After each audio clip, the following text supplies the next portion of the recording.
Senate Committee on State Affairs will come to order. Will the clerk call the roll? Betancourt, Birdwell, Lamantia, Menendez, Middleton, Parker, Perry, Schwartner, Zaffarini, Paxton, Hughes. Here.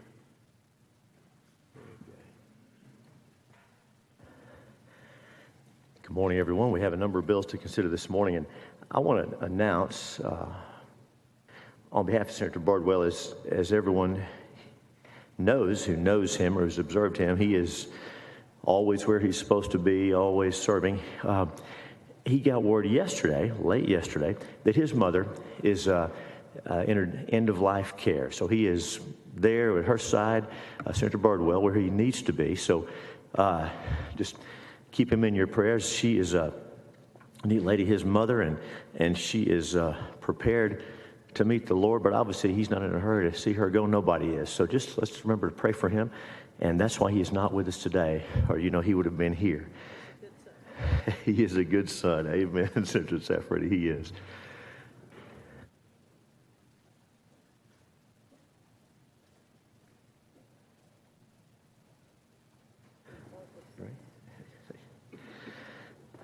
The chair now lays out Senate Bill 372 and recognizes its author, our esteemed colleague, no stranger to this committee, Senator Huffman, to explain the bill. Good morning, Senator. Good morning. Thank you. It's great to be here this morning, especially since I'm just out of COVID quarantine, full disclosure, but I'm testing negative and thrilled to be back in the world. So anyway, thank you, everyone. This bill came about, as many of you remember, in 2021, a draft of the United States Supreme Court Justice Samuel Alito's majority opinion in Dobbs versus Jackson Women's Health Organization was leaked to a news website. This leaked opinion was unprecedented for the nation's highest court and sent shockwaves through the news cycle. Currently, the Texas Rules of Judicial Administration exempt from public disclosure judicial work product, but there's no state statutory provision that criminalizes the unauthorized release of a draft decision or other judicial work product. Accordingly, in 2022, the Texas Judicial Council adopted a resolution requesting that the legislature make it a criminal offense to publicly distribute draft judicial opinions and work product that details the decisional reasoning of or the holding of a justice or judge.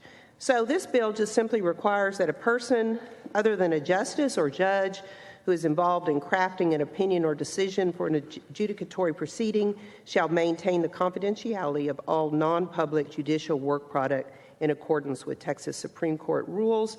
Furthermore, a person other than a justice or judge with access to non-public judicial work product commits a Class A misdemeanor if the person knowingly discloses wholly or partly the contents of any non-public judicial work product. It would be a defense to prosecution if the disclosure was authorized either in writing by the judge or justice for whom the work product is prepared or under Texas Supreme Court rules. I do have a committee substitute which I would like to send up, Mr. Chairman. And it simply removes Section 21013A to B from the legislation. After the bill was filed, prosecutors took a closer look at it, and they were concerned. So this eliminates a potential concern about prosecutors or defense attorneys filing information with the court under seal, and it was never my intent to capture those types of documents. So members, that we know, draft opinions, particularly on sensitive issues, should be given top priority. As we know, we can all, don't need to get into it, but we all know what happened with the result of the Dobbs decision being leaked prematurely and the negative impact of that. That's the legislation. Thank you, Senator Huffman. Members, any questions for Senator Huffman on the bill? Pretty straightforward. We do have two resource witnesses, and they're available again as resources, so I'll ask if any member needs testimony from them. We have Megan Lavoie from the Office of Court Administration here as a resource. We also have Shannon Edmonds, Government Relations Director for the Texas District and County Attorneys Association. Do any members have questions for either of those resource witnesses? Senator Huffman, do you need them? Do you need those resource witnesses, Senator? No, it's, as you said, it's very straightforward. Very good. No one has registered to offer public testimony on for or against Senate Bill 372, so I will ask, just to make sure, is there anyone present who wishes to testify on, for, or against Senate Bill 372? Seeing none, testimony is closed. We'll leave that bill pending for a few minutes. Sure. The chair now lays out Senate Bill 728 and recognizes its author, Senator Huffman, to explain the bill. Thank you, Mr. Chairman and members. Members, for the background of this, recent changes to federal law enhanced the review process on juvenile mental health record checks when a prospective buyer of firearms initiates a purchase from a federal firearms licensee, also known as an FFL. Amendments were made to state reporting requirements to the to the FBI's National Instant Criminal Background Check System, also known as NICS, for disqualifying mental health records. The federal law modifying disqualifying events to include mental health adjudications of juveniles aged 16 or older, 16 years or older. Currently, Texas does not have a centralized repository for statewide mental health adjudication information in juvenile cases, as the records are maintained by the respective clerks of courts throughout the state of Texas. This bill aligns with federal law, and it proposes modifications that would require clerks to report the following information to DPS, which maintains the responsibility of reporting to NICS. So what they'd have to report are juveniles aged 16 or older found unfit to proceed, 2, found not responsible, or 3, receiving court-ordered mental health services, 4, admitted to a residential care facility due to intellectual disability or mental illness in a delinquency proceeding. Additionally, since juvenile delinquency records are maintained in strict confidentiality, the proposed statutory change would give clerks clear access to these records for the purposes of reporting to DPS, which would then provide the information to NICS. Members, I do have a committee substitute, Mr. Chairman, that I would like to send up. And it clearly indicates that clerks must report these circumstances for children 16 years of age and older, and it would enable DPS to audit the records contained in NICS and request the reporting court to complete a request for additional information if a record is determined to be incomplete or invalid. Members, these changes for juvenile mental health records age 16 and older merely align with federal law and again are meant to make the background check more thorough and hence make our communities and schools safer. Thank you, Senator Huffman. Senators, any questions for Senator Huffman on the bill as substitute at this point? Very good. Thank you. We do have a witness who is asked to, wants to testify for the bill. So we'll open testimony at this time, and we'll call Lauren Gamble. Lauren Gamble, Texas Medical Association.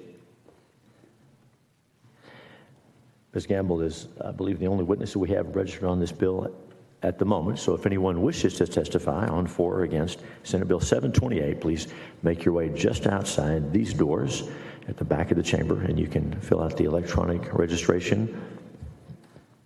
You'll be placed under oath when you do that, and you can come testify. Ms. Gamble, good morning. Introduce yourself. Tell us who you represent. Give us your testimony. Good morning. Chair Hughes and committee members, my name is Dr. Lauren Gamble, and I'm a pediatrician here in Austin, testifying on behalf of the Texas Medical Association and the Texas Pediatric Society, comprised of more than 57,000 physician and medical student members.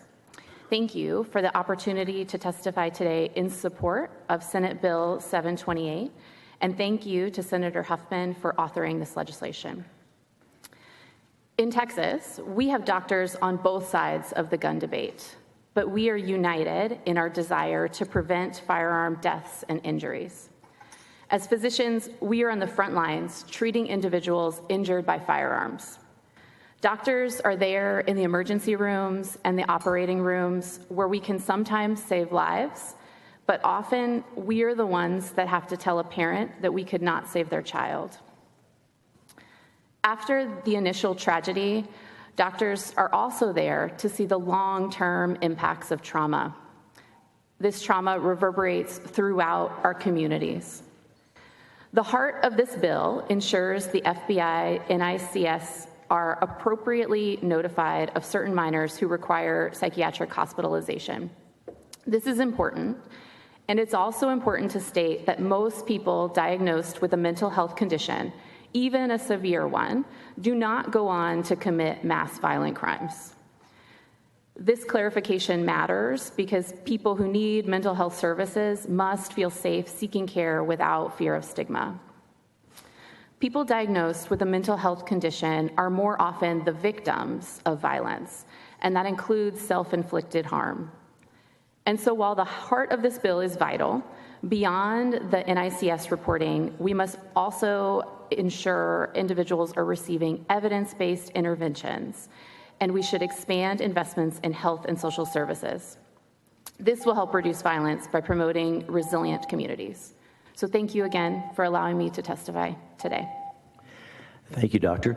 Members, any questions for the witness? Thanks for your testimony. Thank you very much. Is there anyone else who wishes to testify on, for, or against Senate Bill 728?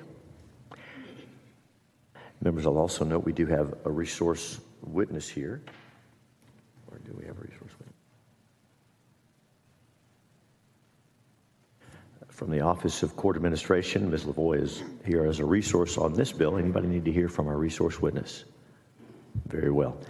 Public testimony will close on Senate Bill 728.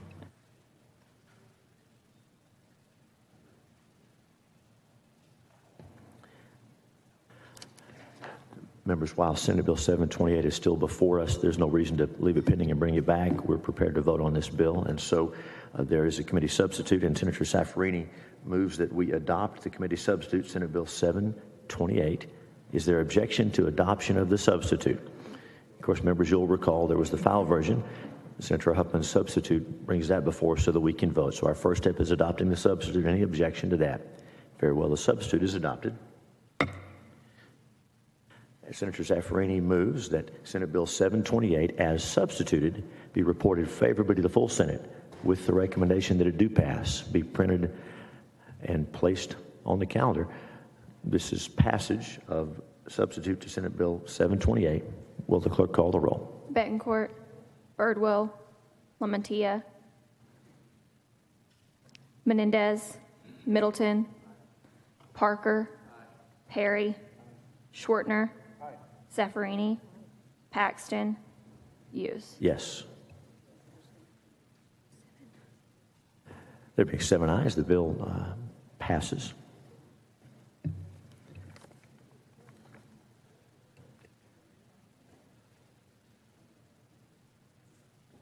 Senator Zaffarini moves that the committee substitute Senate Bill 728 be certified for placement on the local and uncontested calendar. Is there objection? Hearing none, the bill is certified.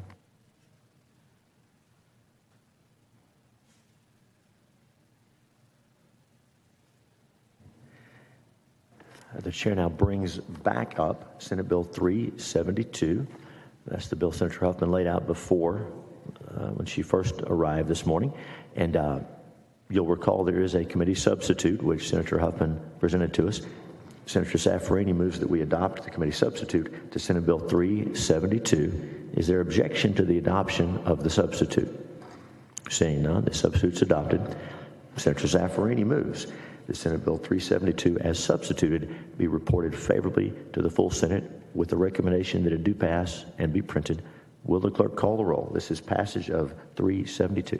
Bettencourt, Birdwell, Lamantia, Menendez, Middleton, Parker, Perry, Schwartner, Zaffarini, Paxton, Hughes.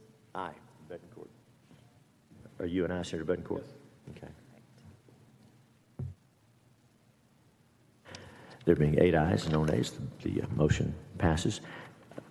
Senator Zaffarini moves that Senate Bill 372, as substituted, be recommended be certified for placement on the local and uncontested calendar. Is there any objection to that motion? Seeing none, so ordered.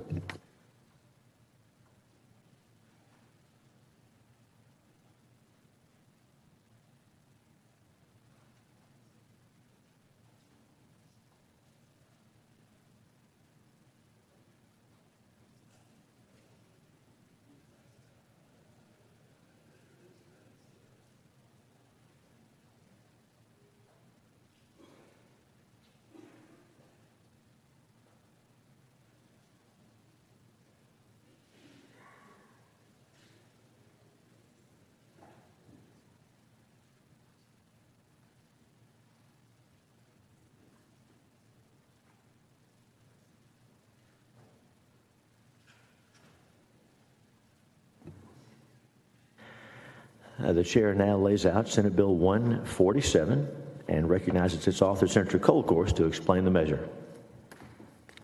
Good morning, Mr. Chairman, and thank you, members. It's great to see you here today and have the opportunity to lay out Senate Bill 147. Senator Zaffirini, a long time ago, you taught me that you file bills in order of your importance.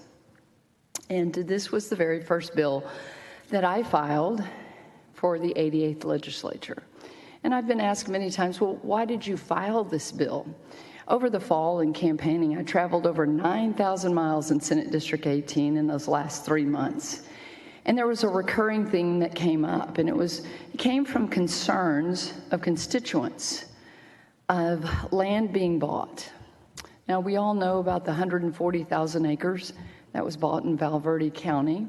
Last session, now Senator Parker, then Representative Parker, with our colleague and friend, Senator Donna Campbell, passed Senate Bill 2116. It was the Texas Infrastructure Protection Act.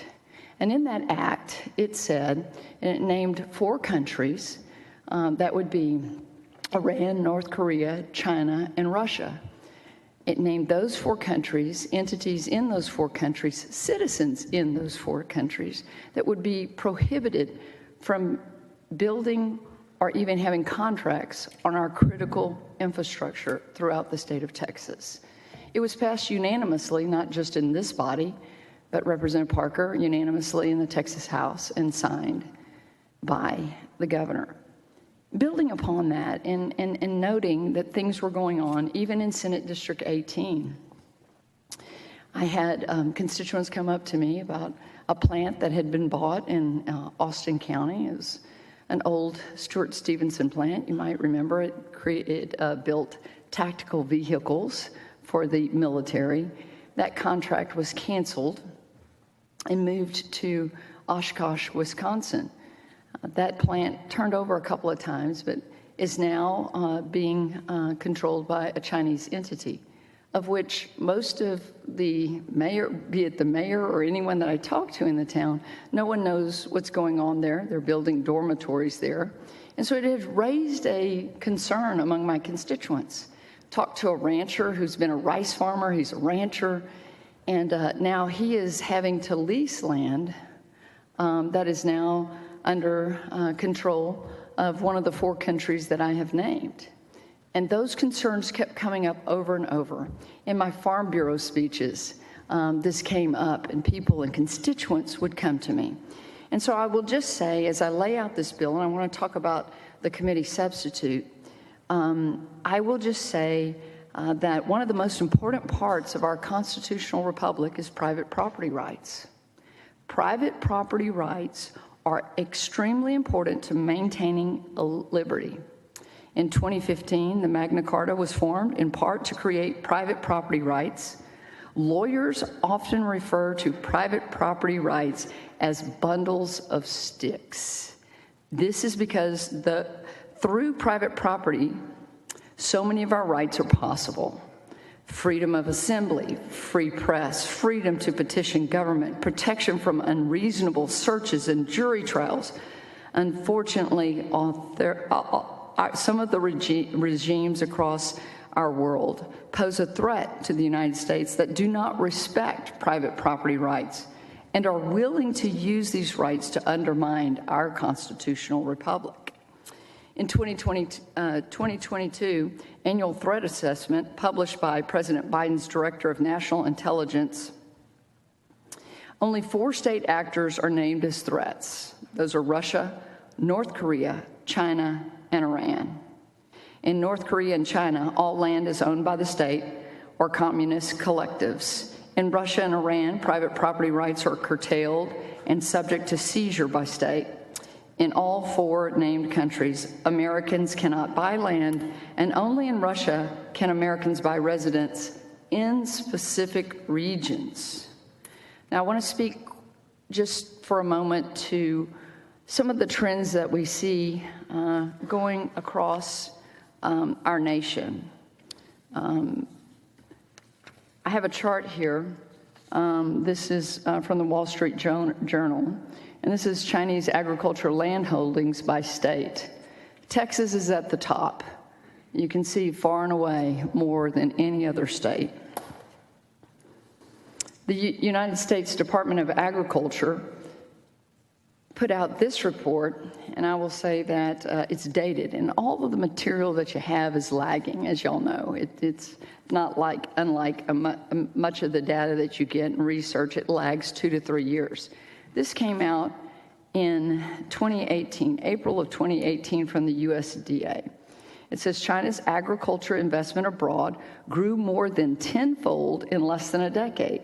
The growth parallels China's emergence as a major importer of agricultural commodities. Now, we love to export to other countries, but as they control more and more land in our country, you've seen in North Dakota, the corn meal factory. You've seen other places where they're buying up farmland. In my district, not just farmland, but manufacturing. The focus of investments are shifting from farming and raw materials to business acquisitions. That is in the USDA report from 2018. It says, according to Chinese investment statistics, overseas ventures in agriculture, forestry, and fisheries soared from $300 million in 2009 to $3.3 billion in 2016. But these totals understate the magnitude of Chinese agriculture-focused foreign assets because the statistics exclude the acquisition of food processing and trading companies classified in manufacturing and service sectors. A more complete count issued by China's Ministry of Agriculture said the country had over 1,300 agricultural, forestry, and fishery enterprises with registered overseas investments of $26 billion at the end of 2016. Members, that's 6 years ago. So I want to highlight also one other fact. I've had people say, well, is Texas the only one doing this? Absolutely not. I want to thank Senator Sparks, who has been very interested in this bill and did ask Senate Research Center to do some preparation. As of March 22, 2022, 22 states have legislation prohibiting or restricting foreign national ownership of land. 5 states require reporting ownership only, and 23 states have no ownership prohibitions. 22 states already have this. What is the trend currently? I found it interesting that in a Democrat-dominated California legislature, that they actually passed, they have filed SB 224 this year, but last year they not only filed but passed a similar bill to the one I'm proposing, Senate Bill 1084, that was vetoed by the governor. If you look at other states, whether it's Florida, Hawaii, Mississippi, North Dakota, Oklahoma, South Carolina, South Dakota, Tennessee, Utah, Virginia, Wyoming, all of these states currently, and this is dated in January, have bills that have been filed to address the questions before us in Senate Bill 147. Mr. Chairman, I am pleased that I have received so much input from constituents, from some of your constituents, from some of you personally. Senator Bettencourt, your office has been great to work with and get feedback. I'm proud to have bipartisan co-authors on this, such as Senator Hinojosa, Senator Middleton, and Senator Springer. And I will say that the committee substitute for Senate Bill 147 provides common sense guardrails to protect food, energy, and national security, while at the same time it keeps alive the American dream of home ownership to all. Committee substitute to Senate Bill 147, Mr. Chairman, when you lay it out, while realizing agriculture land is important to protect, does not stop there. It covers all land, as well as mineral, timber rights, and yet it excludes resident homesteads. Committee substitute to 147 is about preserving the rights, the private property rights of the future of our state of Texas. Ceding control to I can never say that word, authoritarian nations in crops, energy, deposits, and rare earth materials, of which Texas has 16 of the 17 rare earth materials, is something that I think is of national security measures and something that we should consider. I want to cover what is in Committee Substitute 147, and that committee substitute makes one clear, crystal clear, that the prohibitions do not apply to the United States citizens and lawful permanent residents, including dual citizens. Two, that it states that prohibited real estate holdings will not include a resident homestead owned by individuals so as to address concerns to those who have fled these regimes to live the American dream and seek a home in Texas. Three, it clarifies the definition of real estate as land, an improvement, a mine or quarry, a mineral in place, or standing timber. This makes it clear that the bill ensures food, energy, and national security are protected. It specifies that the majority control of an entity means 50% or more of voting control, and it spells out the enforcement mechanism for removing prohibited entities' ownership of real estate title. The Attorney General is given authority to investigate potential violations and then brings a divestment proceeding before a court of law. Once a judge finds the entity in violation, they order the real estate into receivership under existing receivership procedures under Chapter 64, Civil Practices and Civil Remedies. Well, I'm proud to have the support of Governor Abbott and Senator Hinojosa and Senators Middleton and Springer. What I am privy to are polling numbers across this great state of Texas.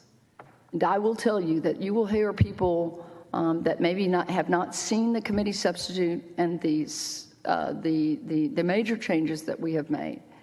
But let me be clear that the citizens of the state of Texas understand the threat of which we are under.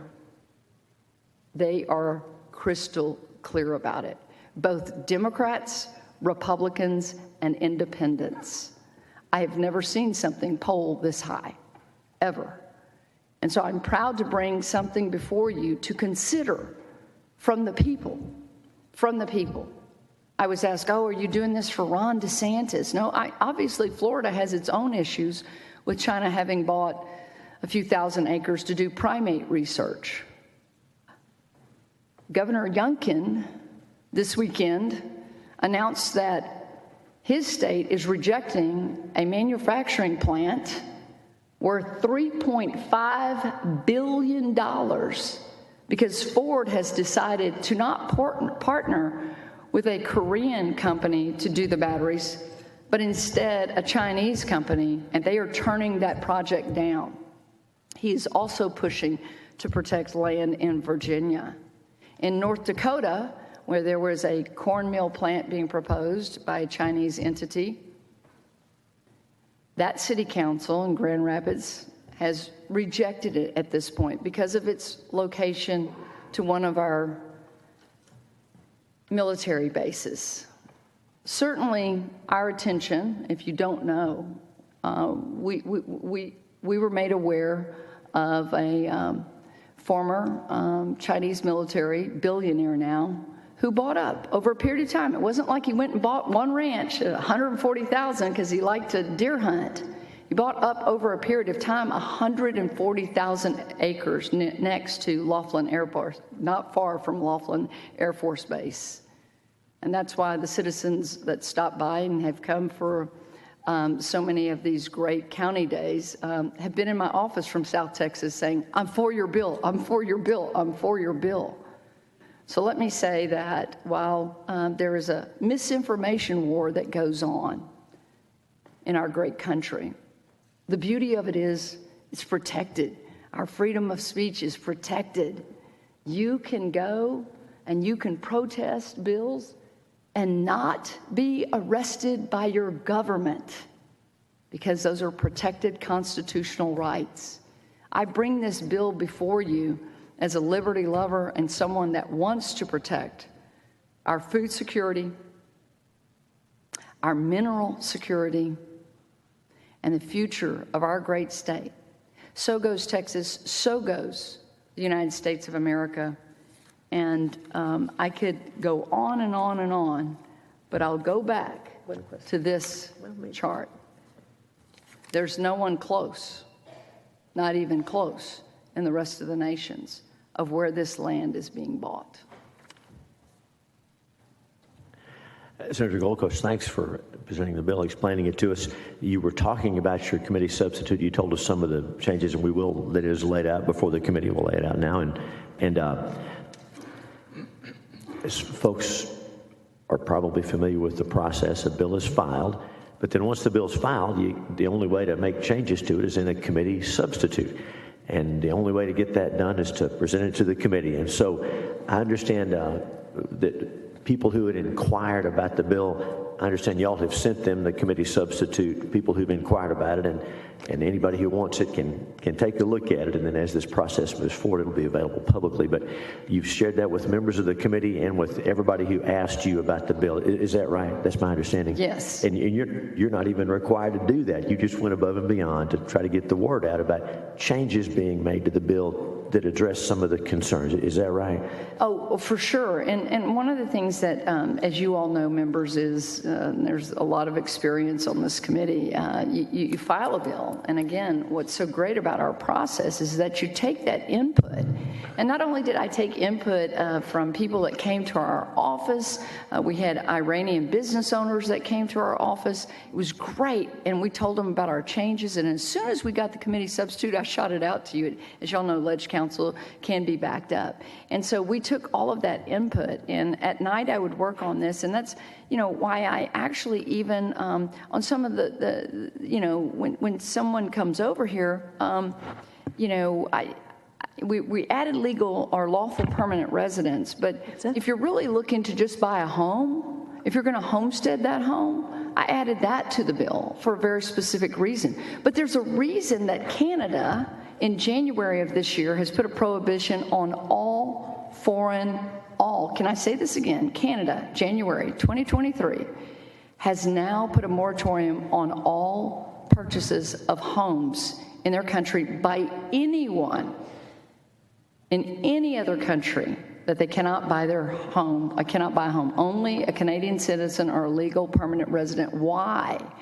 Because the market was being gobbled up, and it was market manipulation. Someone referred to Vancouver recently to me, their statement, it was a member in the House, as a ghost town. So let me say this. I thought one of the comments on social media, Senator Chairman Hughes, was so interesting. They said, yes, thank you, because we have these entities buying up our homes. Could you add BlackRock to the bill? Which this committee, Senator Bencourt, you were in the hearing that we had in Marshall, Texas. I loved serving on that committee and being, and talking about that. We want to preserve the right to own a home here. We want to preserve the right. We do not, there are some on the world stage that have said, you will own nothing and you will be happy. That is not the American dream. And that is why I'm willing to bring Senate Bill 147 forward. Again, Senator Parker, then State Representative Parker, and some of the good work that you did in the foresight on that. When I started working on this from concerns from my citizens, and I cannot you're standing there, you give a speech, we all do this, and then, like those hands go up because you take Q&A, and like repetitively, this was a question, and then they'd pull me off to the side and they'd tell me what was going on in their town or their home. And I like to say, if it's going on in Senate District 18, we're not an outlier. It's going on everywhere. And so in my research, again, I think the validity of Senate Bill 2116 from the 87th was that it looked at the national threat assessment and picked out those 4 countries. People have asked me why those 4 countries. Well, even the Trump and Biden agree on something, and it comes through the annual threat assessment of the U.S. intelligence community. I've been in contact with several congressmen and women who have contacted our office. I know that there are some that are going to even publicly come out in support of this bill. But you know that we've had some hearings now in Congress about some of the threats. I know that Congressman Mike Gallagher hosted a press event recently in downtown Manhattan to show where there was a police station by the CCP. So we're not making this up. We're not making up something that is racist or anything else. All of these other states that I listed, 22 already have prohibitions in place. Look at the number of states that are filing bills right now in a bipartisan manner. California put a bill similar to this on the desk of Gavin Newsom. Unfortunately, he rejected it. Thank you, Senator Colcourse. Senator Zaffarani, you're recognized. I yield to Senator Bettencourt since he has to leave, Mr. Chairman. Senator Bettencourt. Thank you so much, Mr. Chairman and Madam Assistant Dean. No, that's right, nearly Dean and waiting and waiting. Dean and waiting. Sorry, I'll get the right title. Thank you so much, Senator Zaffarani. Senator Colcourse, a couple things. When we first visited, we did also hear about the Canadian Parliament decision at that time, which was to ban ownership on residential property. And since then, you've done a lot of work, and there's obviously been a committee substitute that's come out. So I think one of the important points I wanted to ask about this is that you've got a Texas Attorney General investigation that can occur, and then that can lead to a receivership. Yeah, Senator Bettencourt. Explain that again? Yeah. I want to tell y'all that, and I think the input over the process. So I had one of the statewides call me and say, how are you going to enforce this and make it really tough? And I think, Senator Perry, in your bill, there's some really tough penalties. We worked on this for forever, with the title companies would not be held liable for this. Real estate agents would not. And receivership is a very common thing that we already do. And it was through a period of time, Senator Bettencourt, that it really kind of emerged as this is a really good enforcement mechanism. Some of the other states of the 22 we've researched that they already have this bill in place. They don't have as good a mechanism in place. Well, and that's the question because, and Senator Perry may want to comment on this too, because Senator Springer also brought up a point that there's maybe a possible twist to this is that you can have an action and then have an attorney general investigation that leads to receivership. Another possible path to be considered today or discussed would be you already have a land sale or purchase that goes through, then the attorney general looks at something to do an investigation. And at that point in time, they can also use eminent domain if they had to, much like a property tax situation. Because I think the point of what you're trying to set up, and I think let Senator Perry speak for himself, is there has to be some vehicle that there's an independent investigation that leads to some outcome. The question is, does it happen before a purchase or happen after a purchase? That's really the question I've got. What I would say, and I'm glad you bring this up, because you've been the author of some homestead bills and some really cool stuff that you can now homestead on the day that you close. Okay, and so the mechanism is kind of retrospective, and I would work with you to, say that could we make it introspective potentially? I think that we could work on that and see if there's a mechanism to do that, especially when it comes to our minerals. Again, you noticed in the substitute that I defined what real estate is, although there was great conversation with the oil and gas industry on it's probably already stated, but not in this part of the code, Senator Bettencourt. That's why we restated it. Right. And if you look at it again, I know Senator Parker, I think you have a bill that will go to Business and Commerce that's about farmland. Some of the states are looking at farmland. Mine's a little more expansive because what's going on in Senate District 18. So I wanted to make it very clear that we are not interested in selling off the most valuable rights that we have. If we let these adversarial countries control private property in Texas, that risks these adversaries bringing Texans to our knees in our food supply, control our lives through housing supply, and hold us hostage by controlling our energy deposits. And Senator Kolkhorst, you're reading 4 countries that, when you look at the deprivations of the Communist Chinese Party against the Uyghurs and other of their own citizens, we look at the dictatorships of Putin and North Korea and the theocracy of the Iranian governing regime. They have nothing to do with the Americans that are here or the people that are in process to come to America. And to Senator Perry's point, I think of his bill, is that private property rights are paramount. And that's what we've seen people give their full measure for. We've had generations of military in the United States give their full measure so that people could own property, that people could come here and be free, that they could have the right of free speech. And so when we're looking at this, it's very important that we look at any mechanism to make sure that we preserve it. And that's why I brought up the concept of whether, and you use it introspective or not, because it's very important to get this right. But the deprivations that people are having to fight in these other countries themselves speak for themselves. And it's a sad day, but for those people to be in those countries, but it's a wonderful day for everybody that testifies here to be heard, Mr. Chairman, and listened to in a process that has a democratic, republic at its core. And I want to thank the Dean in Waiting for letting me ask a question ahead of her. You left out and waiting and waiting. I want to say thank you, Senator Brunton-Court. You're right. At the heart of this bill is to protect our constitutional rights. And again, I don't want to filibuster my own bill here, but the information and again, what you're watching happen out there.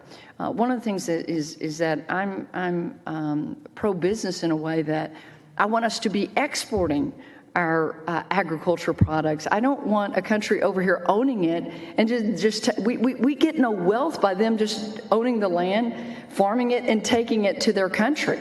And there's a lot to be said if you dig deep on some of this. And of course, Russia, you see what's happening in Ukraine. Obviously, we would all be very nervous if an oligarch from Russia bought 140,000 acres next to one of our military bases. Well, we have a bill coming on that everyone here, I think, will sign on to that issue as well, because they already did. Mr. Chairman, thank you so much.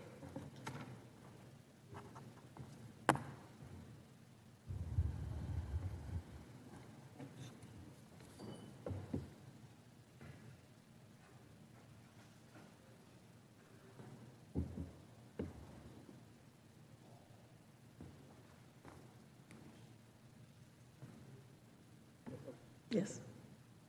Senator Zeffirelli, go ahead. Thank you. Thank you. Thank you, Madam Chair, for your presentation. In your presentation, you indirectly mentioned reciprocity. And just for clarification purposes, is there anything in this bill that would restrict persons from the 4 countries targeted by your bill that isn't a restriction for Americans?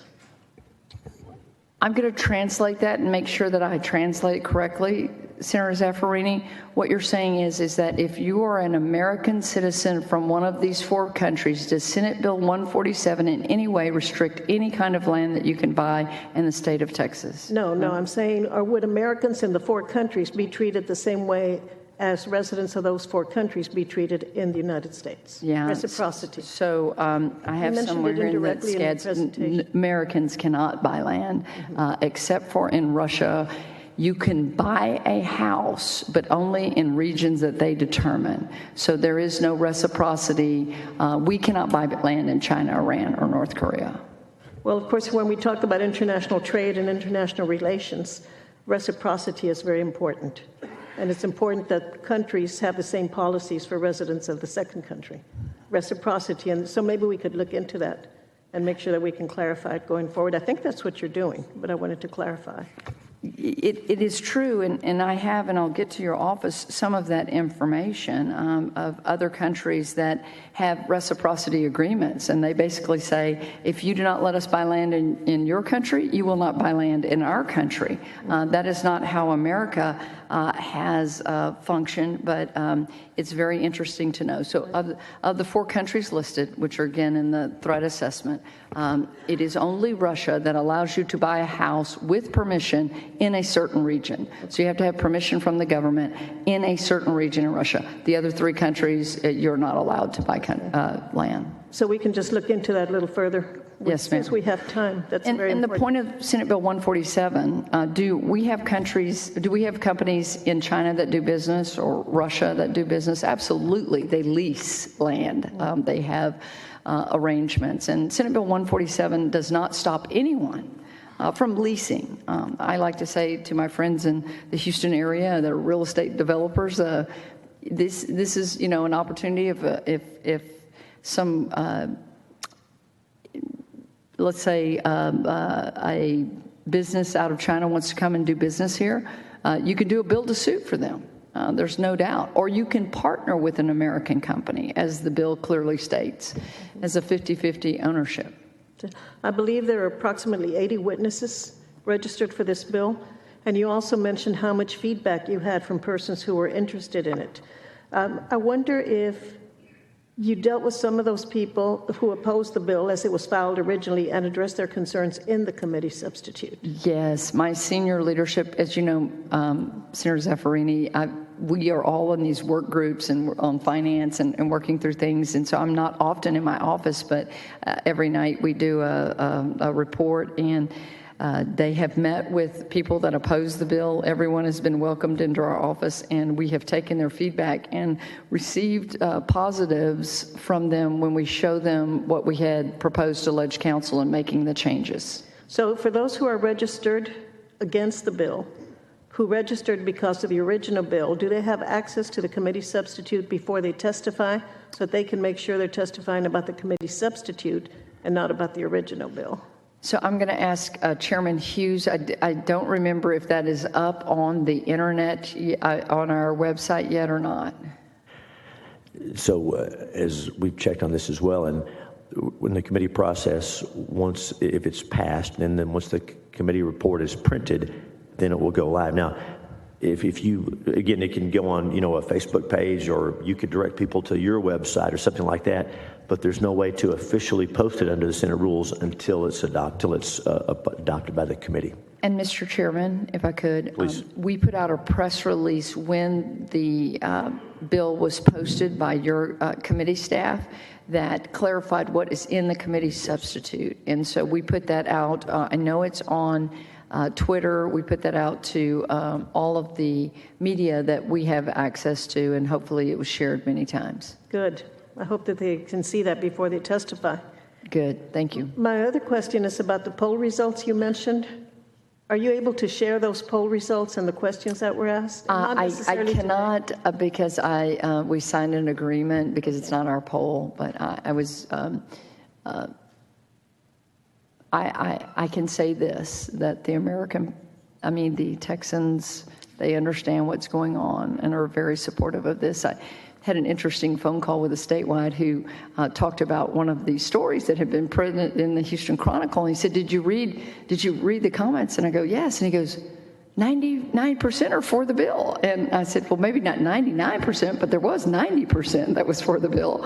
And we actually, read some of that feedback. And again, I don't live on social media, but we gather information. We take the phone calls. We have diligently tried to reply to everyone that has emailed our office as the bandwidth allows and time allows. So, Thank you, Senator. Thank you, Mr. Chairman. Thank you, Senator Zaffirini. Senators, any other questions for the author? Senator Lamontia. he was first.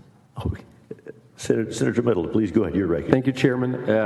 Just a couple quick questions. So I just wanted to go back to kind of the intent of the bill here, and Senator Kolkhorst, what you're hoping to get at. And, you know, to me, it seems pretty obvious that the intent is to address hostile foreign nations gaining investments in real property in this state, right? And that's why there's a short list, right? I mean, it's not very many countries we're talking about here. It's Russia, China, North Korea, Iran, and, you know, you mentioned it earlier. We've had, not in this body, but in Congress, they've had hearings on this.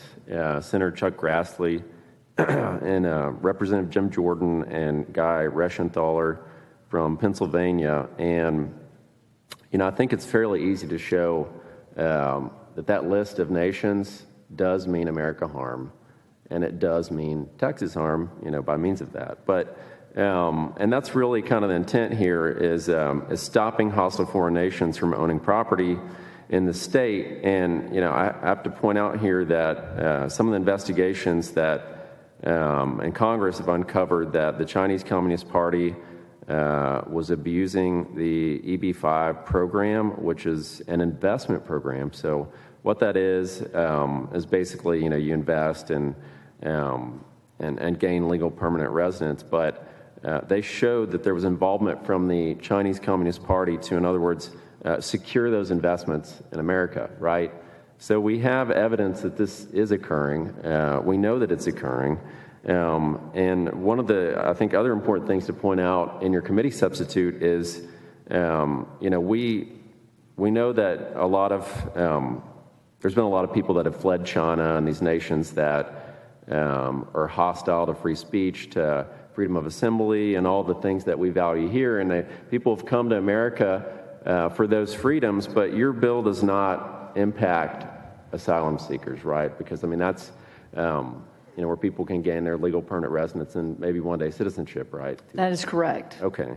And so on that note, you know, someone that is fleeing one of these hostile foreign nations because of oppression or threats to their family or whatever the reason is, there shouldn't be any reason at all that hostile foreign nation is securing investments on their behalf or involved in any way in their acquisition of real property or businesses in the state, right? Because they fled. So why, you know, why would a hostile foreign nation be involved in that? So I think we need to point that out here today that, you know, we're not discouraging asylum. We're not discouraging people from fleeing these hostile foreign nations. We're just discouraging countries with bad intent that want to hurt America and hurt Texas from owning real property in this state. And, you know, one of the things that I would ask here today is, you know, if there's anyone that wants to testify here today, any witnesses, if you do not believe that China, North Korea, Russia, or Iran do not mean harm to America, I would love to hear from you, because I obviously do not agree with that, and I would love to hear a rebuttal on that. So I think that's really important to point out in your bill and your committee substitute here that you work very hard on, that we are not discouraging asylum. We're not discouraging people from experiencing the American dream of fleeing foreign nations that are hostile to the freedoms that you and I hold dearly. So I just want to make sure. Absolutely not. And again, you know, we can look across this great nation and we can look at the bills being proposed, that there are currently, you know, restrictions in 22 states, but there are more being proposed. And let me add that I have a report here from the Congressional Research Service about foreign farmland ownership in the United States. The House passed in FY 2022, which actually was, I think, a Democrat-controlled Congress at the time. The Agricultural Appropriations Bill would require the USDA to take actions to prohibit the purchase of agricultural land by companies owned in full or in part by China, Russia, Iran, or North Korea. Unfortunately, and the similar provisions were not taken up in the Senate. So even Congress is recognizing this. I mean, it was a part of the Agricultural Appropriations Bill in 2022. I mean, that's really amazing that they named those same 4 countries, and it was actually after I filed this bill. So, Senator Parker, your vision was very forward-thinking, and it had at its heart, again, the national security. That is what we're talking about. And again, me adding to the bill our minerals. Do y'all know how unbelievable it is that Texas has 16 of the 17 rare earth materials? And let me tell you why that is important. It was in Business and Commerce that I was sitting there. I know Senator Schwartner stepped out, but we had an interim hearing, and we were talking about the movement toward renewables. Obviously, when you talk about solar panels, wind turbines, most importantly, batteries, how do you make those? You make them with rare earth materials. Who has cornered the market on rare earth materials? Through not only their own country, but most importantly, through other countries, Russia and China. So we're not playing checkers here, we're playing chess. And it's super important. And I reject any notion that this is a racist bill. Then you need to tell everyone in Congress that voted for that agriculture, the agriculture appropriations bill, every one of them in Congress then is racist. This is about national security at the heart and soul of it. It is about food protection, it is about mineral protection, and it is about making sure that we do not have what we saw in North Dakota with a corn mill factory being proposed right there, next to one of our military bases. Listen, Texas is a key to our military security. And not all of them are military bases, because we know what happens in Amarillo as well.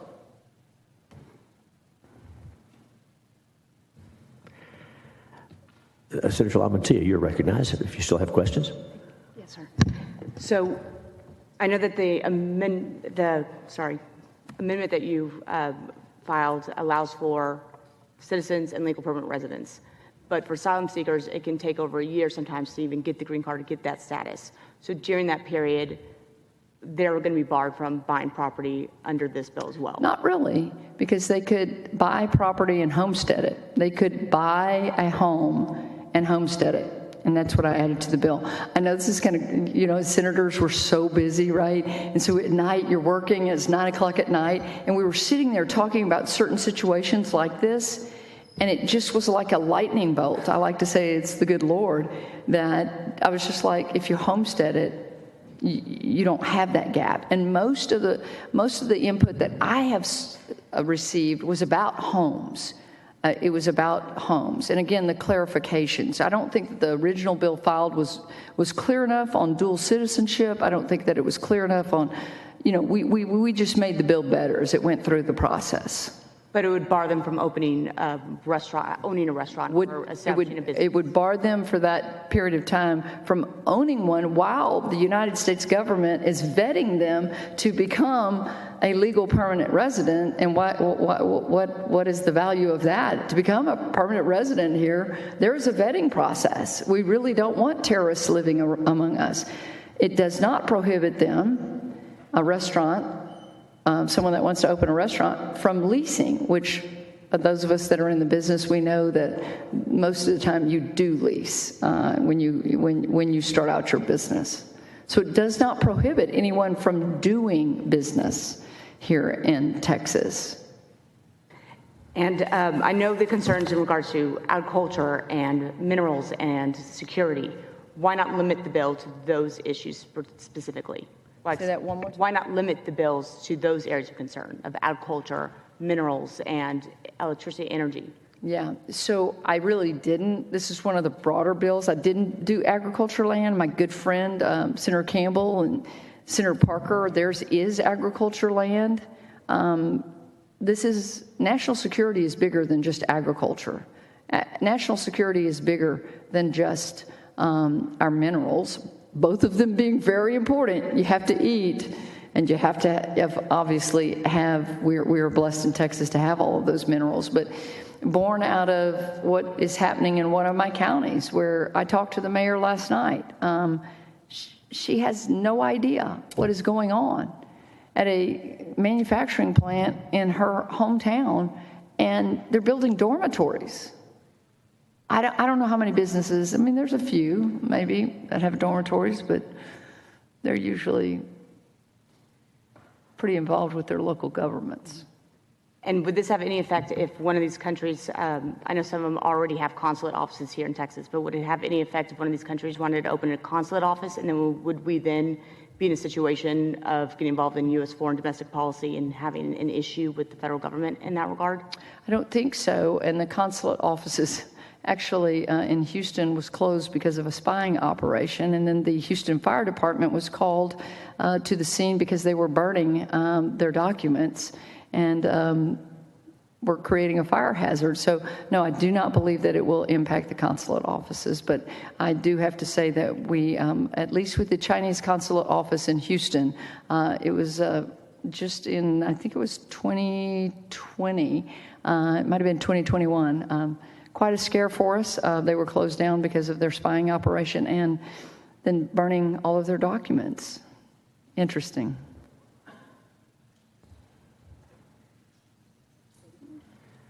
Senators, any other questions for the author at this point? Very good. Thank you, Senator Colhorst. Please. Senator, Mr. Chairman, thank you so much. And thank you to the members for letting me lay this out very early in the session. I know Senator Perry has a bill that I think would complement this bill very nicely. Again, seeking information. Most of the reports that I read were from our government saying we have a problem. There is a problem going on here. And you look at the bipartisan efforts going on in other states. I would just urge us as Texas. We made a bold statement last session. Senator Zaffirini, I know you were very supportive of lowering insulin caps. Did y'all see what Eli Lilly has recently done? They've lowered their prices by 75% and put their own cap in place. What we do in Texas matters. It moves the needle. And by the chart that I showed y'all, I think it's time to move the needle. So thank you, Mr. Chairman.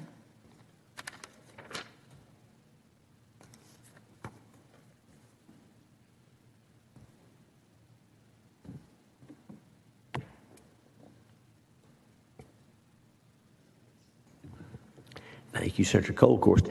And you mentioned Senator Perry's bill that is on the same subject matter, and so it's our intent to lay out Senator Perry's bill, and then we'll open testimony because many witnesses will want to talk about both bills, and that way they'll both be before the committee and we can have a broader discussion of the issue. And so we will leave Senate Bill 147 pending, and now the chair lays out Senate Bill 711. Senate Bill 711. Recognize its author, Senator Perry, to explain the measure. Thank you, Mr. Chairman and members, and I want to qualify on the front end, there is no wrong solution or wrong bill on this subject matter. I think it's imperative that as we have these heavy discussions, and I take this one as one of the heaviest ones I've been in to date in this session for sure, that we try to get it right if we're going to do something.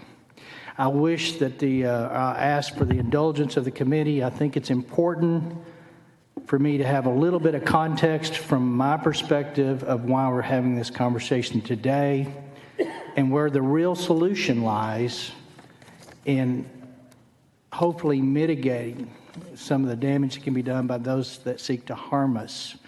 Be clear, we have enemies, and those enemies need to be recognized for what they are and dealt with the way we can the best. I believe Senate Bill 711 will address it in a way that does just that without sacrificing individual rights and liberties. So, for context, America birthed, empowered, and now has recognized it has come to full fruition the China that we know today, the Communist China Party, when it substituted Made in America and replaced it by Made in China, and you can substitute just about any name in there with our enemies. It's been said that democracy is the worst form of government until you compare it to the alternatives. The same can be said for capitalism.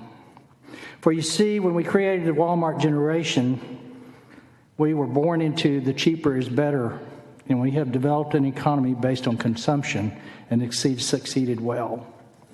For decades, through trade policies, borderline treasonous self-dealings at the highest form of U.S. government, and the desire for consumers to want more for less, we have literally empowered the Communist Party for what it is today, the Chinese Communist Party.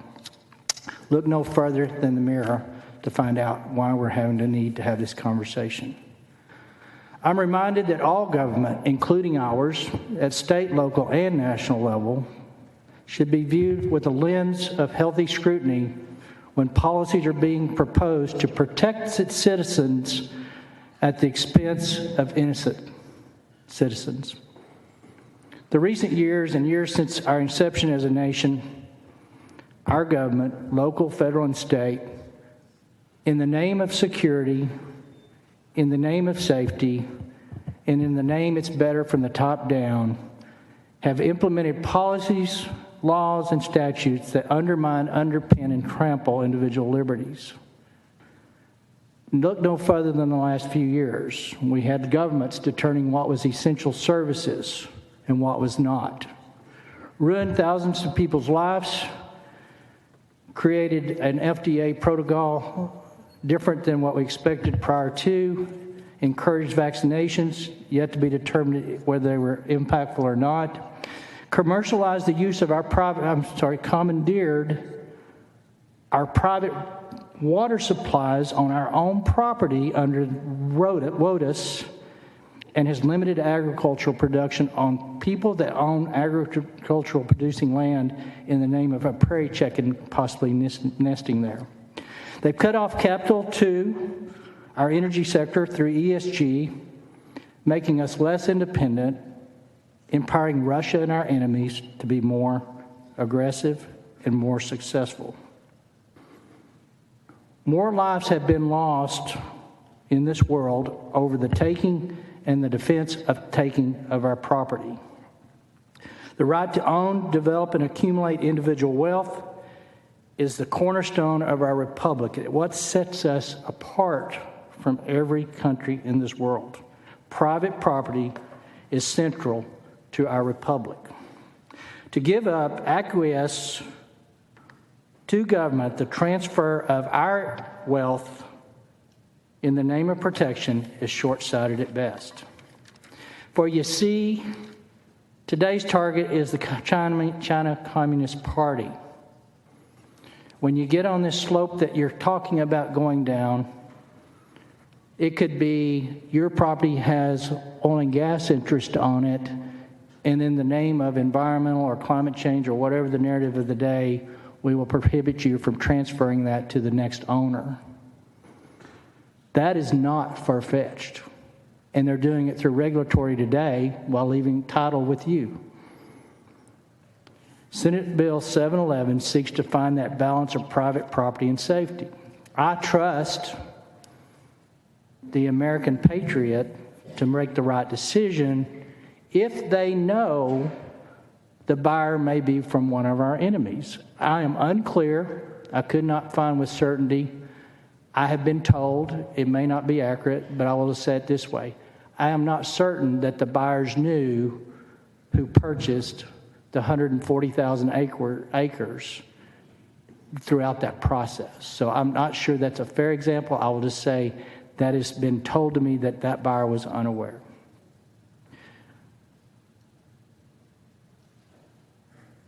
Senate Bill 711 would allow the seller to proclaim, exhibit, and instill a patriotism through sacrifice for the greater good, through the knowledge of who's trying to acquire it, and the opportunity to refuse to personally benefit from it. See, that is the definition of patriotism. Not a government policy such as the Patriot Act that is very inconvenient. This is different. When you allow government to take your individual wealth, that's a different kind of, quote, perceived patriotism. You cannot sacrifice that right. No policy, law, or rule can transfer patriotism. That's an individual act that requires individual sacrifice. The solution isn't restricting rights of the law-abiding citizens, setting precedent for government to exploit.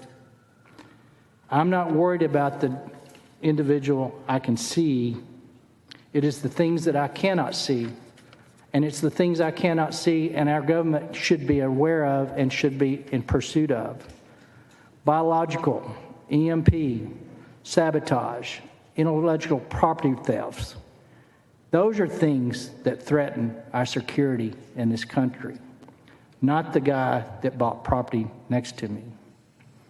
If you want to protect America and cripple the Communist Chinese parties and the likes,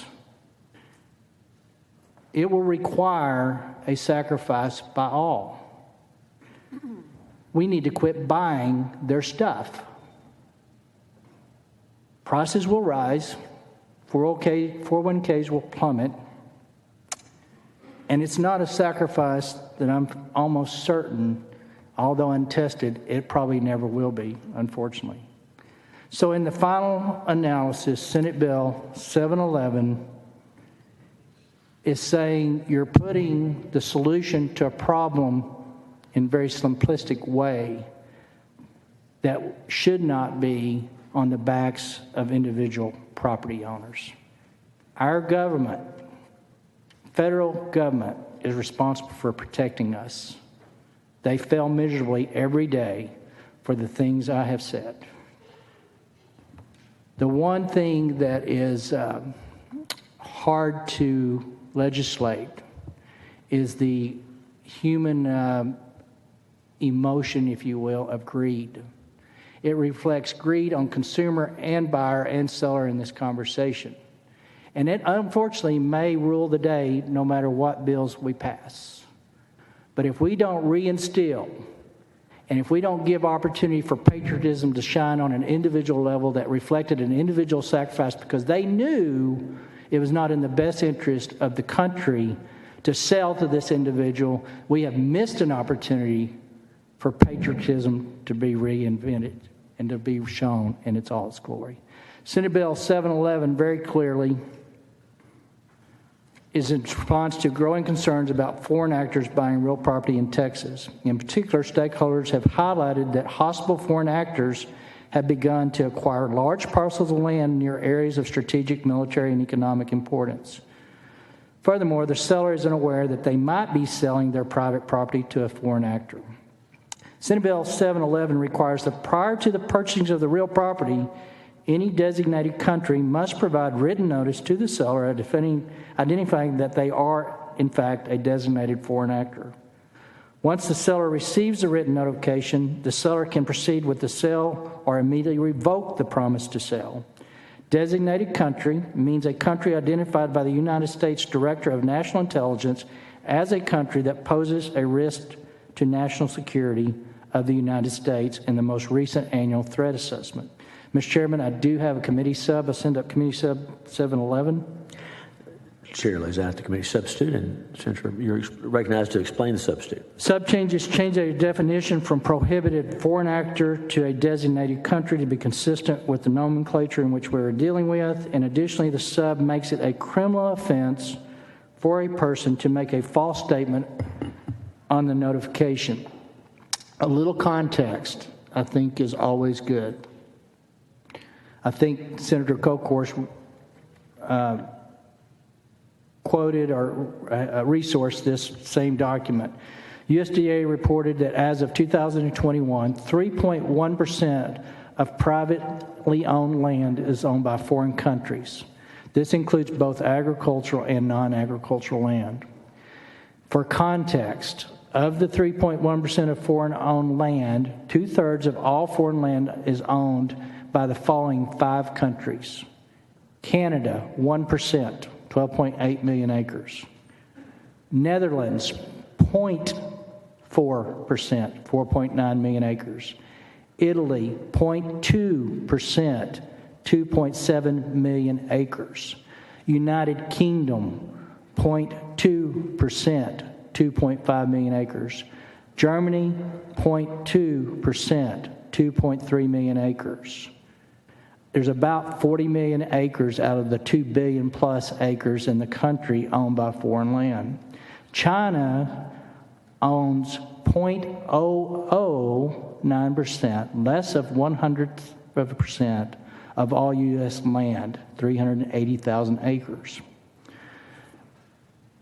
I think an important point to make, and not for real discussion of the day, the United States is home to the largest population of Iranians outside of Iran. Texas has the second largest Iranian immigrant population in the U.S. with over 30,000. The United States is also the home to the largest population of Chinese people outside of China. Texas is home to 235,000 of those. So as we have these conversations, I think the truth of the matter is the solution lies with the government that's delegated that responsibility to protect us from foreign and domestic enemies. And they have failed miserably a lot of times for personal enrichment. And it's those people and that system that holds the keys to protecting us from our enemies and not restricting a God-given inalienable right that is cornerstone to our Republic Constitution to be able to transfer their wealth.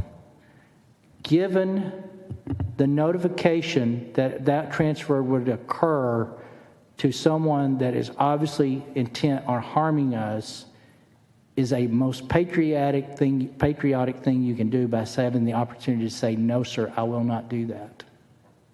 But it is an extremely slippery slope and opens up a really bad precedent when you give government the ultimate opportunity to prevent you from transferring the wealth that our country was founded on, your ability to create it. So, Mr. Chairman and members, we are in a heavy conversation. And I know there'll be people that I have equated government will misuse. Having worked inside government now, I can tell you I'm fearful that that's not anecdotal. That could very much happen. But I do trust if the seller knows, they will do the right thing without government coercion. So that's the heart of Committee Substitute Senate Bill 711. I do not have poll numbers because I obviously know it's on how you ask questions, and without follow-up of education of what that could look like, the polls are never going to change. I do not have invited witnesses, and I told my friends that were supportive of my bill because of the political narrative that has caught hold, I would not ask them to put their associations or themselves in a firing squad, so to speak, today. My hope is that Committee Substitute 711 gives us pause to really point where the solution lies and hopefully not make an unintended coincidence or a real reality that we regret in very short order. Thank you, Mr. Chairman. Thank you, Senator Perry. Members of the committee, any questions for the author? Very well. Senator Lamontia, you're recognized. Please go ahead. Yes, sir. Thank you, Chairman. Thank you. I had a question about on paragraph D, where it talks about upon receipt of the written notice, they can immediately revoke any promise to sell. By immediately, is that within 24 hours of receiving the notice or 2 months during the sales process? Is there any time limitation on that? I think they have to be noticed within 10 days of closing. Yes, sir. So once you get that notice, you got 10 days to pull the promise. It's as soon as possible, right? So I didn't give a specific day, but I would assume you contact your title company, or if it's a private sale through an attorney, you contact them and say, I revoke my promise to sell, and you're not going to be held to a contract violation. And then if or when the intelligence office updates or changes the annual threat assessment, either adding another country or removing one, how quickly would that go into effect? My understanding is the annual threat assessment is just that annual, but I do know that in the past, all party affiliations alike, right and left, have added people of interest onto that by other means. Now, it may not be formally in the assessment report, but I know that I've had, in my short tenure as a 61-year-old, there have been times when presidents and administration have come out and said, this is somebody we consider a threat. You can't travel there, right? So there is opportunities to instill or put people on that. And I would think that this would follow that narrative in operation. So it's probably something we ought to make clear, that if there's an assessment made outside of the annual report or subsequent to a report being offered, you would add those people to that. Thank you. Thank you, Mr. Chairman. Thank you, Senator. Members, any other questions for Senator Perry? Very well. At this time, we will begin calling witnesses. We do have some invited testimony on Senate Bill 147, and many witnesses have registered on both bills. And so as we come up, we'll be prepared to hear whatever testimony they have to offer on either or both bills. And so for invited testimony on Senate Bill 147, I'm going to call your name and ask you to come and take a seat at the table. And so we have Ben Shee, Bob Fu, Christopher Holton, I'm sorry. So we'll ask Ben Shee, Bob Fu, and Christopher Holton. Please come down and take a seat at the table at the end, opposite where I'm sitting.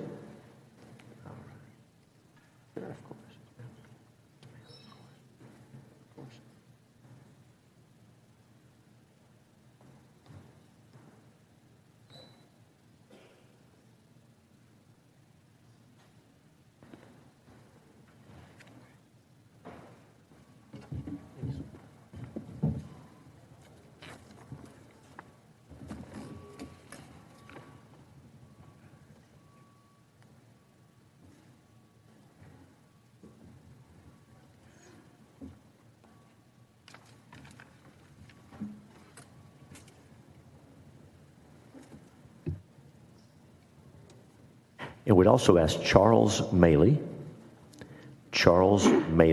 and Cooper Little.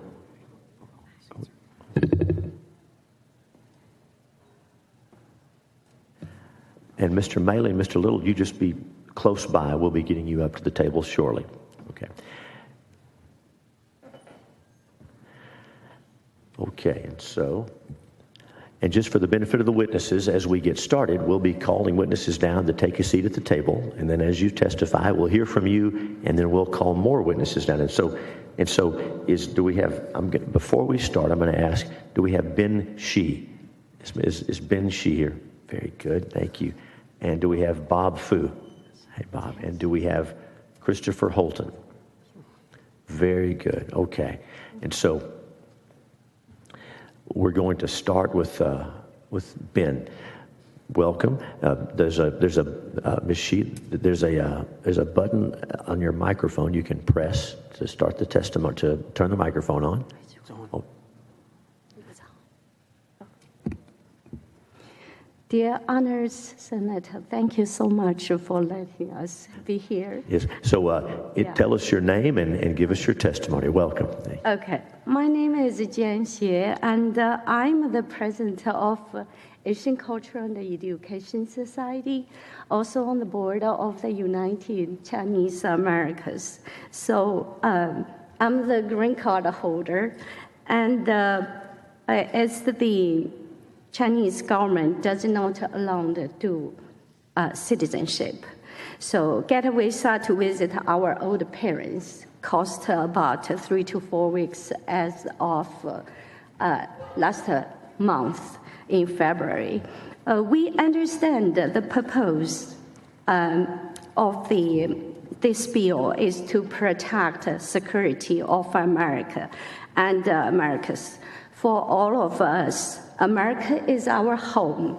So most of us are American citizens. Some of us have green cards. Some of us are married to American citizens. In all cases, we consider ourselves America first, and from such, and our allegiance is to the United States of America and the United States of America only. It is unconstitutional to add the country's name to this bill because we cannot choose in our birthplace. So you will not be able to tell if I'm from China, Korea, Japan, or such countries. Also, you will not be able to know whether I'm just from China on F1 visa, H1B visa, or citizens or green card. This bill effectively puts all Asian Americans in risk and become the target of Asian hate. We stand against any act or intent to discriminate against Chinese Americans or lawful Chinese immigrants or their companies. Chinese Americans belong to the land of America, just like any other Americans. America was built by immigrants in the past, and it will remain so in the future. I still have time. Well, many people are here to testify, so we want to keep moving. So just finish this thought, okay? You just finish this thought, and then we'll go to the next witness. Thank you. Targeting an entire community and labeling them as spies or agents of adversary, just like because of national origin, is unjust. National security interests are real. There are ways to do it without harming an entire community. There are already examples of this. Please choose the path that protects all communities and does not single out ours. Thank you so much. Thank you for your testimony. Thank you for being here. And now we're going to go to Bob Fu. Turn your microphone on there and introduce yourself and give us your testimony. Thank you, Mr. Chairman. Thank you, Senator Chairman Cohorst, for inviting me. It's time to pass the SB 147. And this bill has nothing to do with race, ethnicity, or even nationality. It's about the core of our national security as freedom-loving nation. It's about the threat to our state and our country by these rogue regimes. It's about preventing of further transnational threats by the CCP in American soils. The CCP, from my own experience, 34 years ago, I was sitting in the Tiananmen Square, and the Communist Party used military tanks against us and killing thousands. And 27 years ago, both my wife and I were thrown into communist in prison in Beijing for our Christian faith. We were accepted as the refugees in the United States of America. We are forever thankful for this nation, for this state, to accept us.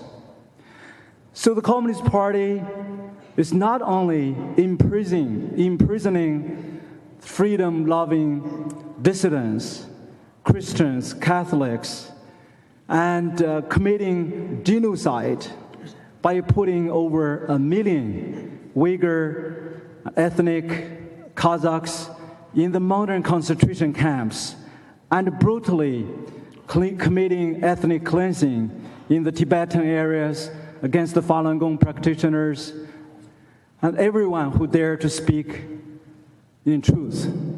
But also, we have everyone, I think in this room, have acknowledged the Communist Party has become our #1 existential threat to our way of life, to our freedom, by committing these transnational threats everywhere in our American soil. We cannot allow the CCP to float with their surveillance technology, with the spy balloon hovering over our nation, while we allow their building their own base, a land base, everywhere in the United States of American soil. So for me, myself, you wouldn't believe, back to 2020, my family, with the 3 children born in the United States, were being escorted out from West Texas every day from 9 o'clock to 4 o'clock for 3 months because of the CCP organized harassers in the name of protest in front of our house every day for 3 months. The federal FBI and the local law enforcement in Midland, Texas, had to escort my family and put us in hiding places from D.C. to the Texas. For 3 months, we were exiled from our own homes since September 2020 all the way to November 2020. So we cannot allow the CCP to have a stronghold with land purchased freely, representing their repressive regime, to have a free hand to surveillance us, to threaten us, and even today, we know for sure. So, some came here, even publicized the violence threats against those of us who support this bill. We can have a polite, a civilized debate as we are here. Those are my fellow Chinese. You're not our enemies. But it's really, our enemy is the Chinese Communist Party. It's time to pass this bill without reservation. Thank you so much. Thank you, sir. We appreciate your testimony. Christopher Holton, please state your name again. Thank you, Mr. Chair. My name is Christopher Holton. I'm a senior analyst with the Center for Security Policy. I appreciate the opportunity to address this committee today. Ladies and gentlemen, nations like China, Russia, North Korea, and Iran are different from other nations of the world. They are actually listed in federal regulations as adversaries of the United States, in that they have had policies that have endangered U.S. national security or have endangered U.S. citizens and legal permanent residents. China, for some time now, has been embarking upon what is known in Chinese military doctrine as unrestricted warfare. That was written about in the Chinese War College and published in a book that you can actually buy on Amazon. And it explains that part of their strategy is to buy U.S. assets, including agricultural land. As a result, from 2010 to 2020, the amount of land owned by Chinese entities went from $80 billion worth to $1.8 billion worth. They have embarked upon a program of land acquisition which threatens our food security. In addition to that, they have also bought land in close proximity to military installations, as already alluded to in testimony earlier. The federal government has basically punted on this issue. CFIUS, the Committee for Foreign Investment in the U.S., has chosen not to rule on this issue. Fortunately, sanity has ruled at the U.S. Air Force, because when a Chinese company controlled by the Chinese government wanted to build a corn mill adjacent to Grand Forks Air Force Base, which houses surveillance and reconnaissance assets that are critical to our national security, the U.S. Air Force finally aired its opinion and said, no, we don't want any Chinese entities near our installations. That is a threat to our national security. That should be the shot heard around the world. It's not enough just to disclose that someone from China, which all of their entities are controlled by the Chinese Communist Party. It's not enough just to disclose it. Our national security depends on our ability to protect our land and our military installations from foreign adversaries, especially when they've expressed the express intent of acquiring that land for nefarious purposes, including here in Texas. They're already near Laughlin Air Force Base. There's another Air Force Base in Texas called Goodfellow, which is actually the headquarters for the training command in the Air Force that trains cryptology and also intelligence. Thank you, Mr. Holton. That's in San Angelo. I'm familiar with that Air Force Base. Benji, please state your name again. Hi, dear honorable members of the Texas Senate. My name is Ben Shi, and I'm a naturalized U.S. citizen originally from China. Currently living in Texas, I'm here to share my support of the proposed Senate Bill SB 147.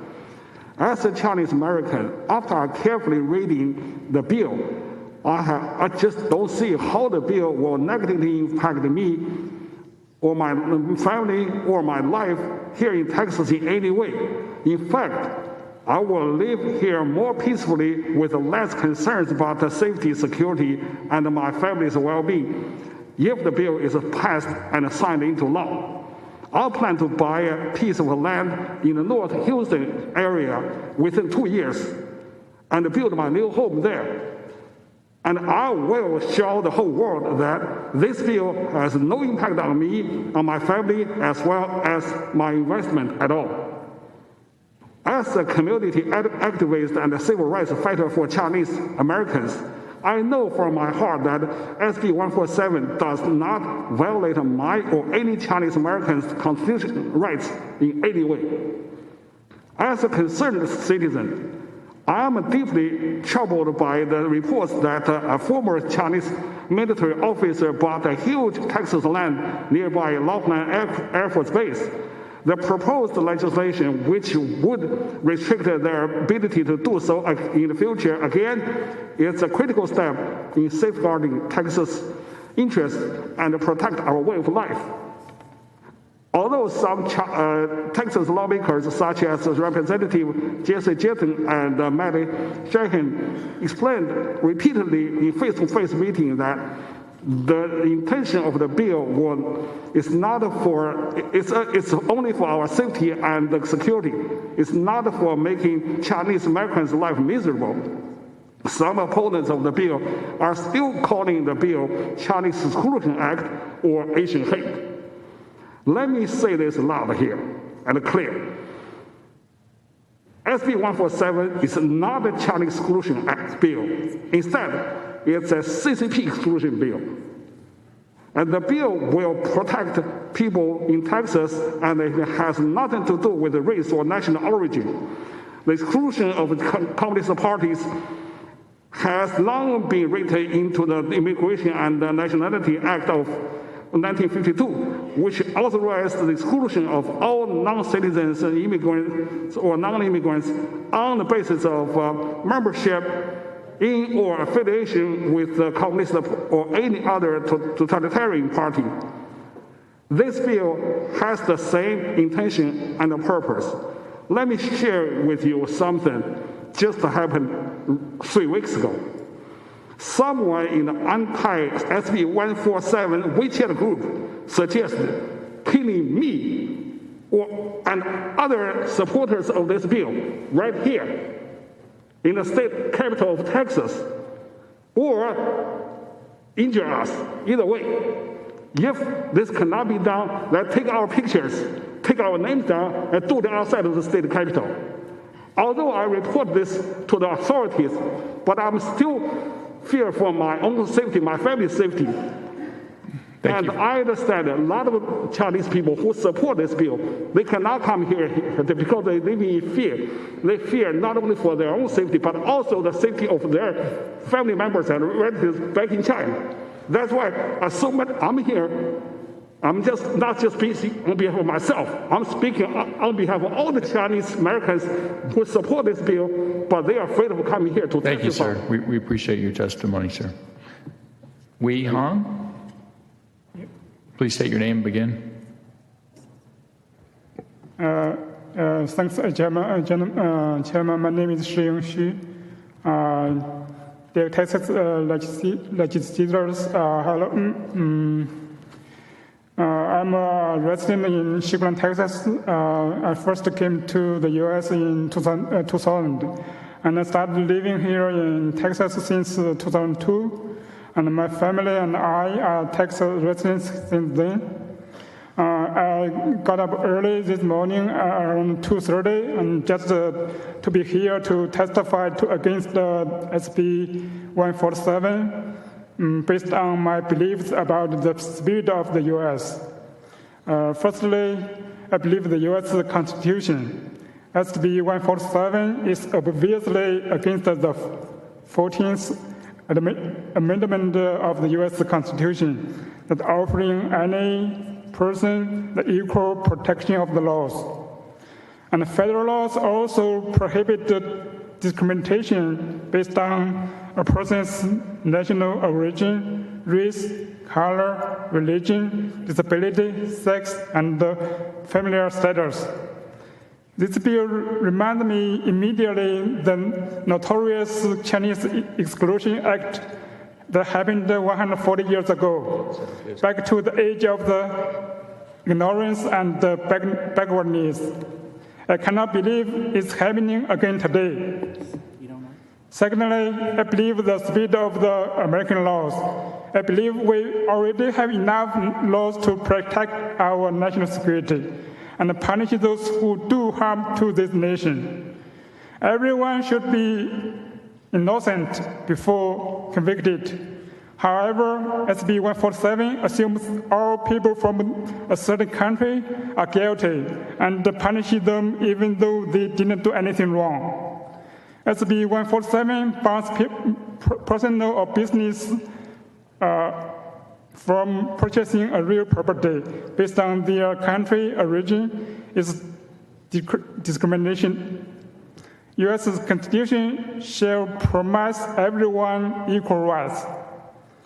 Thirdly, we people pay tax not for hate. The consequence of SB 147 could cause discrimination against and encourage hatred toward the citizen origin from these banned countries.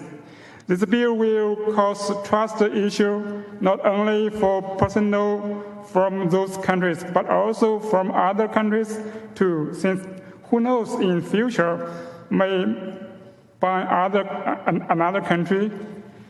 Furthermore, this bill distributes the market, deter foreign investors, and slow down Texas economy. Thank you, sir. We appreciate your testimony. Can you please state your name one more time for the record? My name is Shiyong Xu. Okay. We'll.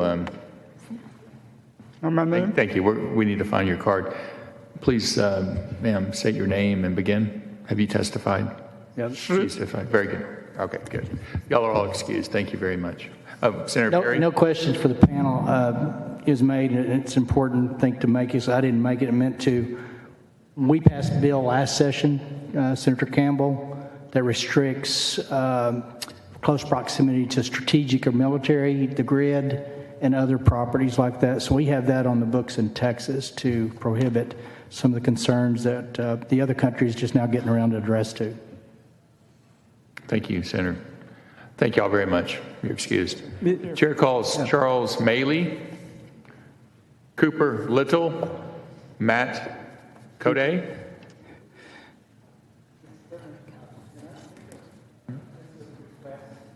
Quick request to submit my written testimony as a permanent record. Submit your written testimony. Yeah, I already sent to Senator Cohort's office. Thank you. Yes, if you'll distribute. My name is Bob Fu. Committee. Thank you very much. We'll get that done.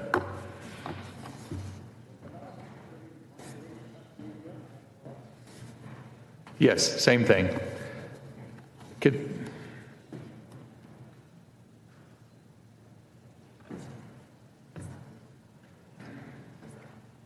Could the Senate pages please make sure that written testimony is distributed around the table when it is provided? Thank you. Cooper Little, you're recognized, sir. Please state your name and begin.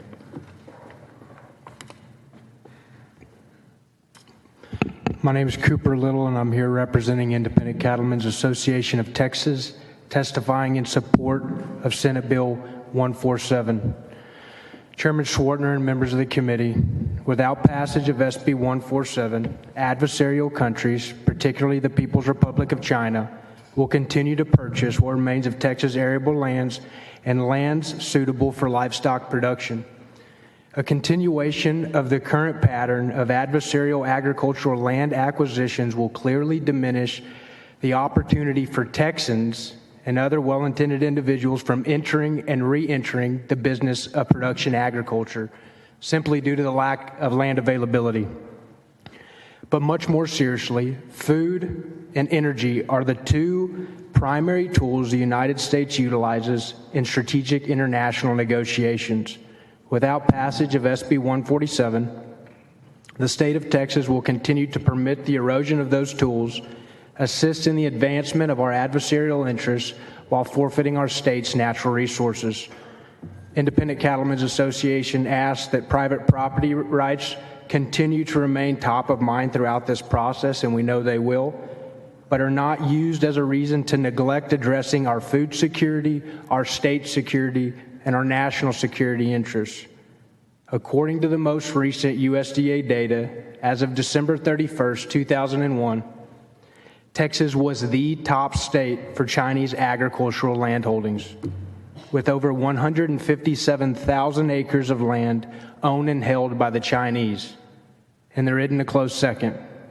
North Carolina comes in at number 2 with just over 49,000 acres of land held by the Chinese. Interestingly enough, California falls at number 7 with only 6,000 acres of land held by the Chinese. Mr. Chairman, members of the committee, we're not interested in mitigating our state or nation's deterioration. Ownership is leverage, ownership is control, and who controls the food supply controls the people. And with that, we respectfully request passage of SB 147, and that concludes my testimony. Thank you, Mr. Chairman. Thank you, Mr. Little. Mr. Maley, you're recognized, sir. Please begin.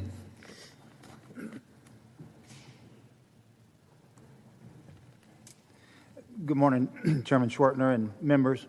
My name is Charles Maley, and I am the Advocacy Director for South Texans Property Rights Association, testifying in favor this morning of committee substitute to Senate Bill 147.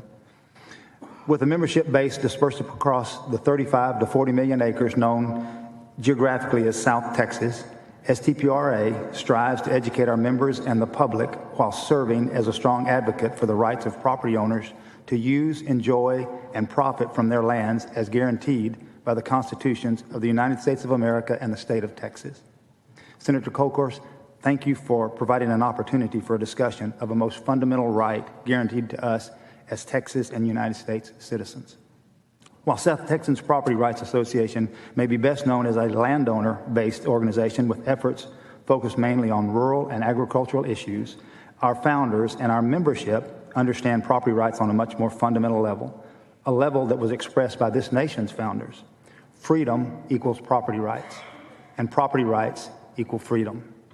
For no people are truly free without the inalienable right to have and hold property. Property not just in the land, but in the person, the whole person. In Texas and the United States, you have an inalienable right, a property right to your thoughts, your hopes, your dreams, the expression of yourself in art, music, literature, and speech. The work of your hands, feet, and back cannot be compelled against your will because you own your own efforts. And yes, you have a property right in things, homes, cars, phones, and the clothes on your back. For many, this most fundamental right to have and hold reaches an ultimate expression when one becomes the title holder and steward of a piece of Texas real estate, a home, a business, a rural farm or ranch. Holding title to real estate in Texas is an inalienable right of U.S. citizens, and it is a privilege that we have to this point extended to the world. A privilege, I might add, that is rarely, if ever, extended to our citizens anywhere else around the globe. Why, under any circumstances, would we want to cheapen our most fundamental, most precious of rights, a right that speaks to our very liberty, by continuing to share this privilege with 4 countries that, frankly, hate our guts and despise the very freedoms we hold so dear? Mr. Chairman and members, at such time as science, technology, religious and spiritual counselors, or CNI dogs and cats could help us fully and accurately differentiate between the actual bad actors in these countries and those that just happen to have been born in the wrong place, but otherwise love and support our country and Constitution, we'd consider an amendment to include them once again. As I wrap up, I don't see that the language proposed here would prevent anyone from pursuing a short, medium, or long-term lease of real property in this state for an otherwise legal business or for personal use. Thank you, and welcome. Thank you. Mr. Coday? Chairman, it's an honor to speak before this committee. Senators, my name is Matt Cody. I'm the president and founder of Oil and Gas Workers Association. It's an independent grassroots trade association working to secure, grow, and sustain American oil and gas jobs. And I applaud Senator Kohlhorst for introducing Senate Bill 147. You know, we're at war. Whether anybody wants to proclaim it or not, our industry, our jobs, it's a great state of Texas, and our nation are under attack. In 2013 alone, Chinese-owned businesses went on a $17 billion shopping spree of U.S. oil and gas holdings. Here in the great state of Texas, Chinese-owned Surge Energy is one of the fastest-growing operators. Over the last decade, we have learned what a threat the Chinese Communist Party is to our United States of America, specifically here in Texas. Oil and gas is the lifeblood of Texas, and Governor Abbott rightly proclaims that Texas leads the nation, and we do. Texas leads the nation in job creation. Texas is the economy that powers all of the entire country. And Texas oil and gas supports roads, schools, our first responders, social programs. But we're letting the wolf into the henhouse.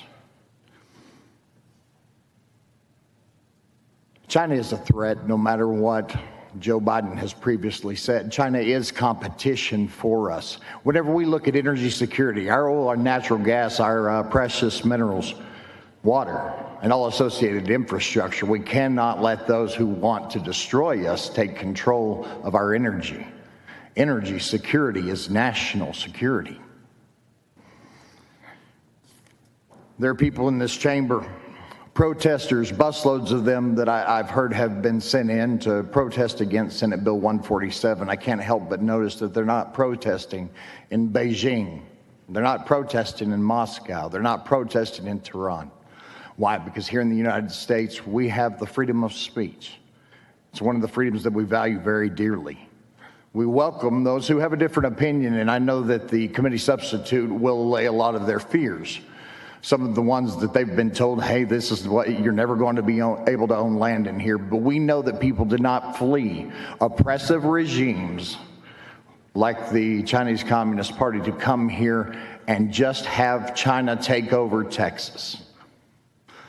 Whether anybody wants to say it or not, we're at war. Economic, to say the very least. And Chinese fentanyl dealers working with Mexican drug cartels are running their deadly poison into our communities, and they don't ask questions about who their products kill. But they're killing Texans. They're killing people across our country. Republicans, Democrats, independents, and we can all unify and come together over keeping Texas Texan and America American. Thank you very much, sir. Members' questions? Thank you, panel. The chair calls Wei Hong, Xinjiang Qing, Hailong Jun, Jamila English, Zhanghua Law.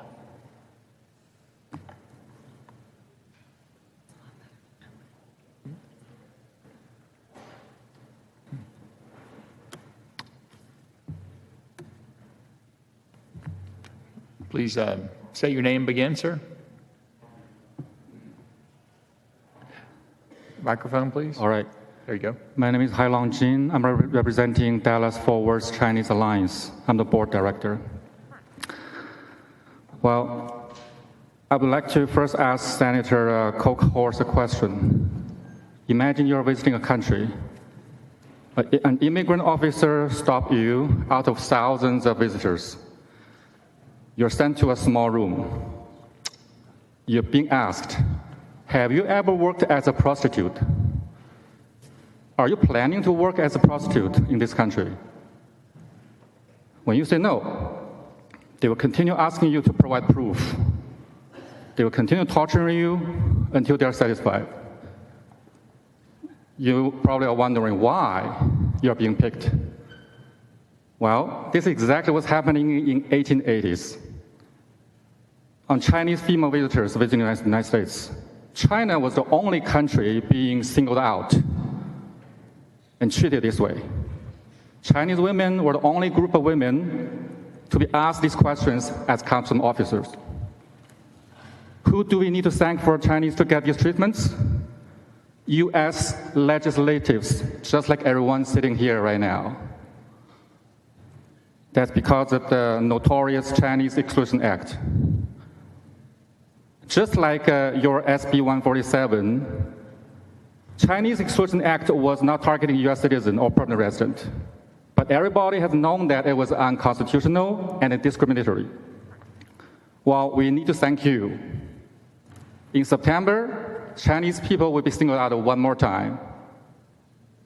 And even worse, and in 1887, right after Chinese Exclusion Act, 37 Chinese were tortured to death by schoolboys. Some of them were arrested, but then the jury claimed they are innocent. Thank you, sir. All right, okay. Appreciate your testimony. Can you please state your name one more time for the record? Hai Long Jin. Thank you, sir. English? Thank you. Please bring the microphone closer and begin your testimony. Okay. How's that? It's English. Go ahead. Okay. Thank you for the opportunity to speak here today. My name is Jamila English, and I'm the Legislative Director for Engage, and our organization uplifts the political voice for the Muslim community. I want to first thank you for listening to the concerns of Texans and writing this committee substitute. This is a good first start. However, we have more work to do. To denying the chance to own property and become a full member of this nation is wrong. It's just wrong. And history is lined with these travesties. It ends with all of you here today. There are patriots in this room who have sat through this testimony and will sit for however long it'll take, who have been hurt by the countries targeted in this bill. They sit here through this because they are patriots fighting for the American dream. They work hard and contribute to this society. They will suffer under the passage of this bill in this current state. I ask all of you to not move this bill forward as written. Let's take some time and let's make sure we are not protecting some Americans at the expense of others. For so many, the American dream has become a nightmare. Let's not create another nightmare here today. Thank you for your time and your consideration. Thank you, Ms. English. Please, sir, say your name and begin. Yes. My name is Zinggan Chen. I'm a resident in Flormont, Texas. I'm speaking on my behalf and for my kids, and I'm opposing to SB 147. 25 years ago, I came to the United States to study on F1 visa. We moved to Texas in 2006. We only became permanent residents in 2017. We are proud to call Texas our home ever since we moved here. As a foreigner in the United States, I have always felt safe and valued the core American values. However, in January, when Governor Abbott openly endorsed SB 147, that shattered all the peace of mind. While I understand the intention behind this bill, it should apply to all foreigners. This bill unfairly targets all Chinese citizens living and working peacefully in Texas as agents of Chinese government and a threat to national security. This is racist and discriminatory based on pure speculation. Sooner or later, in the same logic, restrictions will be applied to green card holders, like I am, and the Chinese American citizens. It's just one bill away. Bills like this are causing anxiety and fear within the Chinese and Asian community. The core American values of equality and non-discrimination for all are being called into question.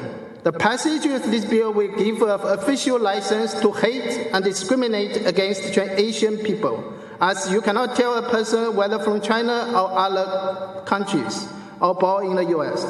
Also, you cannot tell whether it's on a visa or green card or a U.S. citizen. This will result in hate crimes against the entire Asian community. Thank you, sir. Your time is up. Sorry, please let me finish. Sir, I have a family in China and the U.S.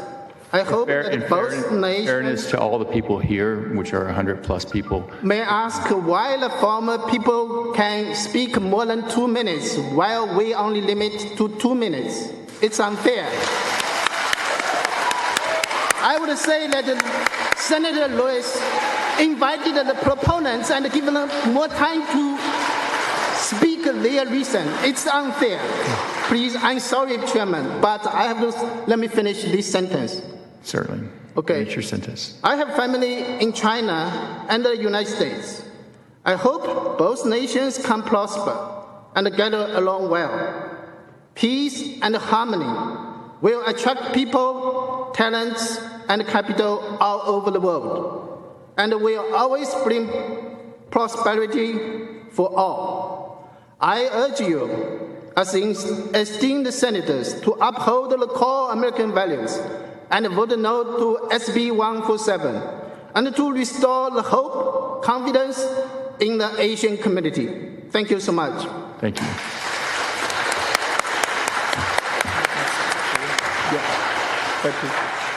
I would like to remind the audience that clapping is not considered appropriate in the Senate chamber. Thank you for that decorum. Gentlemen, please state your name and begin. Yes, my name, I'm not sure whether I hear your name. Please bring the microphone. Let's see. My name is... Thank you. My name is Changhua Zhang. Dear Chairman, Texas Senators, good morning. My name is Changhua Zhang, and a resident in the Houston area. I come here to the United States as a PhD student in the University of Arizona in 1999. My family and I moved to Houston in 2013, and Texas has become our home since then. My 3 kids grew up here and graduated from high school, and now are all students in the universities. During the summer, winter, spring breaks, or Thanksgiving, they all come back because they know here is their home. Today, I come here to express my strongest objection to the SB 147. This proposed bill will ban an individual from a few specific countries to purchase real property, which is clearly discriminative because it is solely based on the individual's country's origin. This bill further violates the 14th Amendment of the U.S. Constitution, which states that no state should make or enforce any law which breach the privilege and the immunity of citizens of the United States, or should any state to deprive any person of life, liberty, and property without due process of law, nor to deny any person with his jurisdiction the equal protection of the law. So this SB 147, if passed, will not make the taxes of you secure. Rather, it will take taxes more like an authoritarian state. Thank you. Thank you, sir. Chair calls, again, clapping is considered inappropriate and not allowed in the Senate chamber. Thank you all very much. Next panel.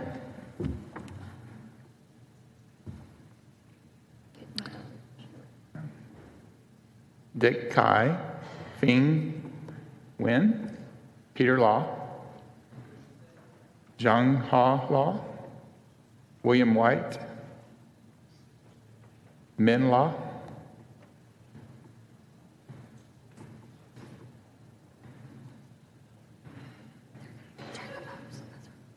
Welcome, please.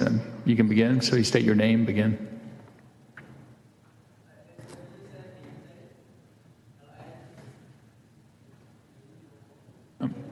I'm sorry. I'll call out the names again. Peter Law, Fing Nguyen, Dick Ka, William White, Min Law. Go ahead, sir. Please turn on the microphone. I believe it's on now. Yeah. There you go. Good morning. Honorable Senators, my name is Peter Lai. I'm an Chinese-American residing in Plano, Texas. I'm here to express my strong opposition to this bill. First, this bill is discriminatory by limiting basic rights of people from certain countries of origin. Why should a Chinese H-1 holder not be able to purchase a rental property in Austin where a Canadian or a French counterpart can do so without restrictions? Second, this bill has overreached to fix the problem it's trying to fix. These four countries accounted for less than 1% of all the foreign-owned land in America. And there are existing laws on the book to deal with these issues of foreign countries buying sensitive properties around our infrastructures. So how is a Chinese national buying a coffee shop in downtown Austin a national threat? But SB 147 will make that a national security issue. Third, who gives the state to discriminate against certain people because of the country of origin? We shouldn't become victims of the U.S. foreign policy. This is no different than racial profiling. Will you guys support a bill to limit white men from entering this building because over 90% of the people who stormed our Capitol on January 6th are white men? I don't believe guys you will do that. If you do, I will support this bill. Please be clear, Chinese nationals are not the same as Chinese government. Finally, this bill stigmatizes all people with similar ethnic backgrounds and subject people like myself to discrimination. Why should I have to bring my U.S. passport to prove my worthiness when buying a property while you guys don't? Thank you, sir, for your comments. Thank you. Go ahead, sir. Okay, my name is Dick Kai from Plano, Texas, or Dallas, Texas. So I didn't have a paper or anything like everybody else, but I have two flags. One is United States flag, and another is China's flag. So the reason I have these two flags is that if I don't actually have a flag with me, and can you guys tell I'm Chinese, right? I'm actually red Chinese or blue Chinese. You cannot tell. If you cannot tell that if this bill, SB 147 passed, that you probably will place me actually behind that red flag, right? So actually I have been here in the United States for 33 years and naturalized 25 years already. So with that said is that this bill, I mean, we can understand the national security reason, but it definitely will impact Chinese Americans, and very less likely you're going to impact the Chinese much more. So that's a real concern in the sense that I don't want you guys or anybody in the future to somebody like just by looking at a Chinese then place our name, right, and our image behind this red flag. That's what we don't want to happen. But this Bill 147, very much potential it will. And is that what you guys want to happen? I don't think so. So please remove, okay, the country, China and Russia and any of that. If you want to add that, why don't you add Venezuela, right, Libya, Sudan, and all these countries too. So please remove all four countries' names. And you can leave just a hostile country, but don't mention China, don't mention Russia. And that's the thing, my objective is that remove the countries, please. Mm-hmm. Thank you very much. Thank you, Mr. Guy, for your testimony. Please say your name again, ma'am. Go ahead. Yes. My name is Lin Luo. I'm representing myself and the Asian Americans Leadership Council to oppose SB 147. I'm against this bill because it's unconstitutional based on racial background. It grants legislators the power to classify any immigrant group as a security threat in the future. SB 147 is discriminatory against the AAPI communities who are already under Asian hate attacks. It repeats the dark American history, such as the 1875 Page Act prohibiting Chinese women from entering this country, the 1882 Chinese Exclusion Act, the 1924 Asian Exclusion Act, and the 1942 Japanese internment ban. Those laws exemplify the racist history against ordinary people legally living in America that has nothing to do with their country of origin. Texas has been the land of diversity and inclusion, attracting many high-tech businesses relocating to Austin or Dallas. According to the Global AI Talent Tracker report, 56% of China's top-tier researchers study, work, and living in the United States.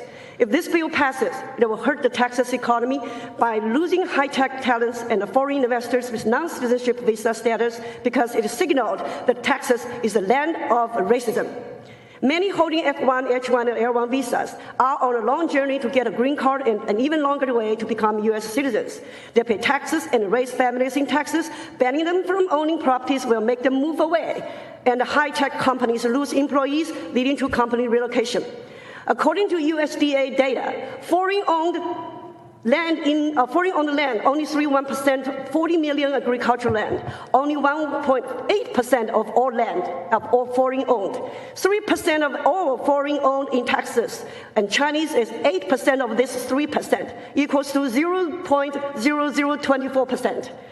So I have been convincing the business partner for years to start building a factory in Texas that could create high-tech job opportunities for up to 100 employees.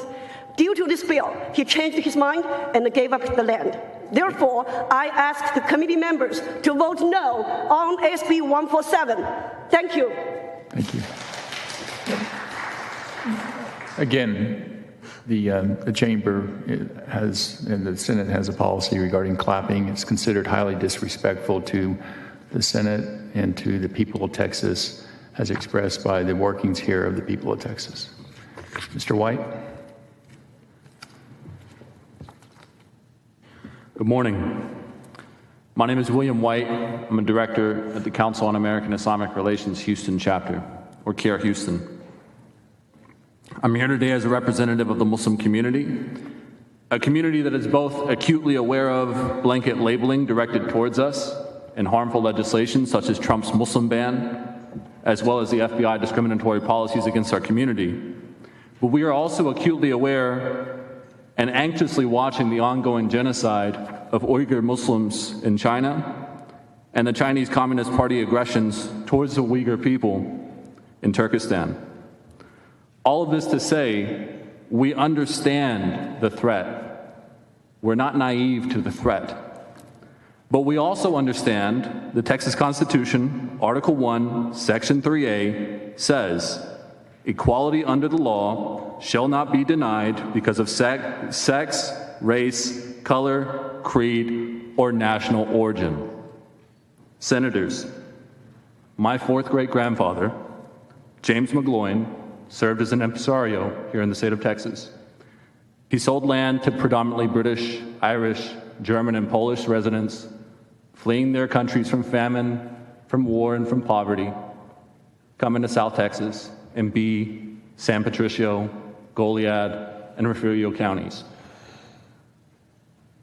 And while that was exclusively to European immigrants moving to Texas, I stand today in opposition of SB 147 to welcome people from other countries besides where my great-grandfather welcomed them into the state of Texas. In this state, we welcome everyone.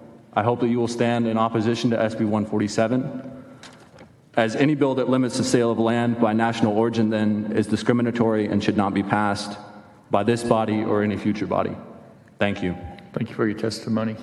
Mr. Nguyen. Good morning, dear committee chair and committee members. Thank you for the opportunity for me to do the testimony here. My name is Feng Wen, and I'm a data scientist from Houston. I'm representing myself today. I have read the updated bill, and thank you for all the efforts for listening to our concerns, but I'm still opposing this bill, as SB 147 discriminates against certain ethnic groups of legal immigrants. As a professional who has worked in Texas, I started my career in 2014 here. I have experienced all the difficulties of the U.S. immigration system. It took me 8 years to get my green card, during which I only held an H-1B working visa. I used to serve as the Texas section chair for the Society of Naval Architecture and Marine Engineering, the largest professional society in this country for the marine and offshore industry. During my term, I have met hundreds of young professionals who are very talented engineers and researchers. They haven't yet got their permanent residency or citizenship. For these professionals, losing their right to own the real estate property is worrisome, especially if many of them have already invested their lives or about to in Texas and contributed to our economy. I know the updated bill has reserved the right to own the homestead that property, but I think that's still a brutal violation of the basic human rights. It should include all the property. So discrimination against the individuals based on their country of origin is unacceptable and unconstitutional. I believe people from the totalitarian governments, the actions those governments do have nothing to do and should not be held against individuals seeking better life in America. So I ask that all the members of this committee could vote no on SB 147 to send a clear message that Texas welcomes immigrants from all ethnic backgrounds and values their contributions to our society. Thank you for your time and attention, and I'm open to any questions. Thank you. Thank you. Thank you, panel, for your input and testimony today. For the next panel, the chair calls.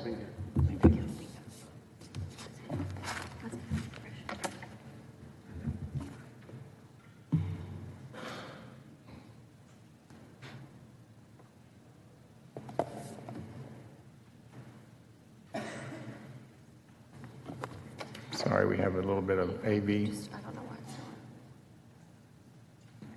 Bill Zing, Wei Li, Zhao Jue, Minglu Bao, those four individuals. And Nalufar Hafizi.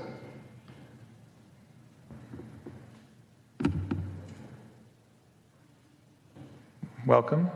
Please, sir, state your name, begin.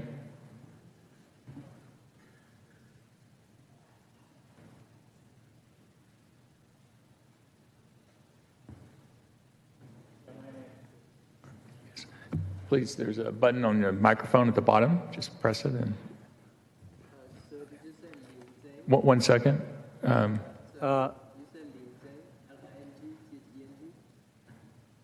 The gentleman in the middle. Yeah, Bill Zhang. My name is Bill Zhang. Okay. 1 second. We need to make sure your microphone is on. Is there a button to press there? Get closer to the microphone, maybe. Hello.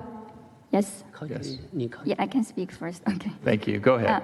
Yeah. Thank you for giving me this chance to speak here. And I am opposed SB 147 bill. My name is Xin Liu, and I am a Chinese citizen. Right now, I live at Grand Prairie, Texas, with my family. I work at Novartis Pharmaceutical Company as a senior scientist.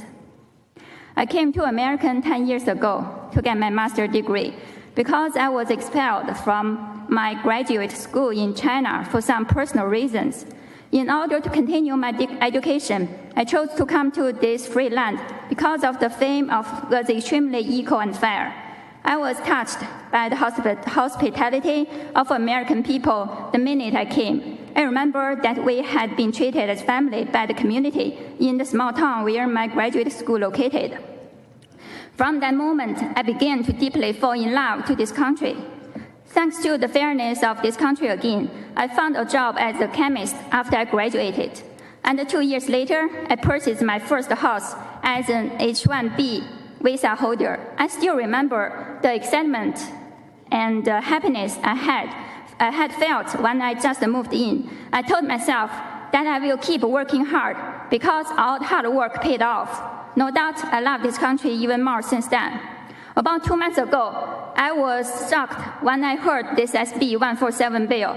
The message it's delivering is disturbing, and not the fairness and hospitality I remembered. If you say the insults and attacks towards Asian people since COVID were just individual cases, but this bill beyond a doubt is that the government is targeting Asian Chinese American. This is so disgraceful and dreadful because it's against the Constitution. Any sense of segregation based on race is against the Constitution. Nobody should be treated differently because of their race. If this happens, it's a historical retrogress. If you are not stopping this now, it can happen to anybody, to your friends, to your descendants any day for any reasons. The majority of us as immigrants are nice and normal people. We came here trying to have a little bit easier life. We pay tax on time. We follow all the rules and laws. Thank we you, work for hard. your testimony. Okay. Yeah, I'm against this bill. Yes, thank you very much for your testimony. Go ahead, sir. Yeah, Honorable Committee Chairman and committee members. My name is Bill Zhang, Interim CEO and one of the owners of BTIC America Corporation located in Houston, Texas. On behalf of our company, I oppose SB 147. Our company is a joint venture company with a Chinese factory who is a major shareholder.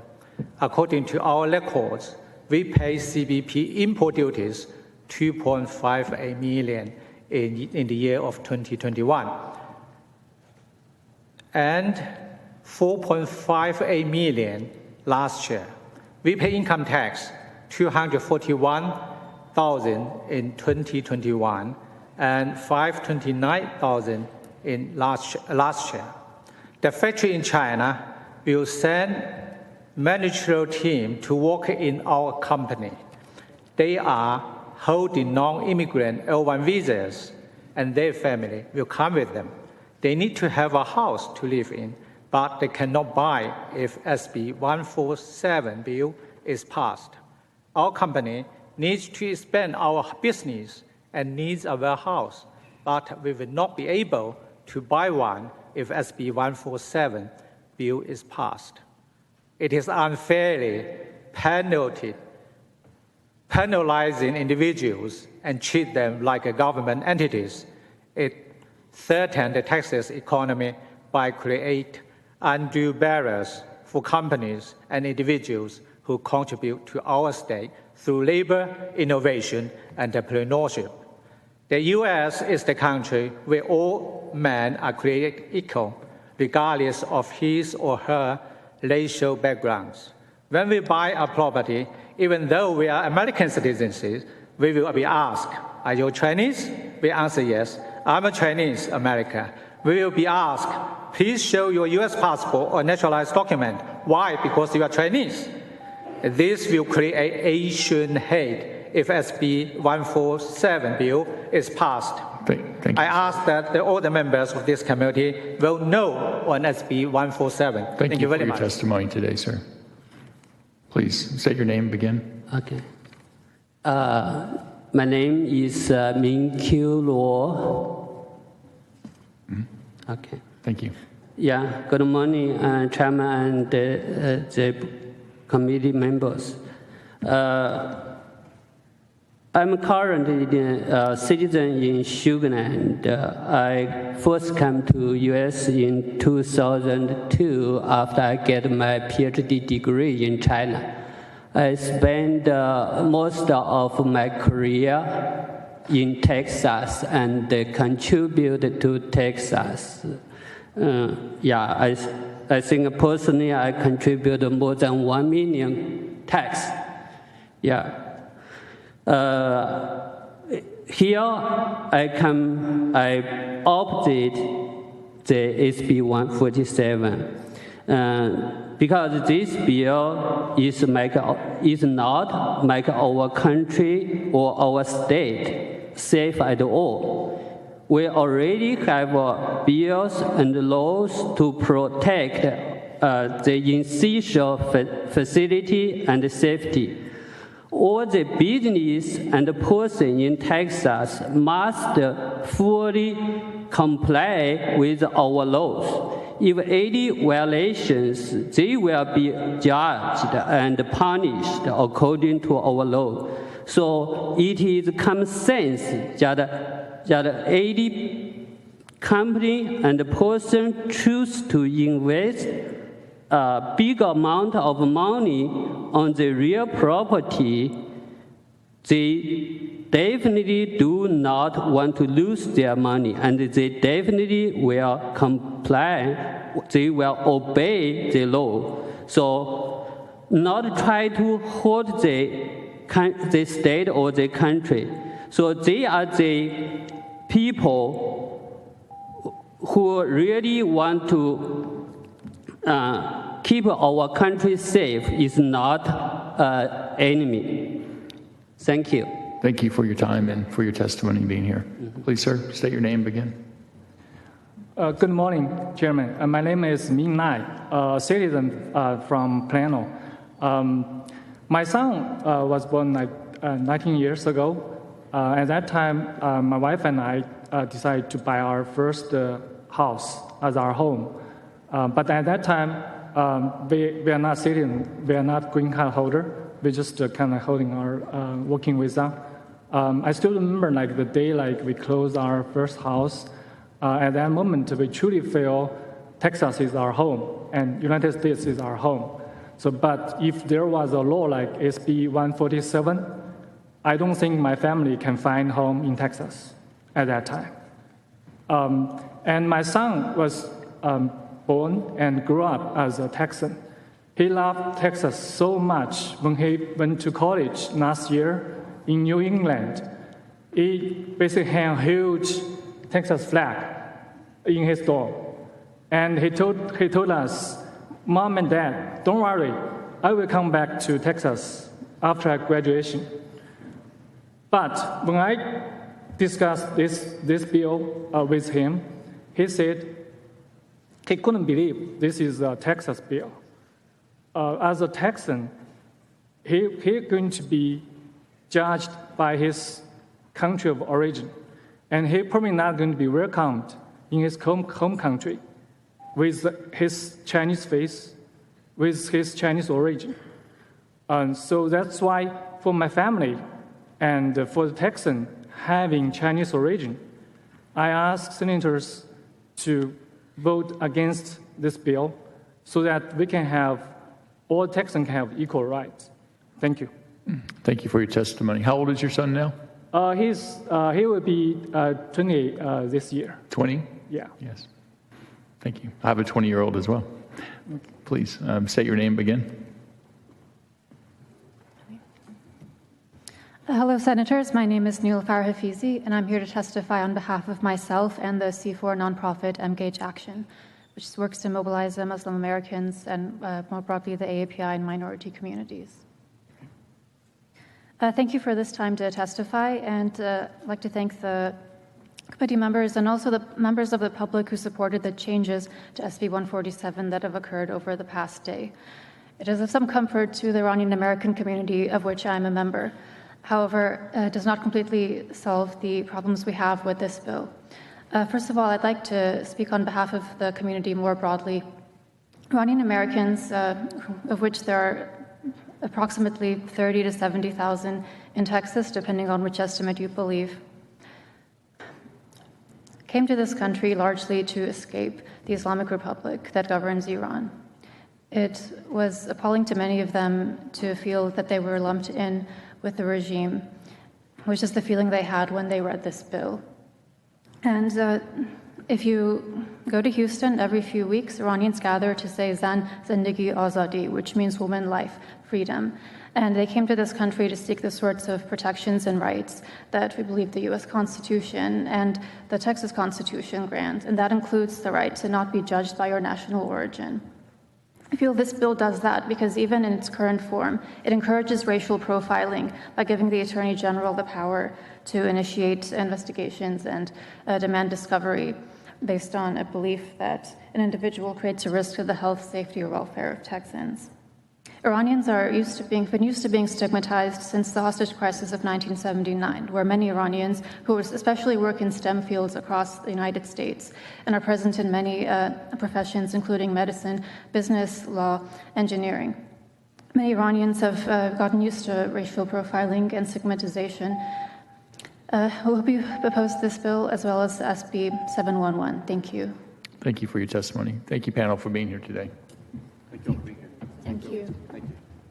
The chair calls Han Jing, Janet Lau, Ling Jing, Zhen Lau, and Paul Shinkawa.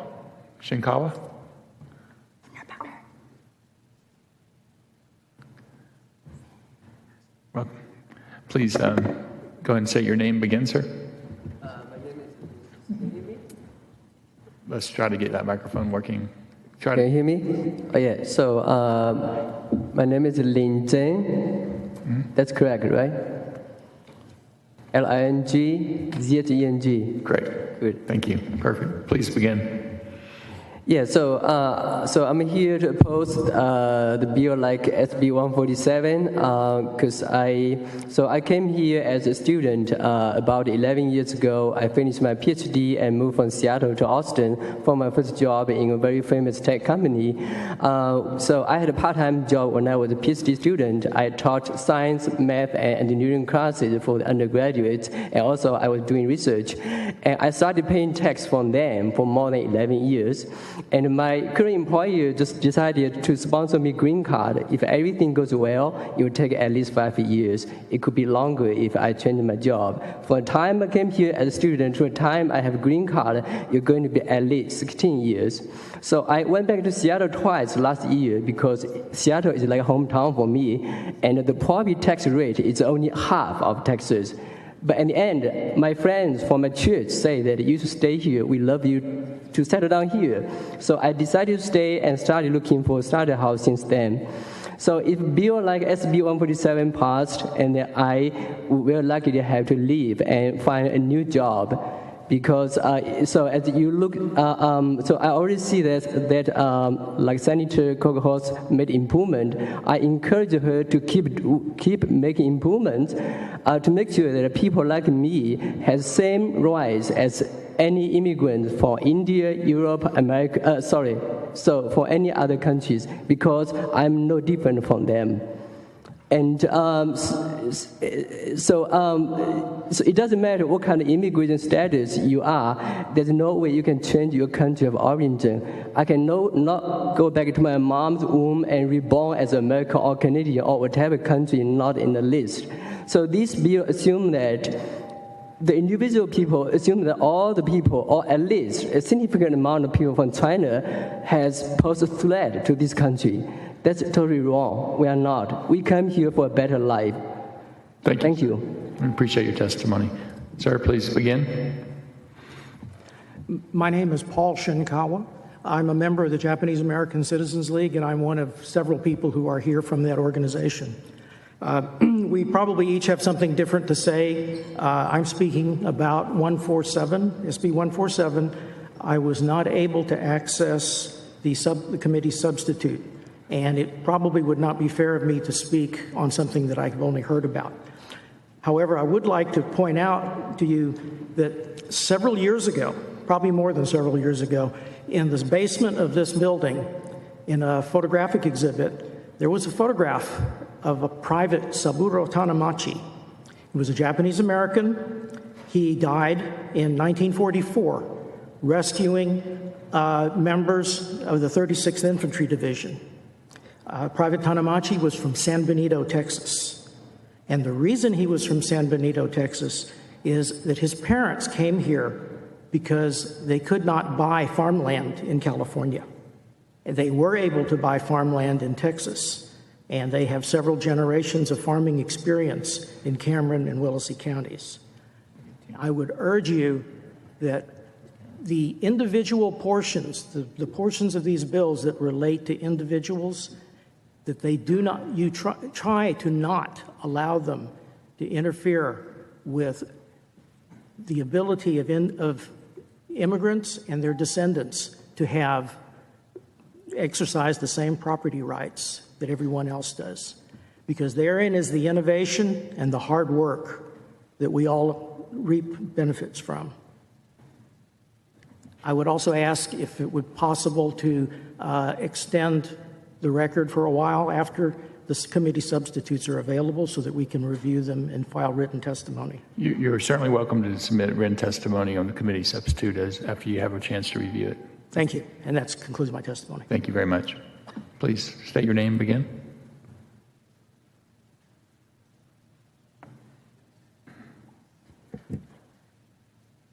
Good morning, Mr. Chairman. Thank you, the members of the Senate Committee.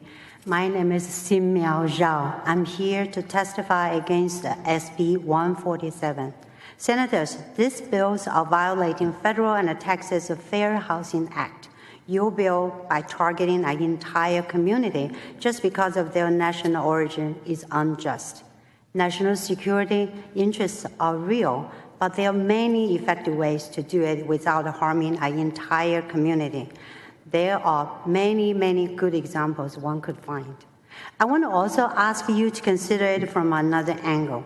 The economic growth in Texas is greatly due to the many high-tech companies and the many talents from different national origins. SB 147 targeting individuals because of their country of origin is deemed to encourage racial inequality and discrimination and potentially lead to hate crimes. This will dissuade the many multinational, highly qualified talents and companies from investing in Texas. It will hurt the Texas economy for all Texans. Please vote no to SB 147 and choose a path that will protect all communities. Thank you for your time and consideration. Thank you very much for your testimony. Sir, please.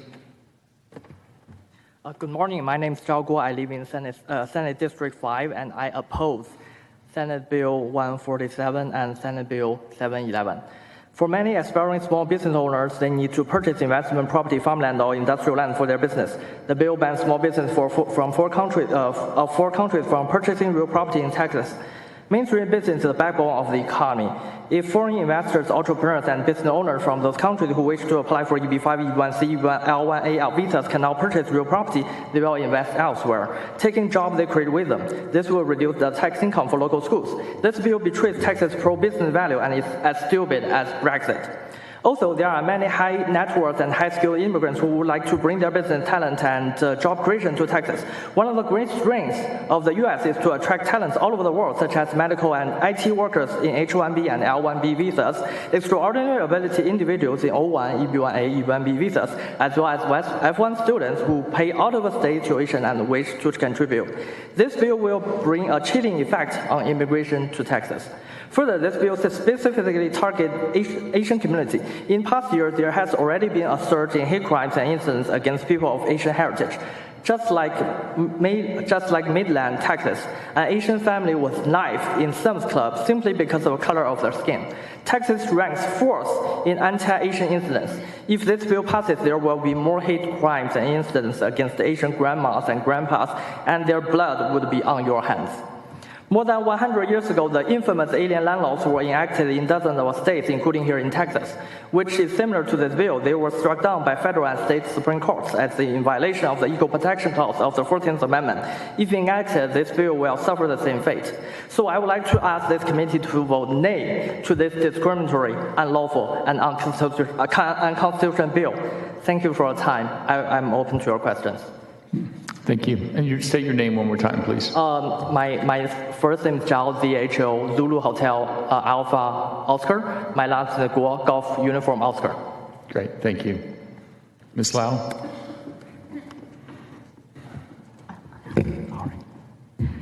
Hello, my name is Janet Liu. I came here myself, but unofficially I represent the Asian community leaders. because I have calling all senators and your staff to arrange meetings. Every meeting, my leaders were on the call from chambers, from political action, from all spectrum of our community. Even I'm here by myself, I do represent the greater cross Texas Asian community. Now, I'm strongly opposed both 147 and 711. The bill, because it singled out 4 countries. Ordinary people cannot tell the country versus people, okay? No, they can't. Ever since COVID, there was a report, I gave it to Emma, you guys can have it. Total, for 2 years, March 2020 to March 2022, 11,500 cases have been reported, not including this, the last 12 months. I myself have experienced 2 very unpleasant experiences. One is my best friend, Grace. She was by the beach, Miami. She and her 3-year-old, 5-year-old was walking by. A bystander came by, spat on them. If the 2 authors were moms or fathers to the 3-year-old, what are they gonna say to their daughter? Why? Why those people spat on me? Just because they have my face. They look like me. That's very, very hurtful. Very. Second example, I was shopping with my husband, by the way. I'm married to a Kansas boy full of veterans. My father-in-law was a veteran. My uncle's been to different wars. We were all for national security. Anyway, so it's racial profiling, make our society in danger, and stop our economy. People are going to go away to the more friendly states. Finally, I'm watching, our community watching. If anybody sitting here make the laws pass, endanger our community, we are going to mobilize our people here and everywhere. We're going to vote those people out. Mark my word. Thank you for your testimony today. We appreciate it. I'm angry because our community angry. I just want to show Thank you for your testimony. Thank you. My name's Janet Liu. Yes, Janet. Thank you very much. This panel is excused. Chair calls Molly Cook, John Fleming, Ling Lau, Christina Wu, Shanghai Zhang.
Mr. Fleming, introduce yourself. Welcome. Introduce yourself. Give us your testimony.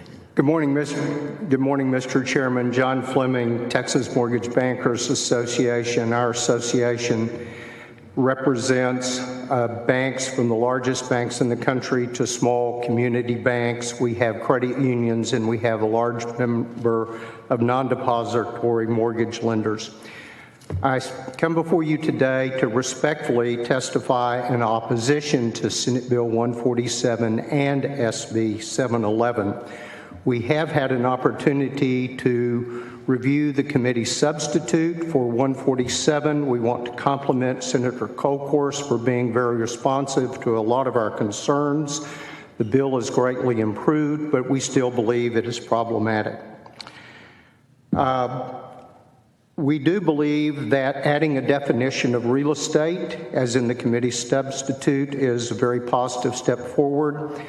However, I would ask that if it is the intention of the senator to exclude lease transactions, the bill needs to be amended to say that. As a lawyer, I've always considered a leasehold interest to be an interest in real property. That would need to be clarified. Our greater concern, to some extent, has to do with conflicts with the Texas Constitution. As a previous witness has said, Texas passed in 1972 its own Equal Protection and Equal Rights Amendment, which prohibits discrimination on the basis of national origin. We believe, even as written, the committee substitute is questionable under that, as well as under the Federal Fair Housing Act and the Equal Credit Opportunity Act. It also needs to be taken into consideration that Texas is a community property state.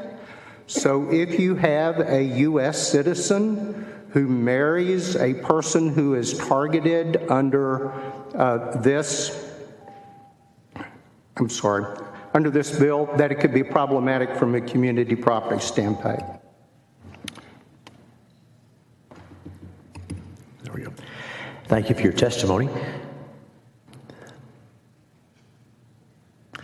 Did Ms. Wu, did Christina Wu make it? Ms. Wu, welcome.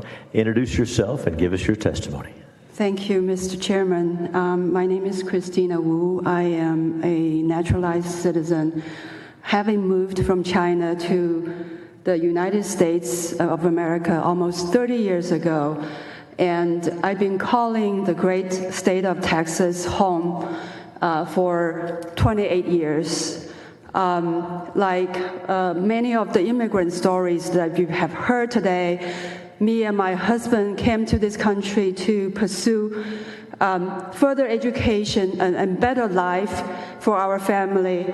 So both my husband and myself went to Texas A&M University in College Station. My husband got his PhD degree in electrical engineering, and I got my business degree. And we've been living in Texas since 1997.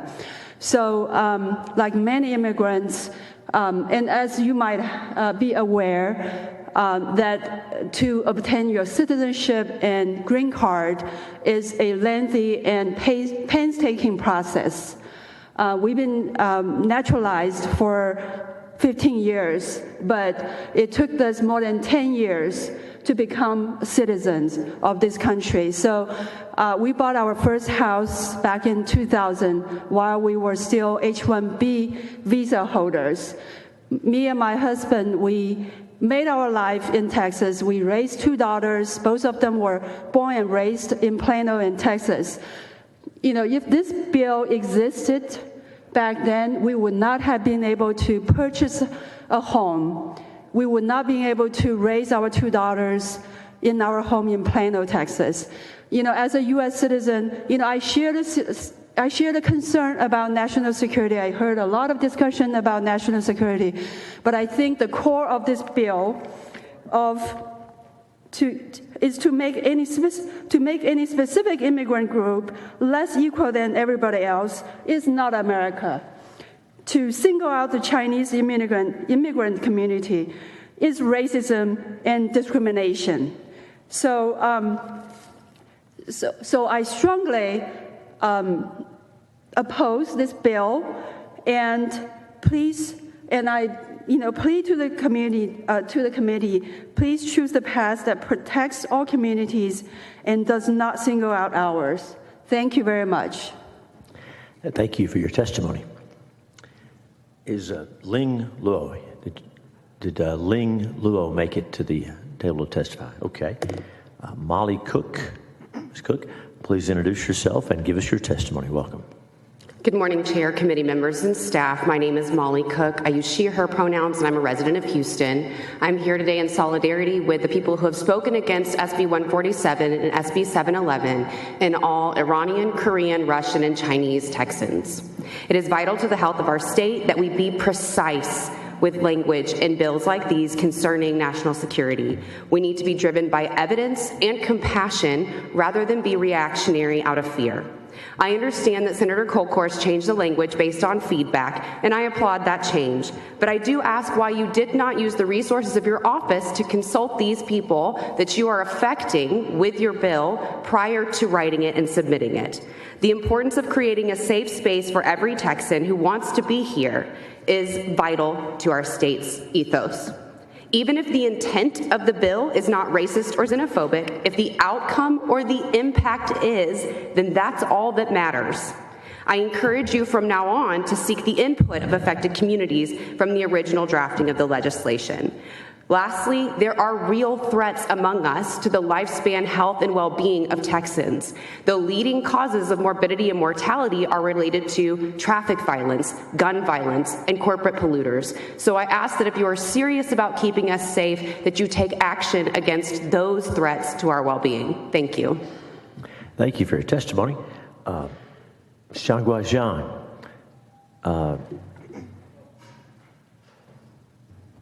My name is Bing Bai. I think he just called me. Okay.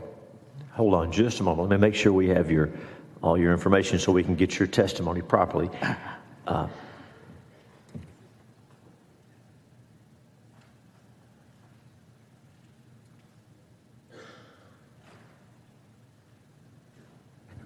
We haven't called you yet, but hold tight. We will. So we'll be calling you up when we get to you. Thank you very much. We haven't called you yet. We are still looking for Ling Luo, Lingluo. And I know some folks may be having a hard time hearing in the gallery. I'm sorry if it's not loud enough. So Ling Luo and Xianghua Zhang.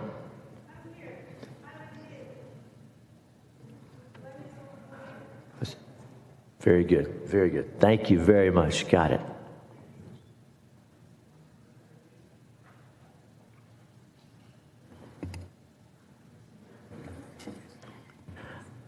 Should we stand by for questions, or are we dismissed? Almost there. Almost there.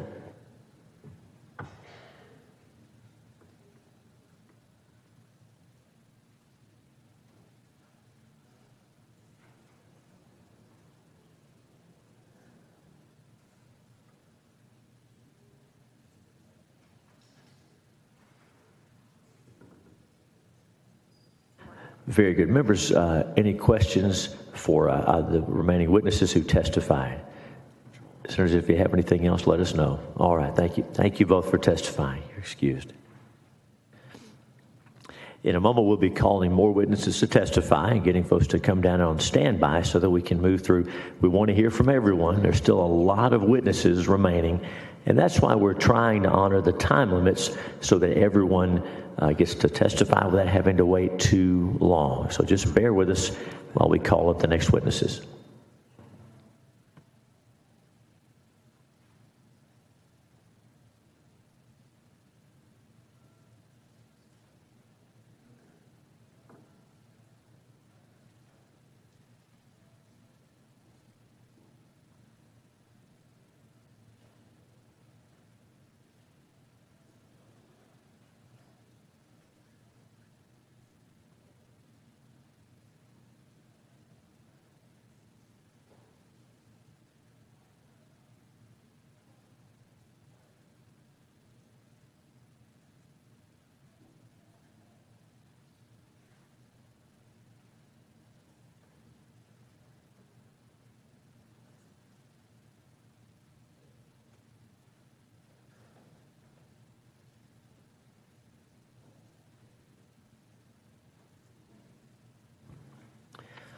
All right, we'll ask the following witnesses to come down and take a seat at the table.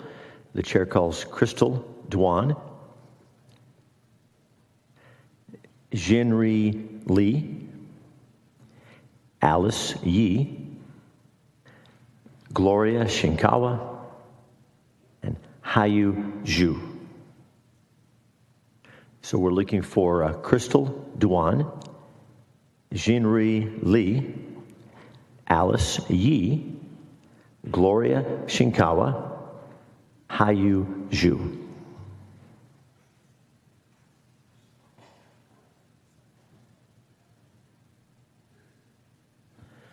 All right, welcome. We'll begin over on my left, your right. So, ma'am, you'll start first. Please introduce yourself and give us your testimony. You have 2 minutes.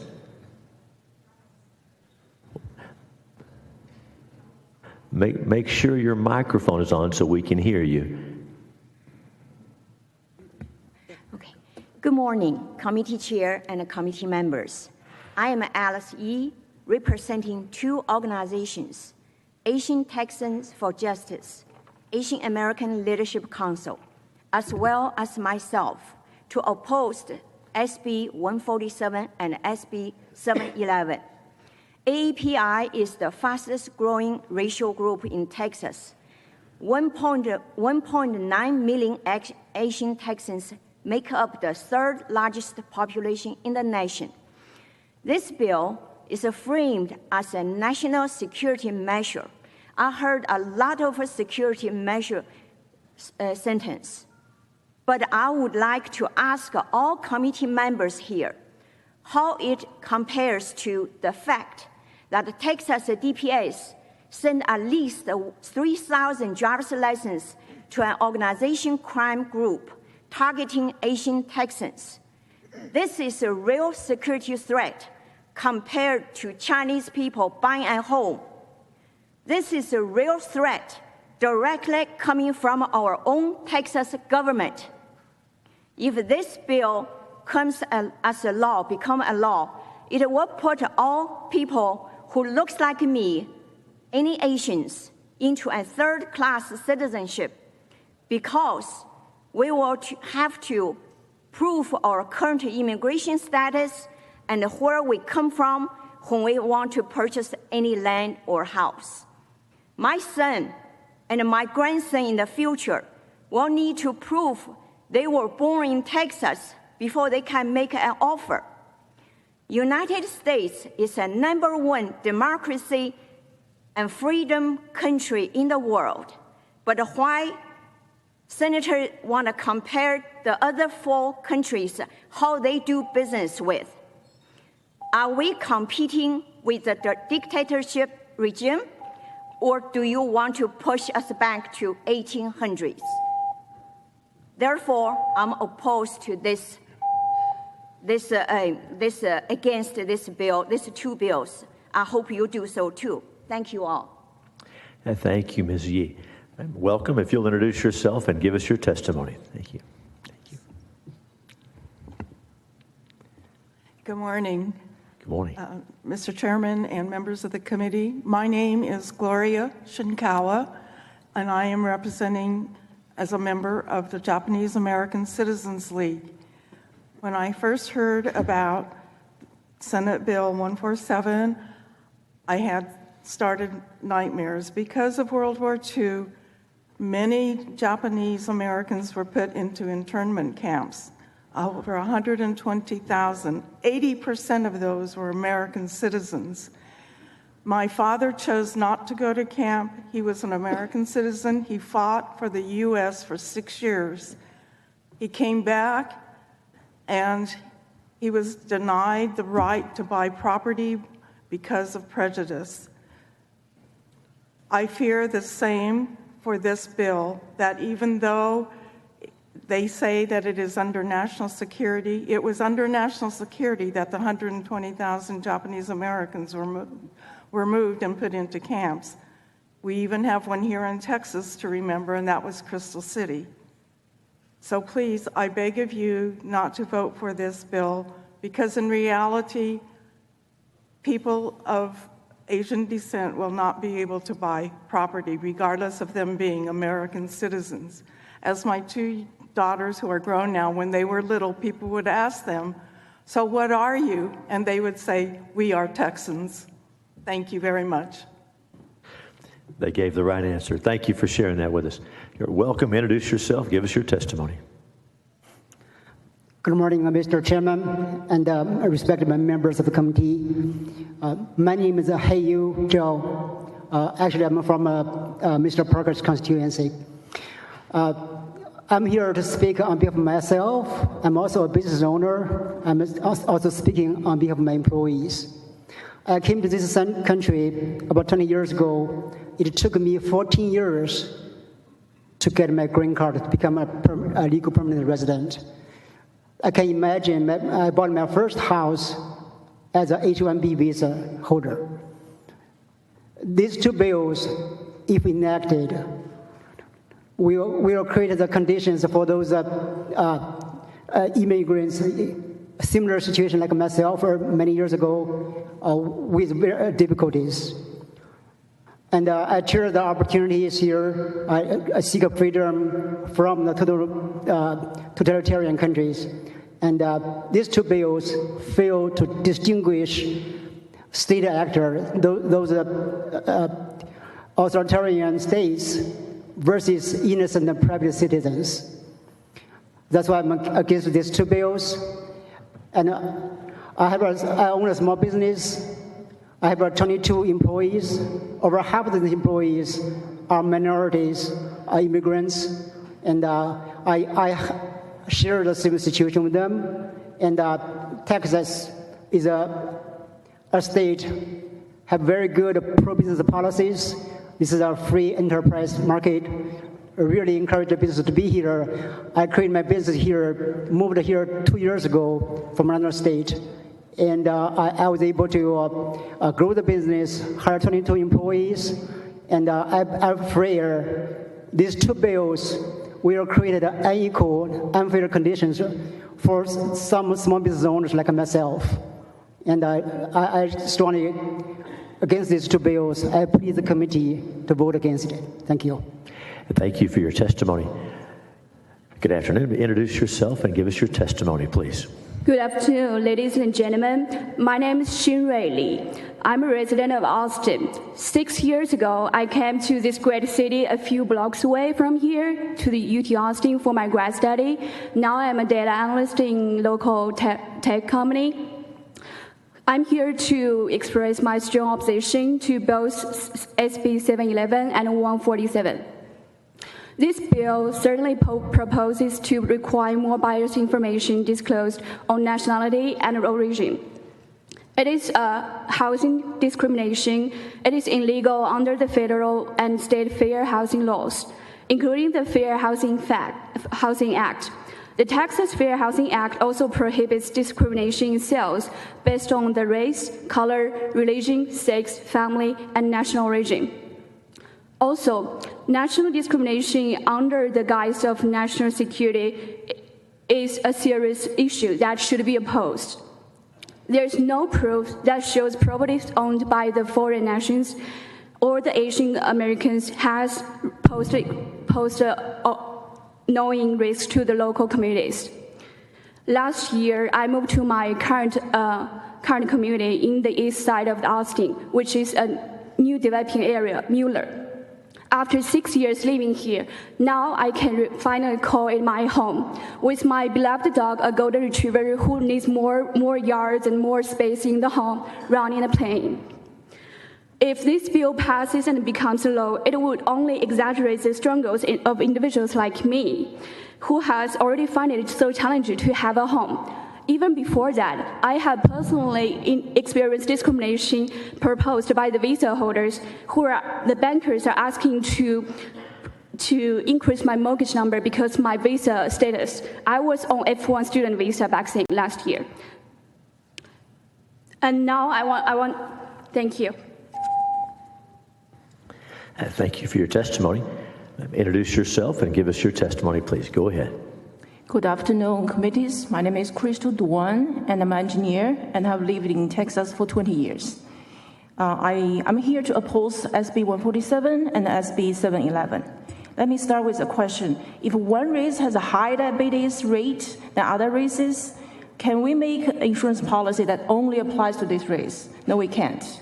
If one race has a higher criminal rate than other races, can we make a law that only applies to this race? No, we can't, because this is discrimination. And let me tell you how the discrimination could spread from SB 147 and 711. If these two bills are passed, people will soon forget or even remember or care that exactly why Chinese people who live in America can buy a second house. They will only remember that the Chinese treated differently in this country, and thereby anyone can be treated differently in this country if a reason is found by government. And I also want to mention something that Ms. Kokost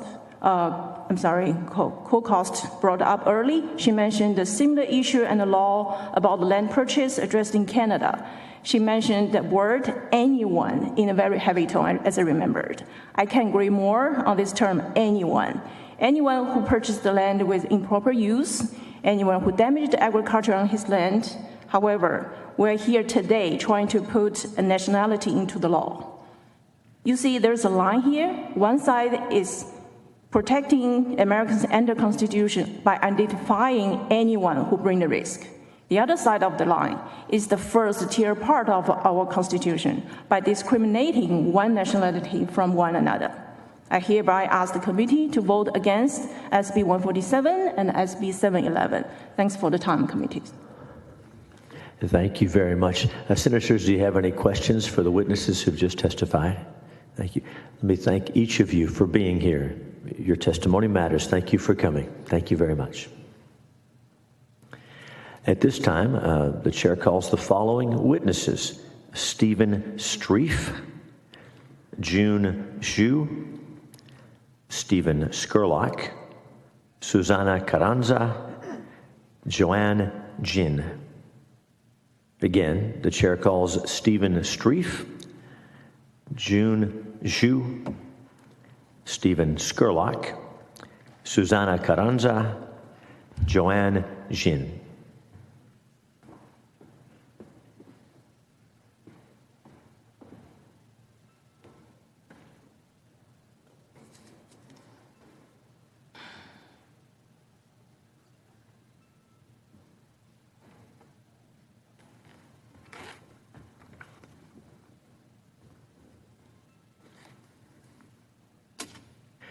And while the remaining witnesses are making their way, we'll get underway. I think you got to the table first. Please introduce yourself and give us your testimony. Welcome.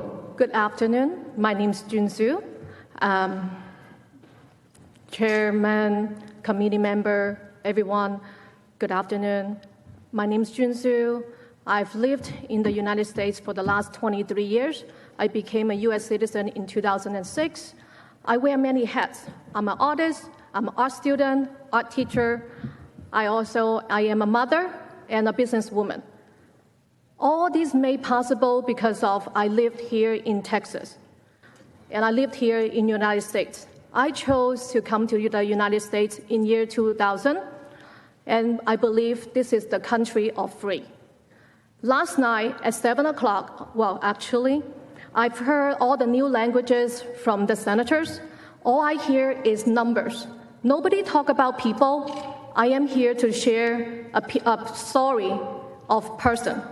Last night at 7 o'clock, I kissed my two boys, 1 8, 1 is 6. My husband, my mother, good night and goodbye. I said, I'm going to Austin. And they're like, why are you going to Austin?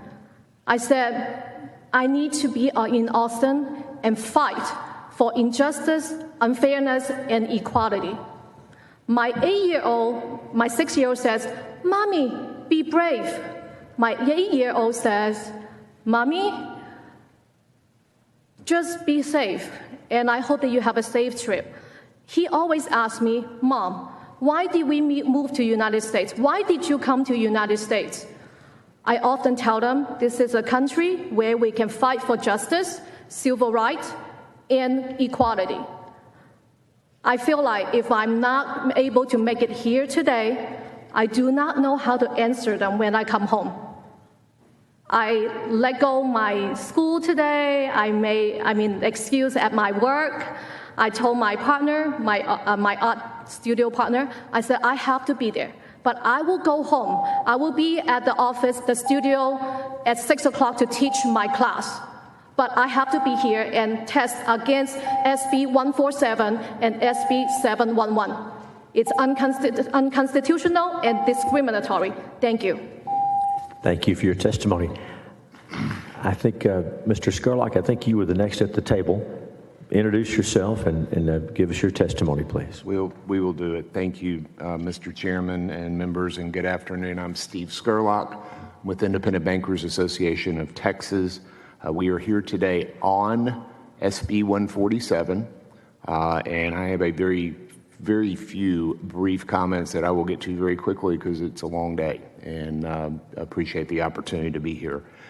First, this is clearly a very important issue, as we've seen this morning, and there are a number of moving parts. Senator Kolkhorst and her staff have been tremendously accommodating as we've worked very hard to address a number of issues raised, and we appreciate that, Senator. As you've heard and will hear, we're not quite there, but we are clearly making progress on this bill and on this issue. And I would also point out that this is how the process is supposed to work, and we're grateful for that opportunity. I'm going to avoid redundant comments. I had intended to talk a little bit about OFAC, the Office of Foreign Assets Control, what banks go through. I am not the expert, but I do have an expert on staff. I'm happy to meet with any of you or your offices and bring the folks that know what they're doing. So please let me know, and we will make that happen.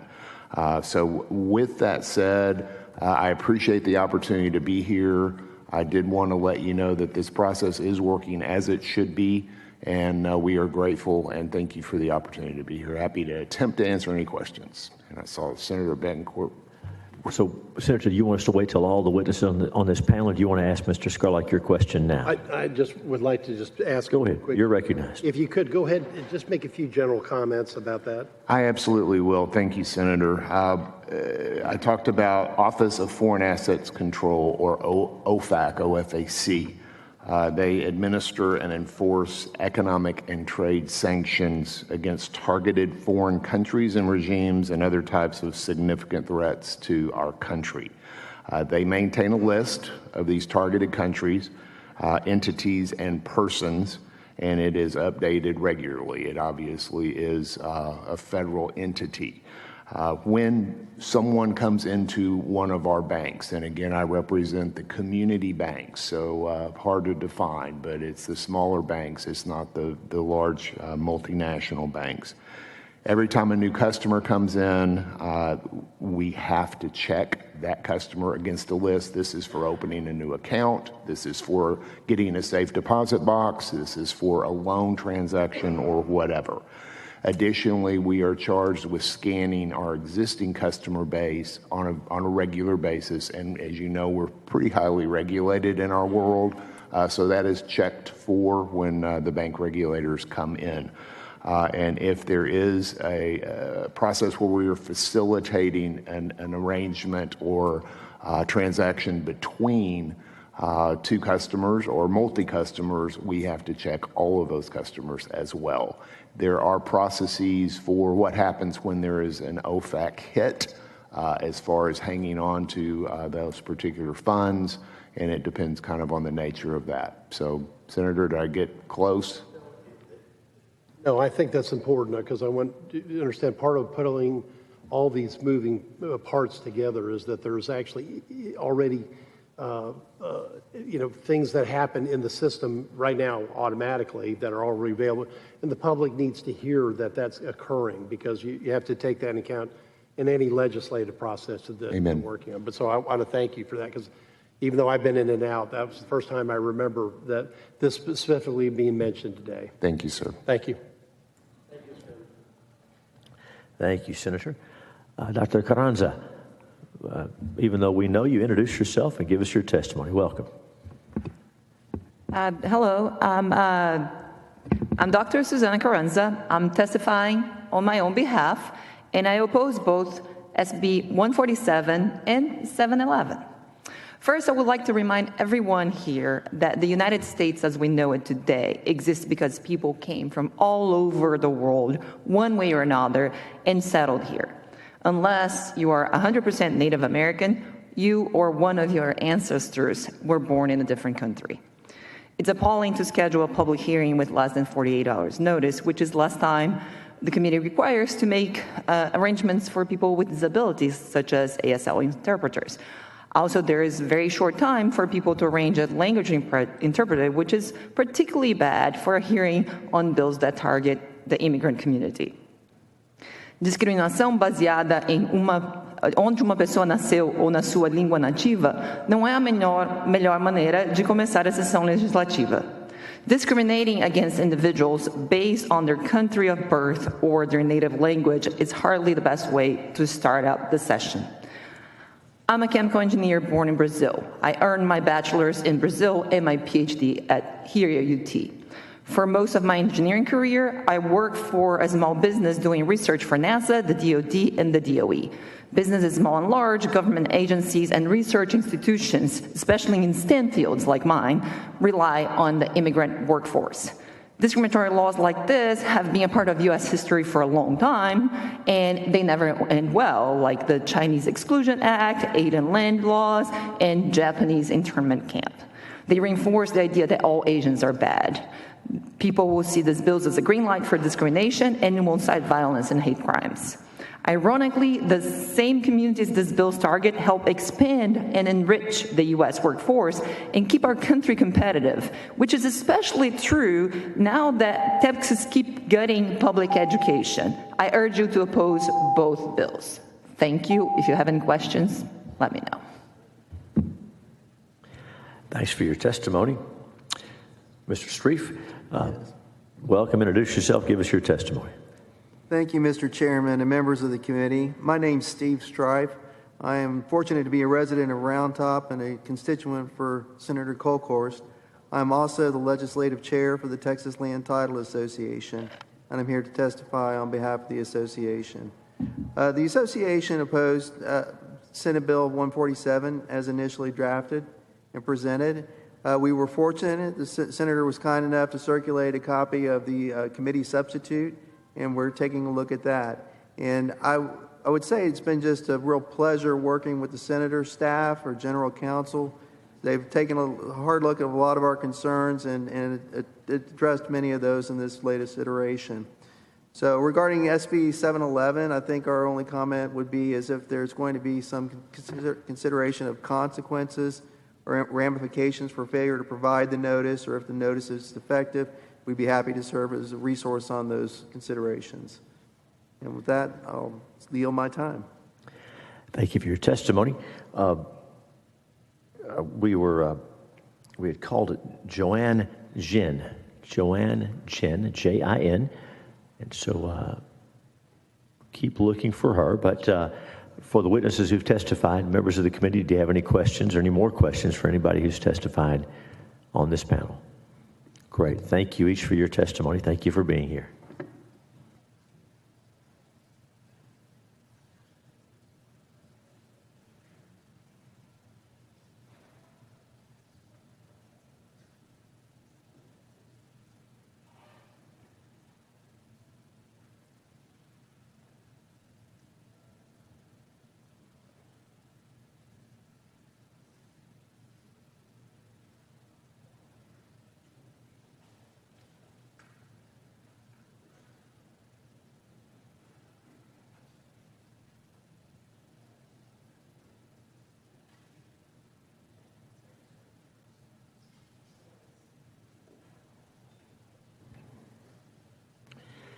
And the chair now calls the following witnesses to please come and take your place at the table. Helen Shi, Alice Chen, Oliver Ban, Hanyu Wu, and Fang Fang. So again, we are looking for Helen Shi, Alice Chen, Oliver Ban, Hanyu Wu, and Fang Fang. Thank you, Committee Chairman. I have a practical question before I start. Just hold tight. We'll recognize you in just a moment. We'll give you a chance to ask your question. Don't start yet, though. Thank you. Yeah. Just a moment.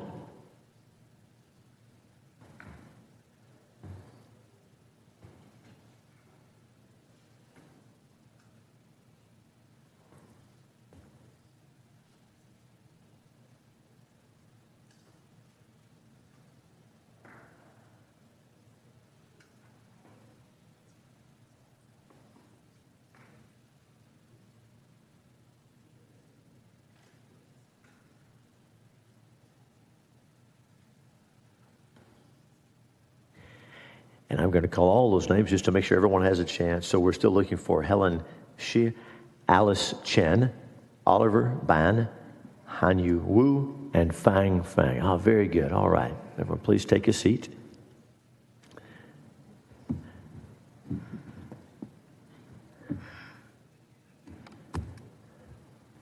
And we're going to start over here and work our way across, and we'll get to your testimony in a moment.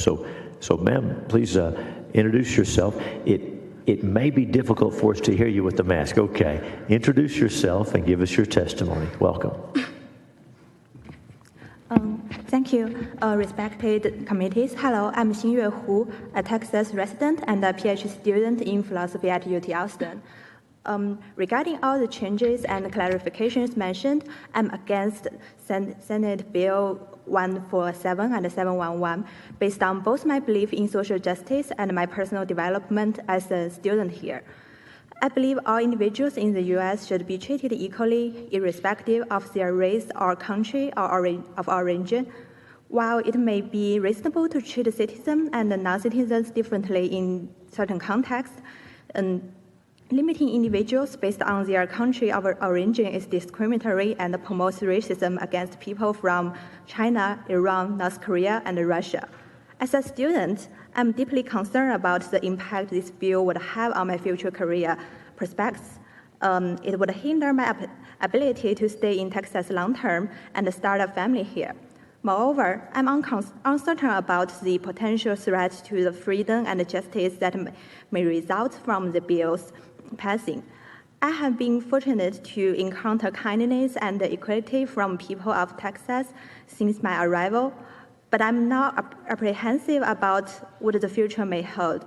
I'm worrying whether I'm still welcome to study and work here. If other affected individuals share my concerns, it could harm the progress and development of Texas.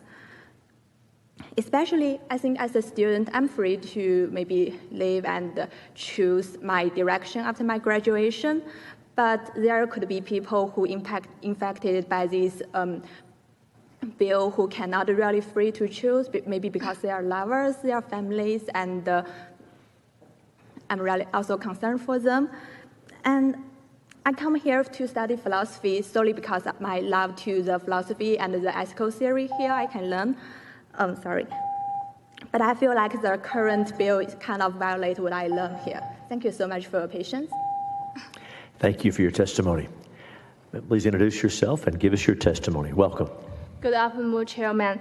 My name is Hanyu Wu. I'm presenting myself, an ordinary lawful resident from Round Rock. I strongly oppose SB 147 and SB 711.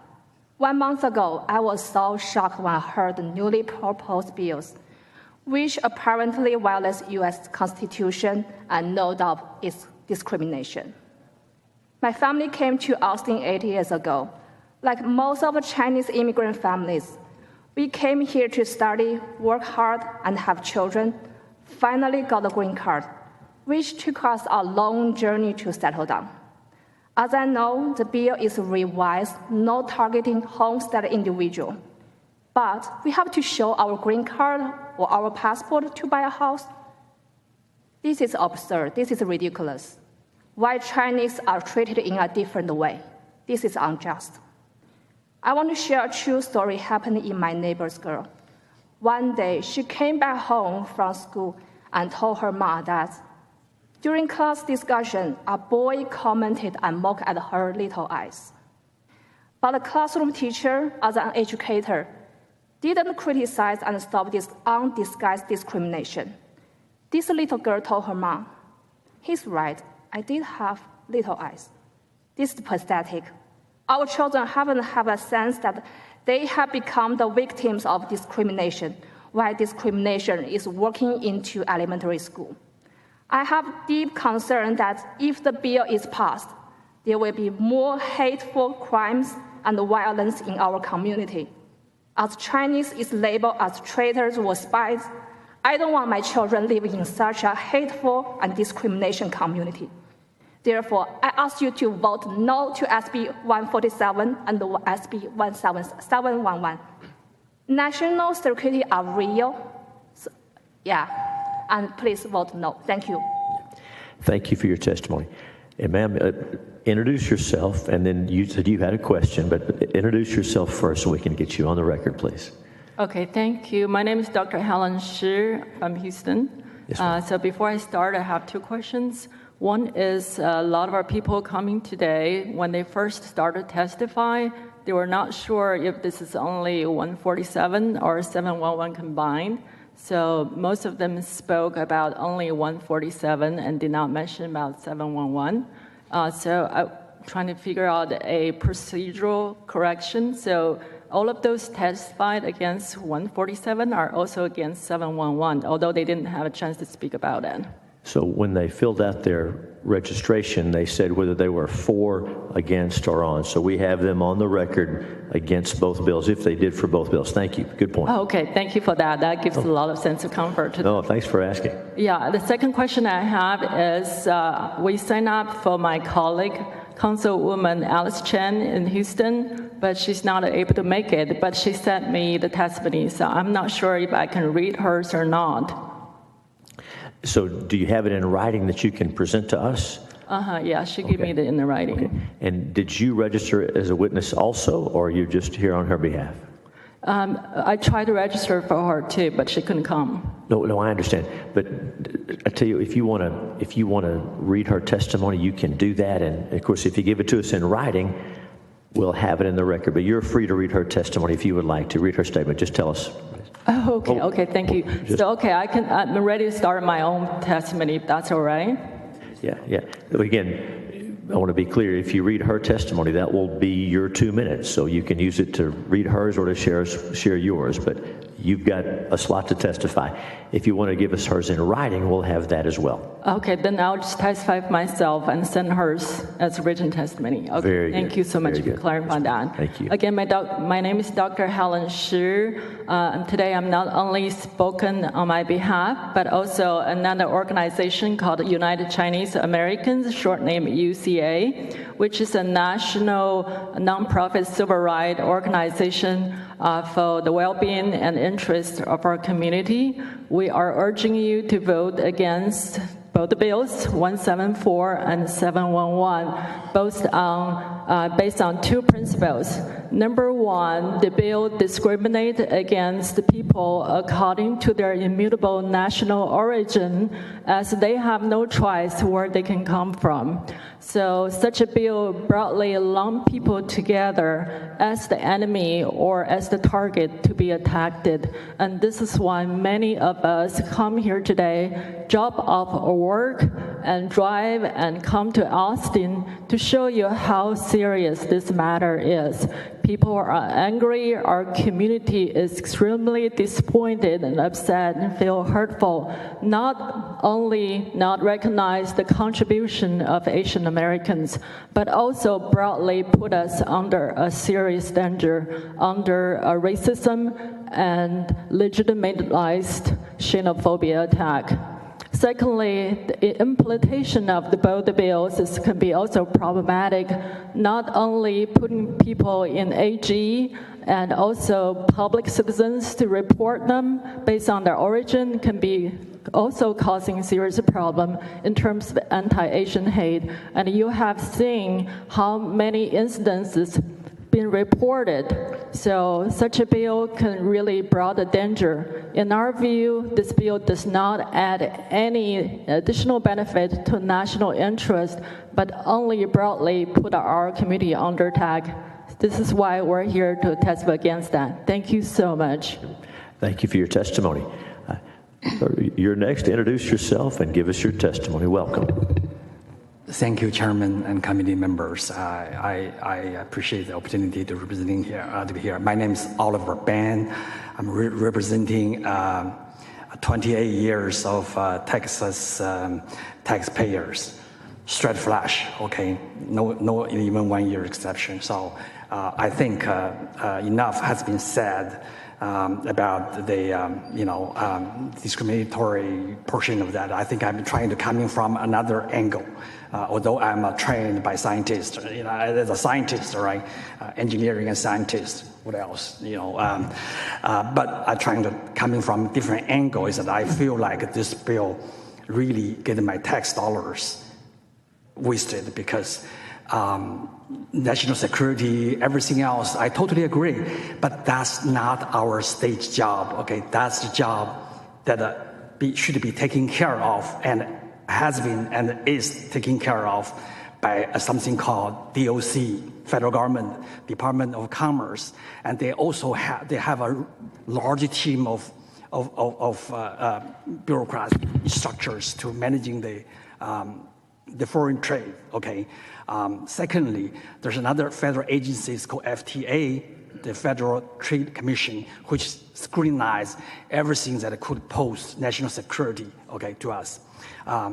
As a refugee of a messy state, it's called California, right? I've been living in Texas for so long because I'm trying to avoid this, a lot of government interference. I think this is a wrong direction. The SB 147 and SB 711 is just going, as part of our state legislatures, is going to a wrong direction, okay?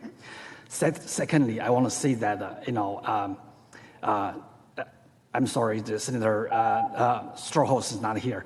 We should really taking care of, devote your energy toward electricity, net. Look at the massive net or something, right? Started by fixing, look at the light, it's off, put it back, right? So something like that. Thank you. Thank you for your testimony. Welcome, introduce yourself and give us your testimony, please. Thank you, Mr. Chairman and Senators. My name is Fang Fang.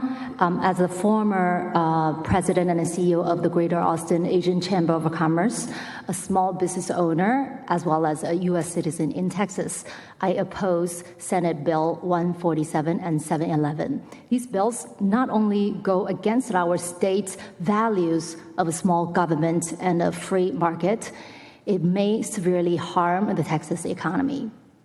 These bills unfairly targets foreign individuals and entities from selected countries. Senator Kolkhorst wants us to believe that these kind of policies are common and everywhere. It's not common. It's certainly not common to single out certain countries, even including their citizens. It sends a message that Chinese and Chinese companies are not welcome to Texas. So there are a few trade numbers in 2021. China was the Texas' second largest trading partner back in 2021, the third largest export destination, and the second largest import source country in 2021. So these bills will harm the Texas economy by limiting investment opportunities and hampering growth potential. We must remain competitive in order to succeed, and this bill undercuts that goal. The majority of the Chinese companies and individuals seek to support Texas economy and contribute to the society they invest in here in Texas. So we should be working towards creating a more welcoming environment for all who wish to do business in Texas, a real solution rather than passing discriminatory policy that hurts Texans, Texas economy, and our reputation. For these reasons, I urge you to vote against Senate Bill 147 and 711. Thank you for your time and attention on this important issue. And thank you for your testimony. Members of the committee, any questions for our witnesses? Thank you each for being here. Thanks for your testimony.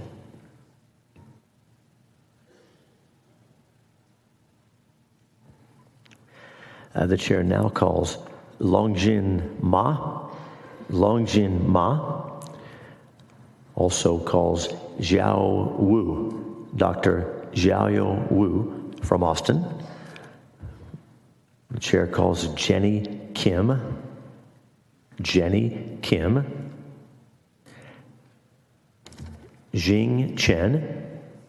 Jing Chen, please come take a seat at the table, and Qin Gu, also from Austin. So we're looking for Longjin Ma, Xiaoyu Wu, Jenny Kim, Jing Chen, and Qin Gu.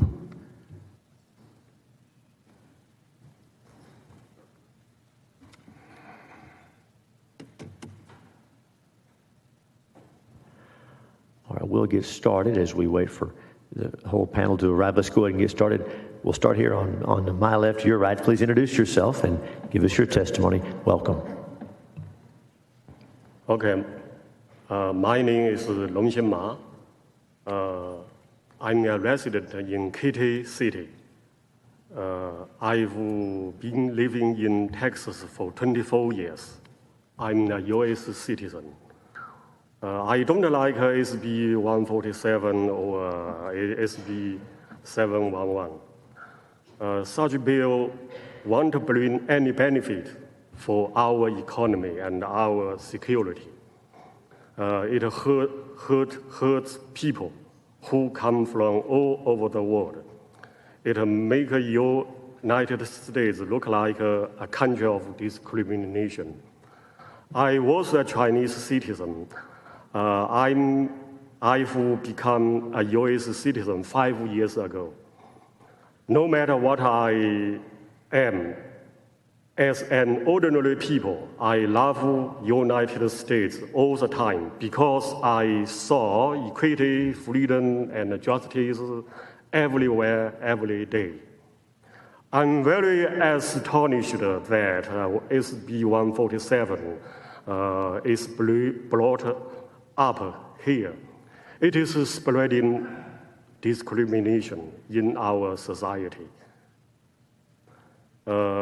We should punish those who put threats on our security in a way of case by case.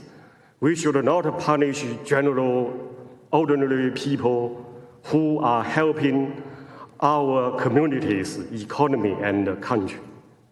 U.S. is the greatest country in the world. People who love U.S.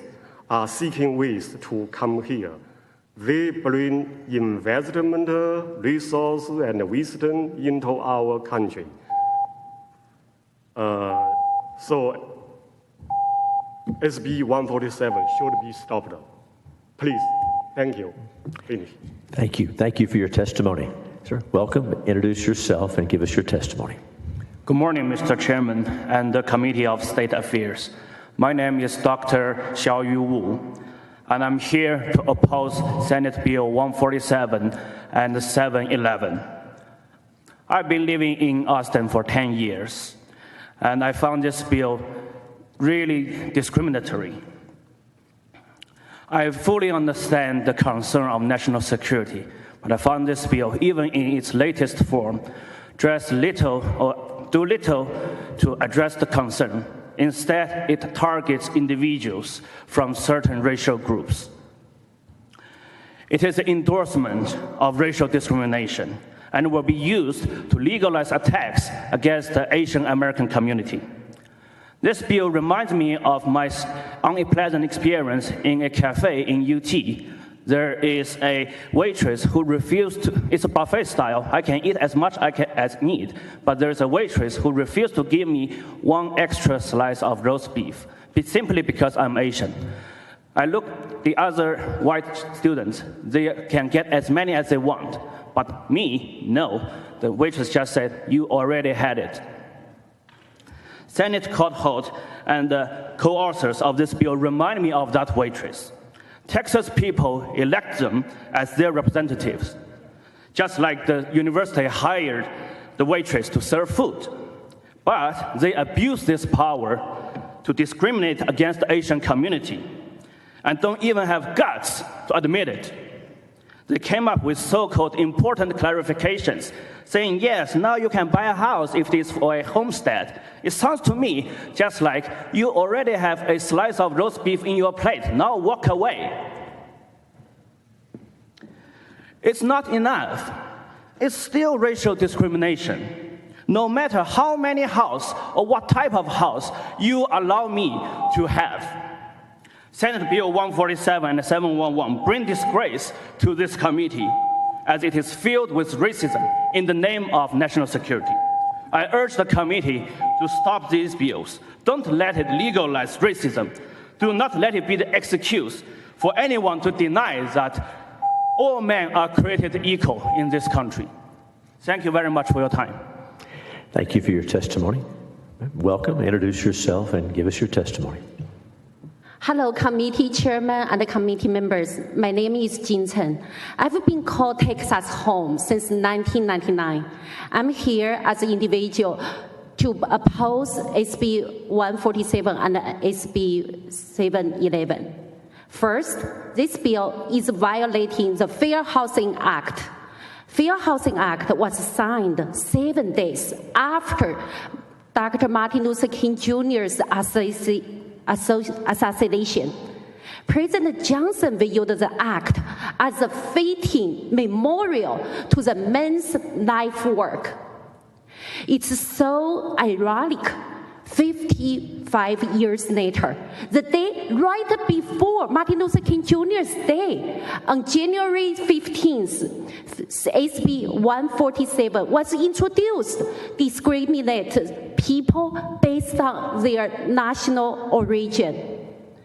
If our committee let this bill pass, do we still honor Dr. Martin Luther King Jr.'s life work? Second, the bill is no different from the Executive Order 1966. Over that order, over 120,000 Japanese Americans were sent to inhuman concentration camps simply because of their heritage. SB 147 is the same, based on the same original country. Our president offered a formal apology to Japanese Americans not long ago. Here, I'm asking our committee to be fair and justice today. Stop FB 147, not to do apology in the future. Thanks, everyone. Thank you for your testimony. And welcome. Please introduce yourself and proceed with your testimony. Good morning. My name is Chingu. I represent myself and oppose both bills. I graduated from UT Austin 4 years ago and started working in Austin since then. I'm now an H-1B working visa holder and I work as hard as anyone in the city. I love opportunities and vibes Austin provides, and I pay my tax. I help the city to grow and respect all laws. But just because I am born in China, I do not deserve the right to invest in real estate or buy even 1 acre farmland for me to retire in the future. SB 147 is purely discriminating against all Chinese people, assuming all Chinese are associated with the government, no matter what background we have. And for SB 711, it is adding a procedure to guide all sailors to discriminate against all Chinese names in the first place when they see the names on the offer. If passed, these bills will be the reason that many high-tech employees and PhD students choose not to stay in Texas. They will definitely turn down Texas as their future home option and to turn to other states because other states are truly equal and where they can enjoy the real freedom. I have already heard my friend who was preparing to move to Austin for his new job as a software engineer is recently reconsidering other states to live in because he does not want to be a second-class resident here. In closing, I ask all members of this committee to vote no on both bills. Thank you. And thank you for testifying. All right, welcome. Introduce yourself and give us your testimony. My name is Jenny Kim on behalf of the Austin Asian American Bar Association. Thank you, committee chairman and committee members, for keeping an open mind and hearing our concerns. I was fully prepared to present our statement that is against SB 147 and 711, but I thought I'd share a personal story with y'all instead.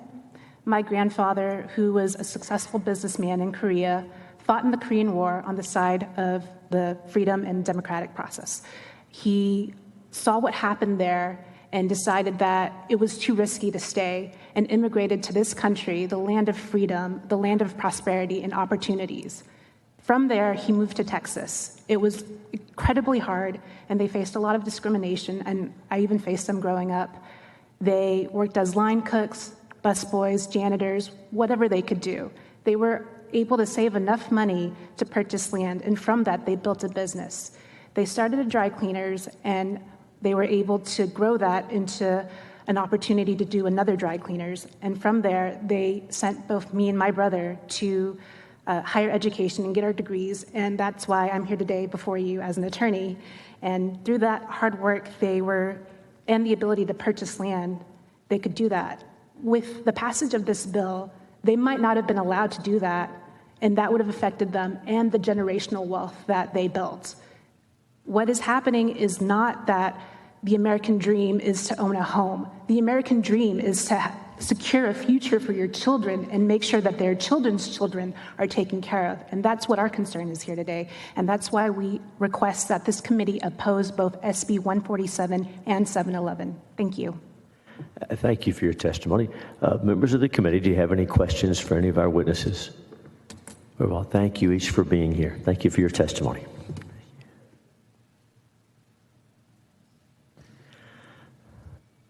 Oh, yes, if you have written testimony, please give that to Ms. Babb. She'll take that and get it to us.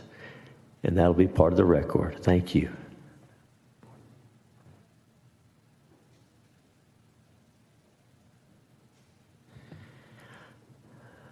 The chair now calls the following witnesses: Jingjing Zhang, Jianmei Sen, Mingwan Wei, Zaishi Shang, and Victoria Li. And we're looking for Jingjing Zhang, Jianmei Sen, Mingwan Wei, and Zaishi Shang.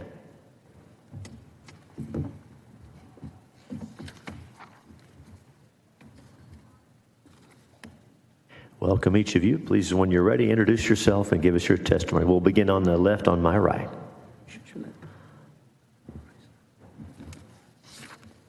Good afternoon, Committee Chair Senator Hughes and Vice Chair Senator Paxton and committee members.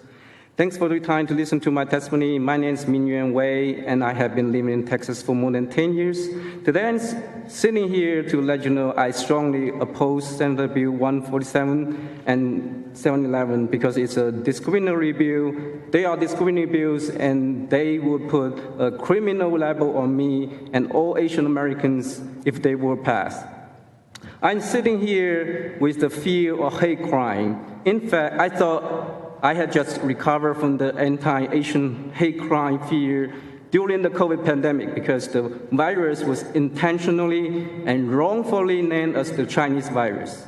Nope, I didn't get a break.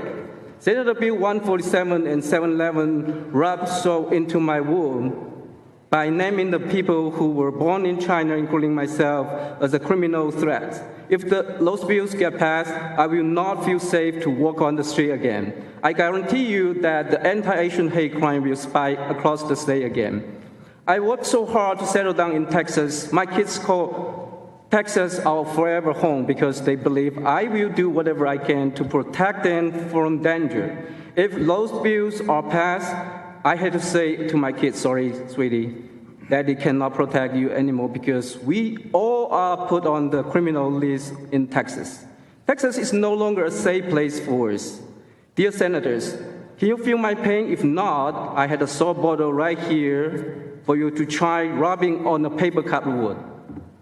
Please kill the Senator Bill 147 and 711 before it lands on the wrong side of history.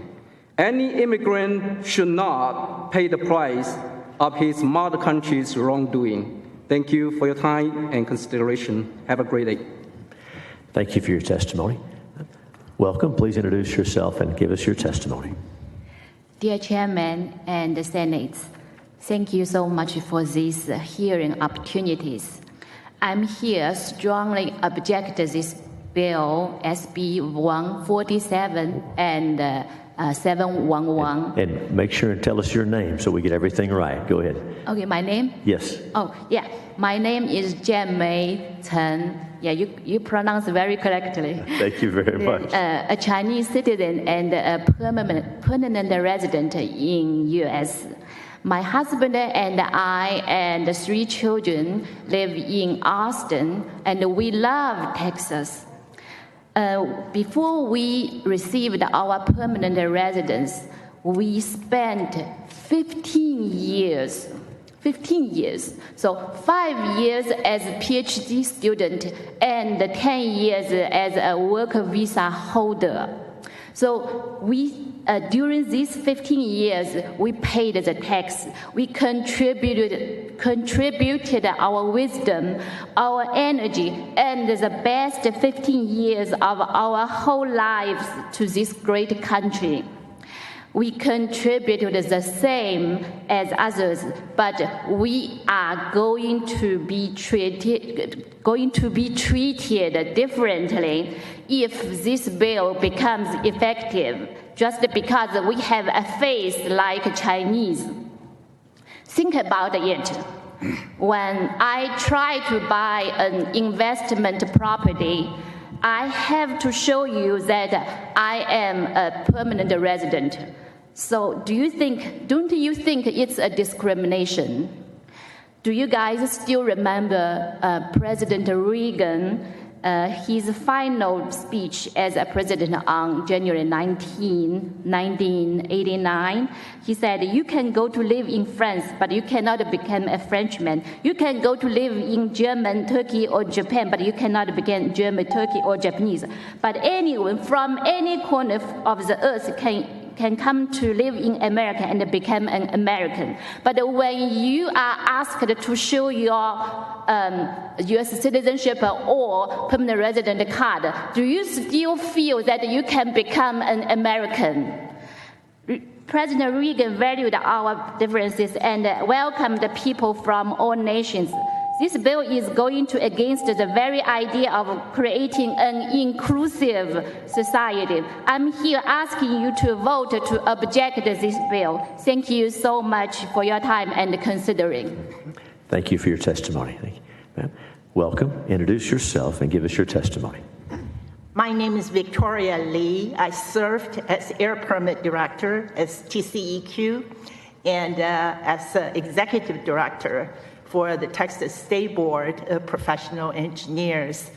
So I know firsthand how hard y'all work, and thank you for your service for all of us.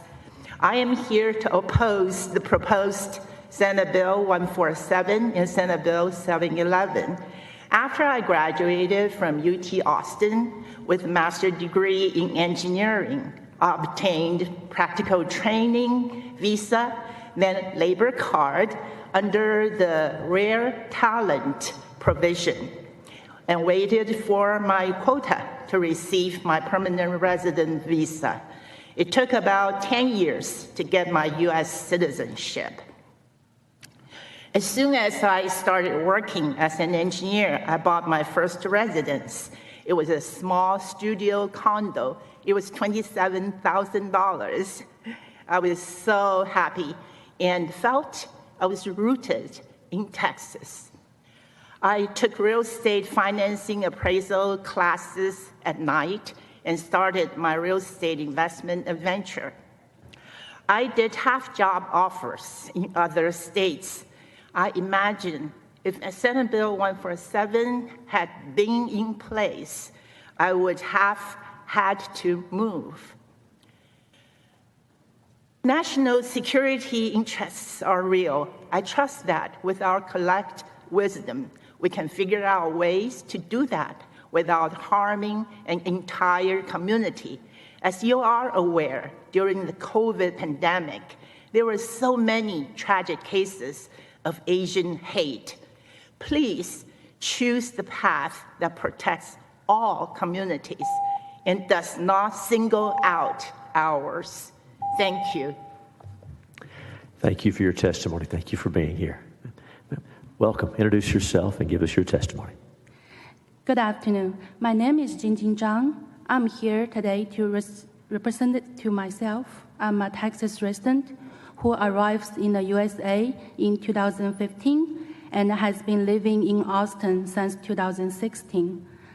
As a green card holder, I work as diligently as anyone else in Texas, and cherishing the opportunity that Texas offers. Many of my colleagues who work with me are on work visas, and I am concerned that this bill will be impact on our Chinese community's future life in Texas.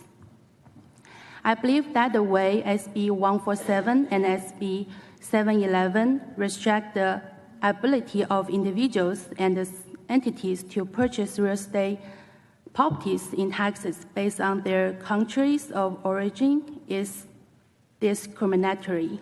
The bill also clearly violates the 14th Amendment of the U.S. Constitution, which offers equal protection under the law and prohibits discrimination based on a person's national origin or race. My husband is also an American citizen who is also worrying we will be separate in future due to this kind of bills. So I sincerely hope you consider my option and vote against to SB 147 and 711. Thank you for your time. And thank you for your testimony. All right, go ahead and introduce yourself and then give us your testimony. Welcome. Thank you, sir. Zaixi Shane, you got it? Who watches football? I do. So my name is Zaixi. I'm a PhD student at UT Austin since 2018. I stand here in front of you today with a mixture of pride and disappointment. Pride in the knowledge that my algorithms have been deployed in the video streaming of Thursday Night Football, benefiting not just the Americans, but people all over the world. And the disappointment because the discrimination that I and other Chinese students at UT are facing. As many of you know, the state motto of Texas is friendship. And I came to this great state with the belief that I would be welcomed with open arms. However, that is not always the case. SB 147 and 711 are the bills that are currently being discussed.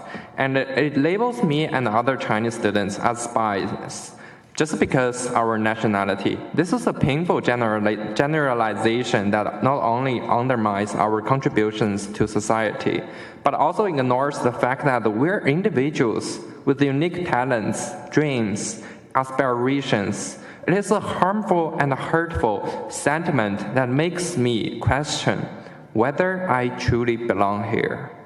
I understand that there are concerns about national security, but there are other ways to protect it without resorting to discrimination.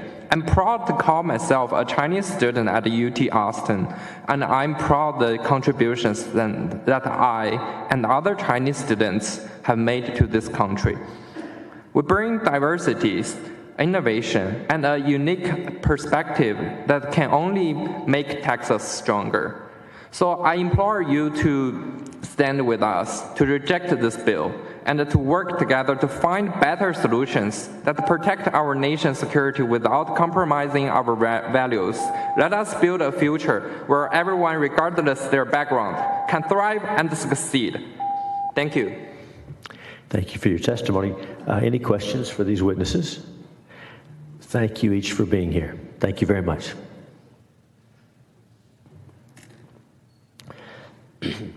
The chair calls the following witnesses: Ziling Ru, Nabila Mansour,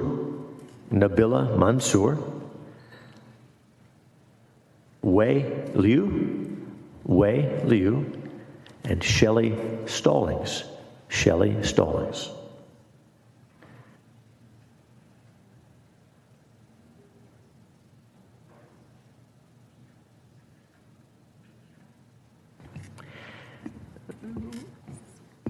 We're also going to be calling Saba Blanding. Saba Blanding. So please make your way. Take your time. You've got plenty of time. Thank you. All right, we'll go ahead. Oh, so, okay. All right, thank you each for being here. We'll begin over here. Please introduce yourself and give us your testimony. Welcome. Okay, thank you. So, good afternoon, ladies and gentlemen. My name is Zilin Ru. I became an Austin resident 5.5 years ago, right after finishing my master's degree. I'm presenting myself against both SB 147 and SB 711 bills. For my job, I work as an account manager in a real estate company and holding the H-1B working visa at this moment.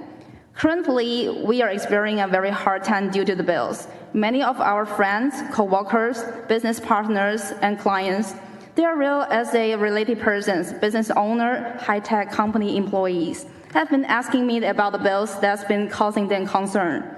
They fear that it may prevent them from purchasing land or investing the taxes in the future. So, ironically, if SB 147 passed, many of them, so as my personally, could not purchase a new home that built after the time.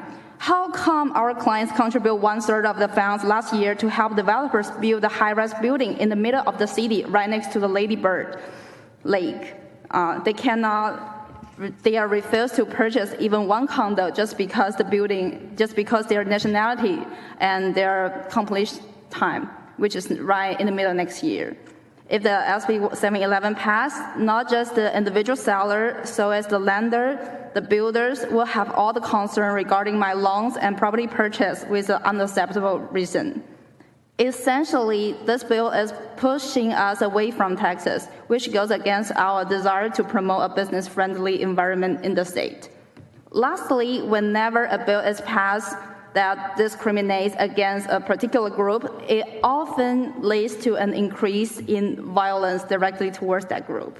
So I sincerely hope you will consider my opinion and vote against both bills. Thank you for your time.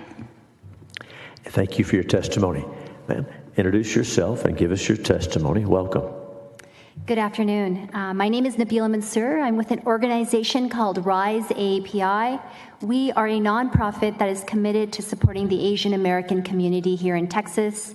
Asian Americans are the fastest growing racial demographic out here.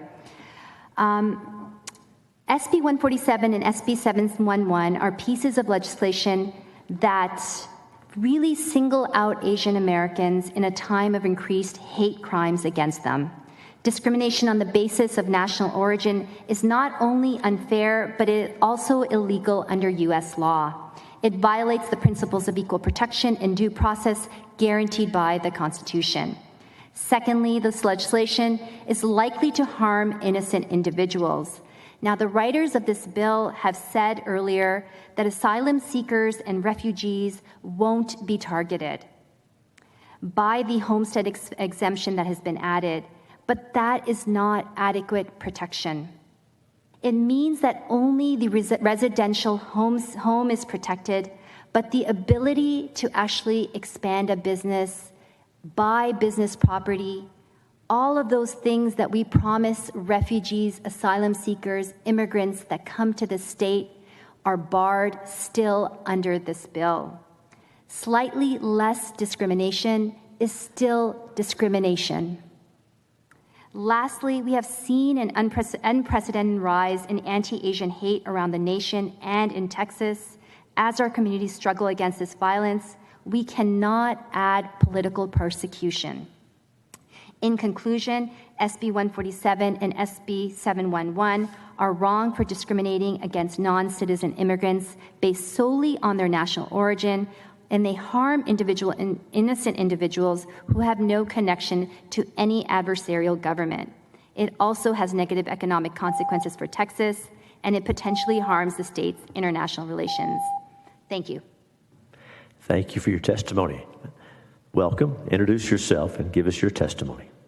Good afternoon all. My name is Shelley Stallings, a resident in Austin. I moved here in 2018 and have lived here in Texas since then.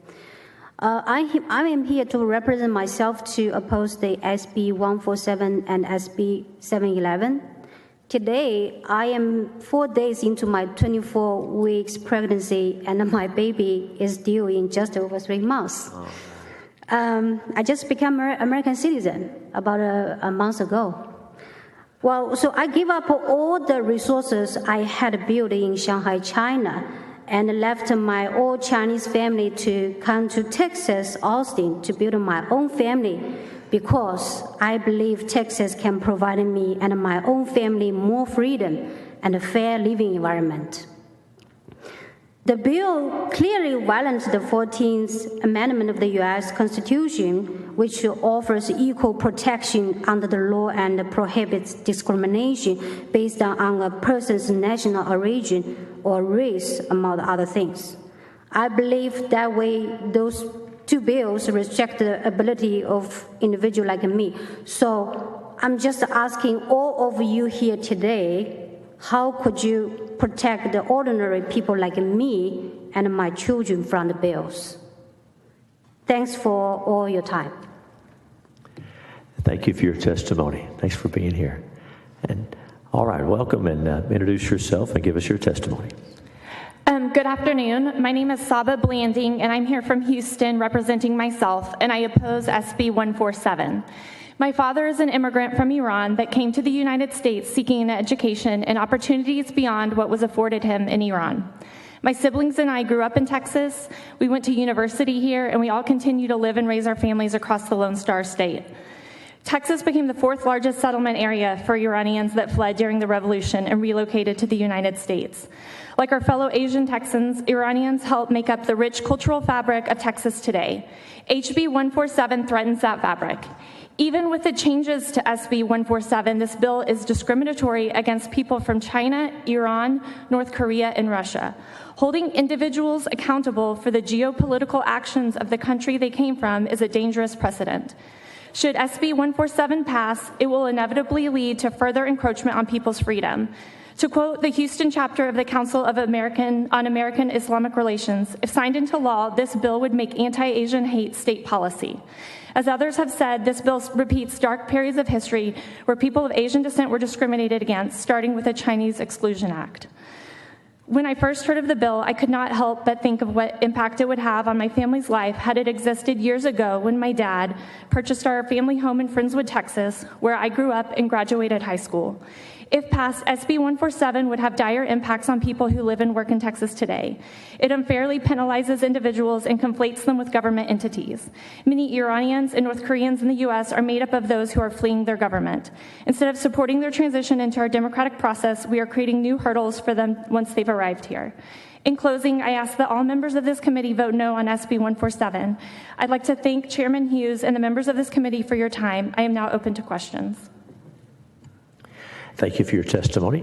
And sir, introduce yourself and give us your name and give us your testimony. My name is Wei Li, Honorable Chairman, Honorable Committee members. You guys have the awesome stamina, especially Chairman. You have 5 hours now. You haven't used the restroom yet. So thank you very much for your service. I came to the U.S. in 2006 on a student visa. After completing my doctoral and postdoctoral training, I moved to Texas in 2012. And I have been working as a professor since then. On March 22nd, 2023, that's 3 weeks from today, I will be finally eligible to apply for U.S. citizens. That will be 17 years after I moved to the U.S. Long journey. But deep down, I know I'm already a Texan, long while ago. I can cook perfect, moist brisket. I even understand how to use Bless Your Heart properly. But SB 147 and SB 711 are a slap on my face. It scoffs at me. Sorry, you're not Texan. People like you will not even deserve to own a home. I'm raising 4 young Texans proudly. SB 147 and SB 711, also a slap on my children's faces. They're proud to be American because they believe in America. No one can treat you differently because of the color of your skin. or because where you were born. In every morning assembly, very loudly and proudly they say, with liberty and justice for all. But with these two bills, it becomes with liberty and justice, not for all, except for people like my mom and dad. It's not American way of doing business. It's definitely not Texan. This bill will hurt Texas like opening up Pandora's box. It will discourage many, many immigrants to come to the U.S., and that is a huge loss for Texas. Thank you. Thank you for your testimony. Any questions for any of our witnesses? Thank you each for being here. Thank you for sharing your story. Thank you.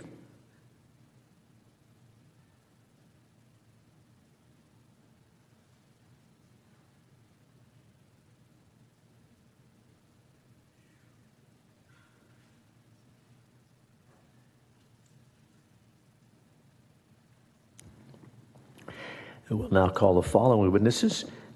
Wei Lu, please come forward. Chao Lei, Hugh Lee, Bing Bai, and Cheng Cao. So Mr. Lu is here. We're looking for Chao Lei, Hugh Lee, Bing Bai, and Cheng Cao.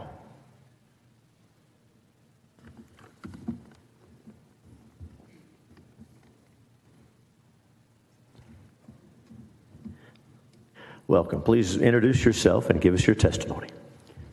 Good day. My name is Wei Liu, and I'm here to express my strong opposition to SB 147 and SB 711. So I'm representing myself as an American citizen who has been living in Texas for over two decades now, and as a distinguished engineer at Dell Technologies with more than 80 U.S. patents under my belt. When I first came to Texas as a Chinese student 26 years ago, I was captivated by the freedom and equal opportunities this country had to offer. Over the years, I have worked hard, climbed up the corporate ladder, raised my family, served the community, and naturalized as a U.S. citizen, all while living my American dream to the fullest. However, I'm very concerned that the bills like SB 147 and SB 711 will jeopardize the freedom and equality that have made America great. This bill discriminates against people of Asian descent and reminds me of the dark days of the Chinese Exclusion Act in American history. Discrimination based on skin color, last names, country of origin, and birthplace should never happen in America. In reality, people often cannot distinguish me from other individuals of Asian descent. I have been mistakenly identified as a Korean while shopping at Korean supermarkets, as Vietnamese while dining at the Vietnamese restaurant. So this highlights the fact that enforcing a bill that requiring identification of an individual's country of origin could result in discrimination against all Asian Americans, as it's not appropriate to assume someone's nationality based on their appearance. In conclusion, I urge all members to vote no on these bills. Thank you. Thank you for your testimony. Good afternoon. Introduce yourself and give us your testimony. Welcome. Good afternoon, Mr. Chairman and committee members. My name is Chao Lei. I'm a research scientist at UT Austin, and I'm here to testify against Senate Bill 147 and 711. As a permanent resident in Texas, I strongly oppose this bill. The problem with this bill is that it promotes discrimination against a specific group of people. It's unacceptable in our society, and as a Texan, I believe that everyone deserves equal treatment and protection under the law, regardless of their background and national origin. Every time when I read the Chapter 7 of the Title 8 in the United States Code, the three words exclusion of Chinese always evoke me from the drama of our ancestors' high experiences. They were forced to be separated from the family, to leave the lands they were working and living, and also the same thing like the Senate Bill 147 and the 711 and the related similar bill are doing now, to prohibit us to buy the house and to write our name in an exclusive bill. Senior Bill SB 147 and the 711 and other similar bills involve me not only the drama of Chinese Americans, but also the drama of Japanese Americans, the Jews in Germany, and American Indians, and other minorities. Once passed, this bill would only perpetuate harmful stereotypes and exclusive attitude towards a specific group of people. I am already wearing the status of a house, judges the offers according to the name on it, prefer to accept the offers without the name of Chinese, even if I am a permanent resident or citizenship of the United States. I am also concerning certain future bills that deprive the houses and the lands even we own. This is what makes me upset and unsafe psychologist for the life and work in Texas. And this is not kind of a message we want to send to our fellow Texans and Americans. Thank you for your time. Thank you for your testimony. Welcome. Introduce yourself and give us your testimony. Thank you, Mr. Chairman and members of this committee. My name is Hugh Lee. I'm a proud U.S. citizen and the president of Austin Chinese American Network, a local nonprofit focused on serving communities and fostering our heritage with more than 1,000 members. I'm here today representing both myself and my organization, and we oppose SB 147. Many community members before me have already offered their arguments against this bill, that it's offensive because it discriminates against individuals of a certain national origin, and it paints a target on the back of these people, tax-paying, family-loving, and hardworking people, who in every other way are just like you and me, except they are not a citizen of this great nation just yet. But it's okay to treat them differently, okay to dash their American dream. I agree with their arguments. It's not fair and it's not right.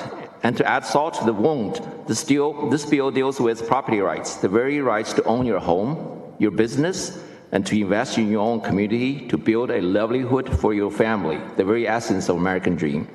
As Senator Flores said in his office the other day, private property rights is a big deal in Texas. Government should meddle with it as little as possible, and I agree with him. Now, I fully understand the national security concerns that this bill aims to address, and I cannot condone the authoritarian regimes named in this bill. But remember this, there are millions of Russian scientists, Chinese engineers, Iranian doctors who escaped these very regimes to come to this country, to this great state, to seek freedom, prosperity, and happiness. Just like your ancestors generations ago, from Nazi Germany, fascist Italy, Stalin's Russia, and other horrible regimes. So what is your right to discriminate against them across the board in the name of collective security?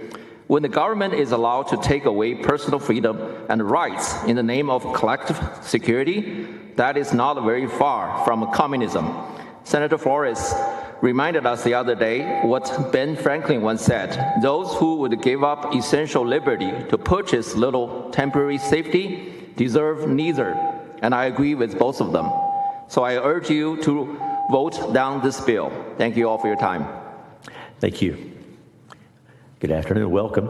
Introduce yourself and give us your testimony. This is Bing Bai. Thank you for giving me this opportunity to speak in front of you.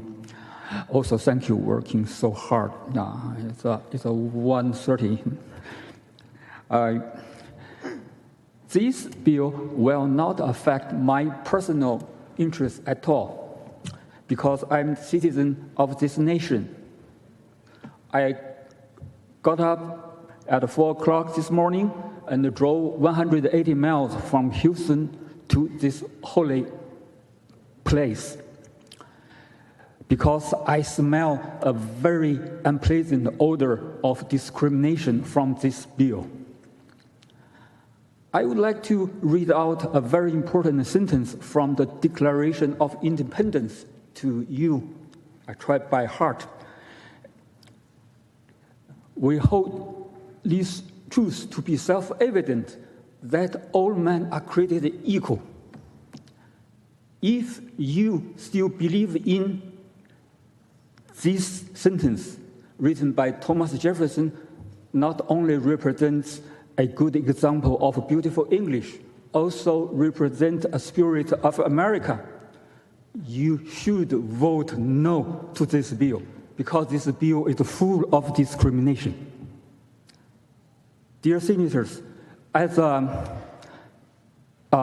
lawmakers, you may have opportunity to visit another nation. That nation might have a bad record of human rights. You should talk human rights in front of them. That's the huge responsibility upon your shoulder. But if you support this bill, how you can be a mentor of freedom and discriminate of a democracy? If you vote no, you will be a good mentor of freedom and democracy. Please vote no. Thank you. Thank you for your testimony. Good afternoon. Welcome. Introduce yourself and go ahead with your testimony. My name is Bin Hu. I'm a voter living in Austin, Texas. I urge you to vote no to SB 147 and SB 711. It's unconstitutional. It doesn't represent the values of Texans and American people. Our family moved to Austin when my wife was offered a faculty position in UT Austin in 2006. I started my company soon after moving down to Austin. Over the last 17 years, my company has provided more than 200 jobs for Texans, and my wife taught well over 2,000 grade the best student from Texas in the last 17 years. My children were born and raised in Austin, Texas. They are now in middle school right now. I received my citizenship back to 12 years ago. These bills would have prevented my family from owning a house and investing in the real estate for a long period of time. They would rob my family of a sense of stability, a sense of security, and a sense of belonging. They would rob my family of many opportunities to pursue a better life. On top of this bill would also hurt our national interest and the interest of Texans, including my children, because it would prevent university and business in Texas from recruiting the best and the brightest people around the whole world. It's going to hurt us, everyone in this room. Thank you. Thank you for your time. Thank you for your testimony. Any questions for the witnesses? Thank you each for being here. Thank you for coming.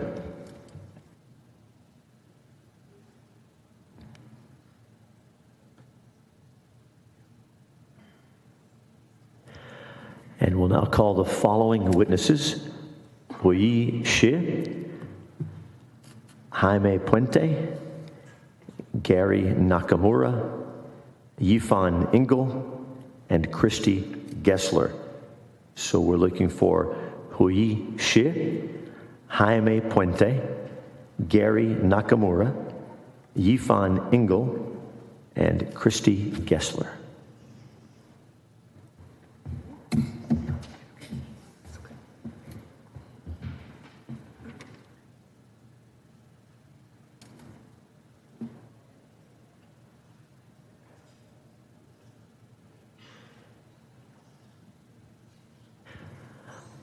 Okay, we'll get started and we'll keep looking for one more witness, but welcome. Will you introduce yourself and give us your testimony? Go ahead. Thank you.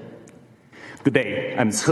I represent myself. I was a UT student and now a software engineer in Austin, Texas. I'm here to strongly oppose the SB 147. And make sure and give us your name too. Go ahead. Yeah, my name is Ce.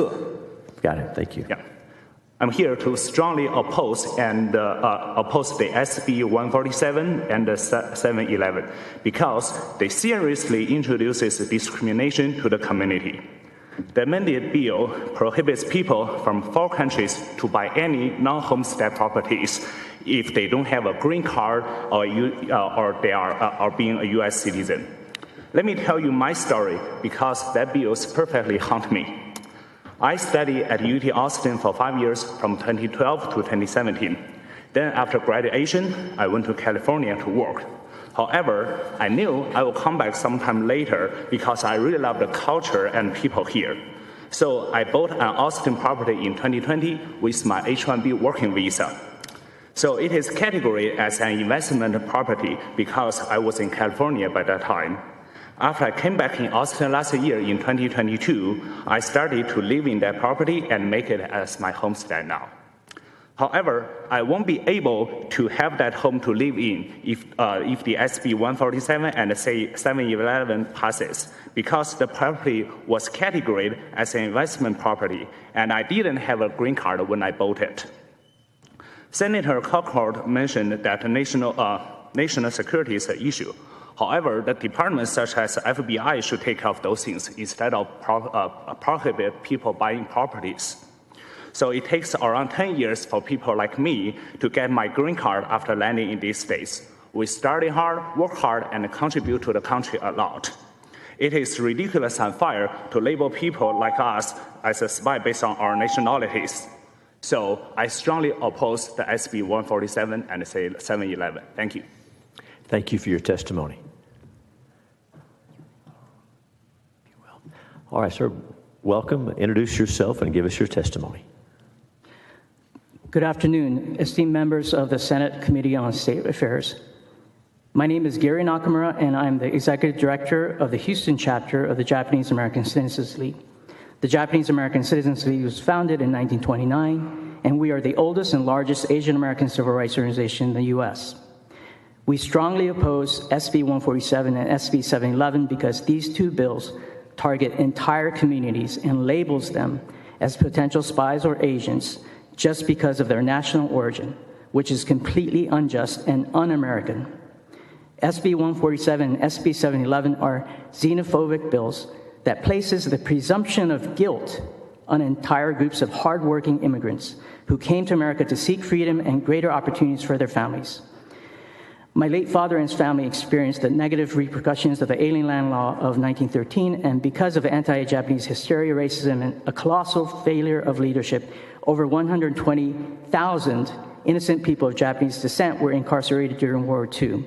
My father, his mother, and his 5 siblings were forcibly removed from their home in the central coast of California and incarcerated in a camp in the Arizona desert. It is also a well-known fact that the FBI found no cases of espionage or sabotage committed by Japanese Americans during World War II, yet our community was looked upon with suspicion and scorn and were incarcerated without due process. My father, Captain George Nakamura, was a highly decorated U.S. Army World War II veteran who was awarded a Bronze Star for Valor and also received a very rare battlefield commission to second lieutenant during World War II.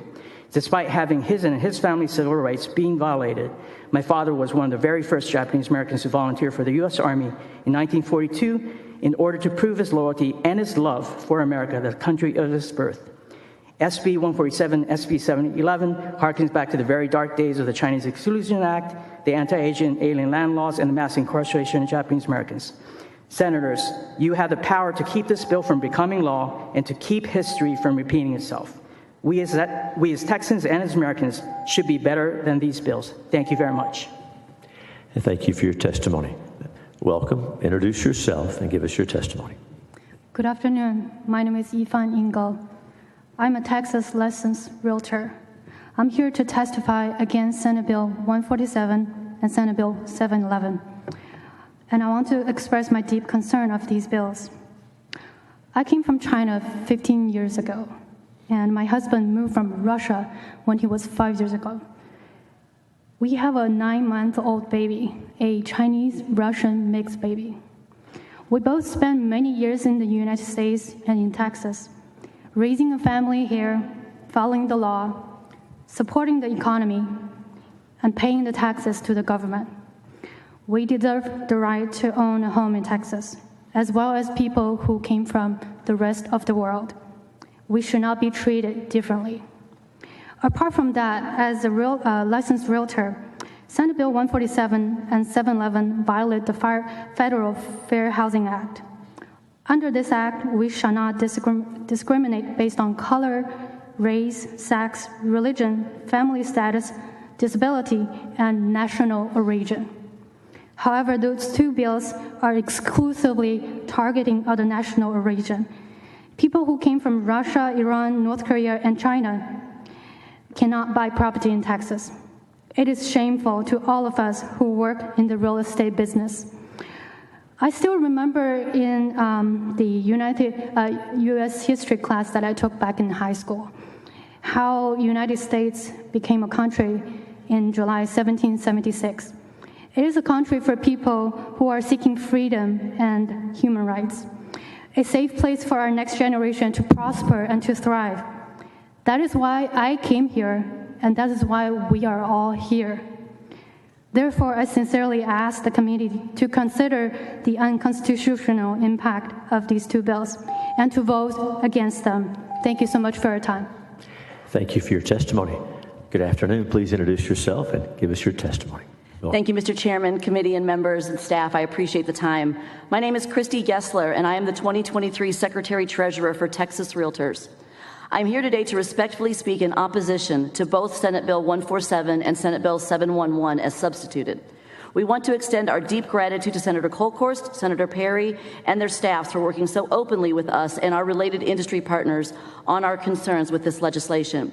Senator Kolkhorst made significant changes to Senate Bill 147 that we really appreciate, including affirmations that all types of permanent residents can still buy property and that residents' homesteads are exempted. Our members respect and support the need to ensure that our lands are protected from hostile actors. However, they have raised significant concerns with the legislation as originally filed, particularly as it relates to the validity of title and the risk of running afoul of state and federal fair housing laws. Even with the substituted language, we still have concerns about the impacts to non-permanent residents and independent business entities, and we would like to continue to work with the author on those concerns. Realtors across this state have many inspirational stories of people coming here to seek a better life. I wish we had more time to share them, but beyond working with those individuals, we work with investors from these and other foreign countries who have the capital and capacity to help redevelop properties that no one else can take on and help build desperately needed housing and commercial development in our communities. Senate Bill 711 takes a unique approach, and we really appreciate Senator Perry's comments about limiting government intrusion into these property rights. By requiring disclosure of a buyer's national origin and allowing a seller on short notice to withdraw from the transaction does raise concerns both on fair housing issues and transactional and contractual issues. Again, realtors agree that protecting our lands is critically important, but we encourage you to consider focusing this legislation on hostile governments and their direct agents while ensuring that Texas continues to be a place where the American dream is accessible. We remain committed partners to Senator Kolkhorst and Senator Perry and to the legislature. We look forward to continuing with these important conversations. Thank you for your time. Thank you for your testimony. Any questions for any of the witnesses? Thank you each for being here and telling your stories. Thank you very much. We had previously called Jaime Puente. Did Jaime Puente make it? All right, we'll check back later. We're going to call the following witnesses now. Babasheb Madaninejad, pardon me, Dr. Babasheb Madaninejad. We're also looking for C.J. Zhao, Min Zhu, Dandan Wang, and Yong Shui.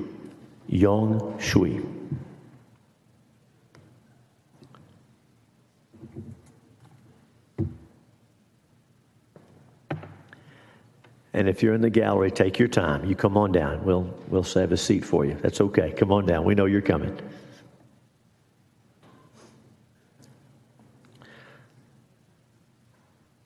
Again, we're looking for Babasheb Madinejad, C.J. Zhao, Min Shu, Dan Wang, and Yong Shui.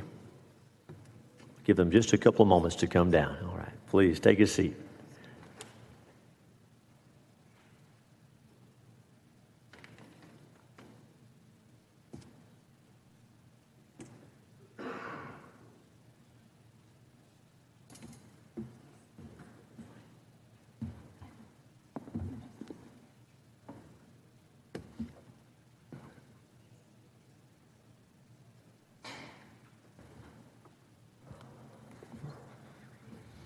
All right, we'll give you a moment to get settled in, and if you're ready, introduce yourself and give us your testimony. Welcome.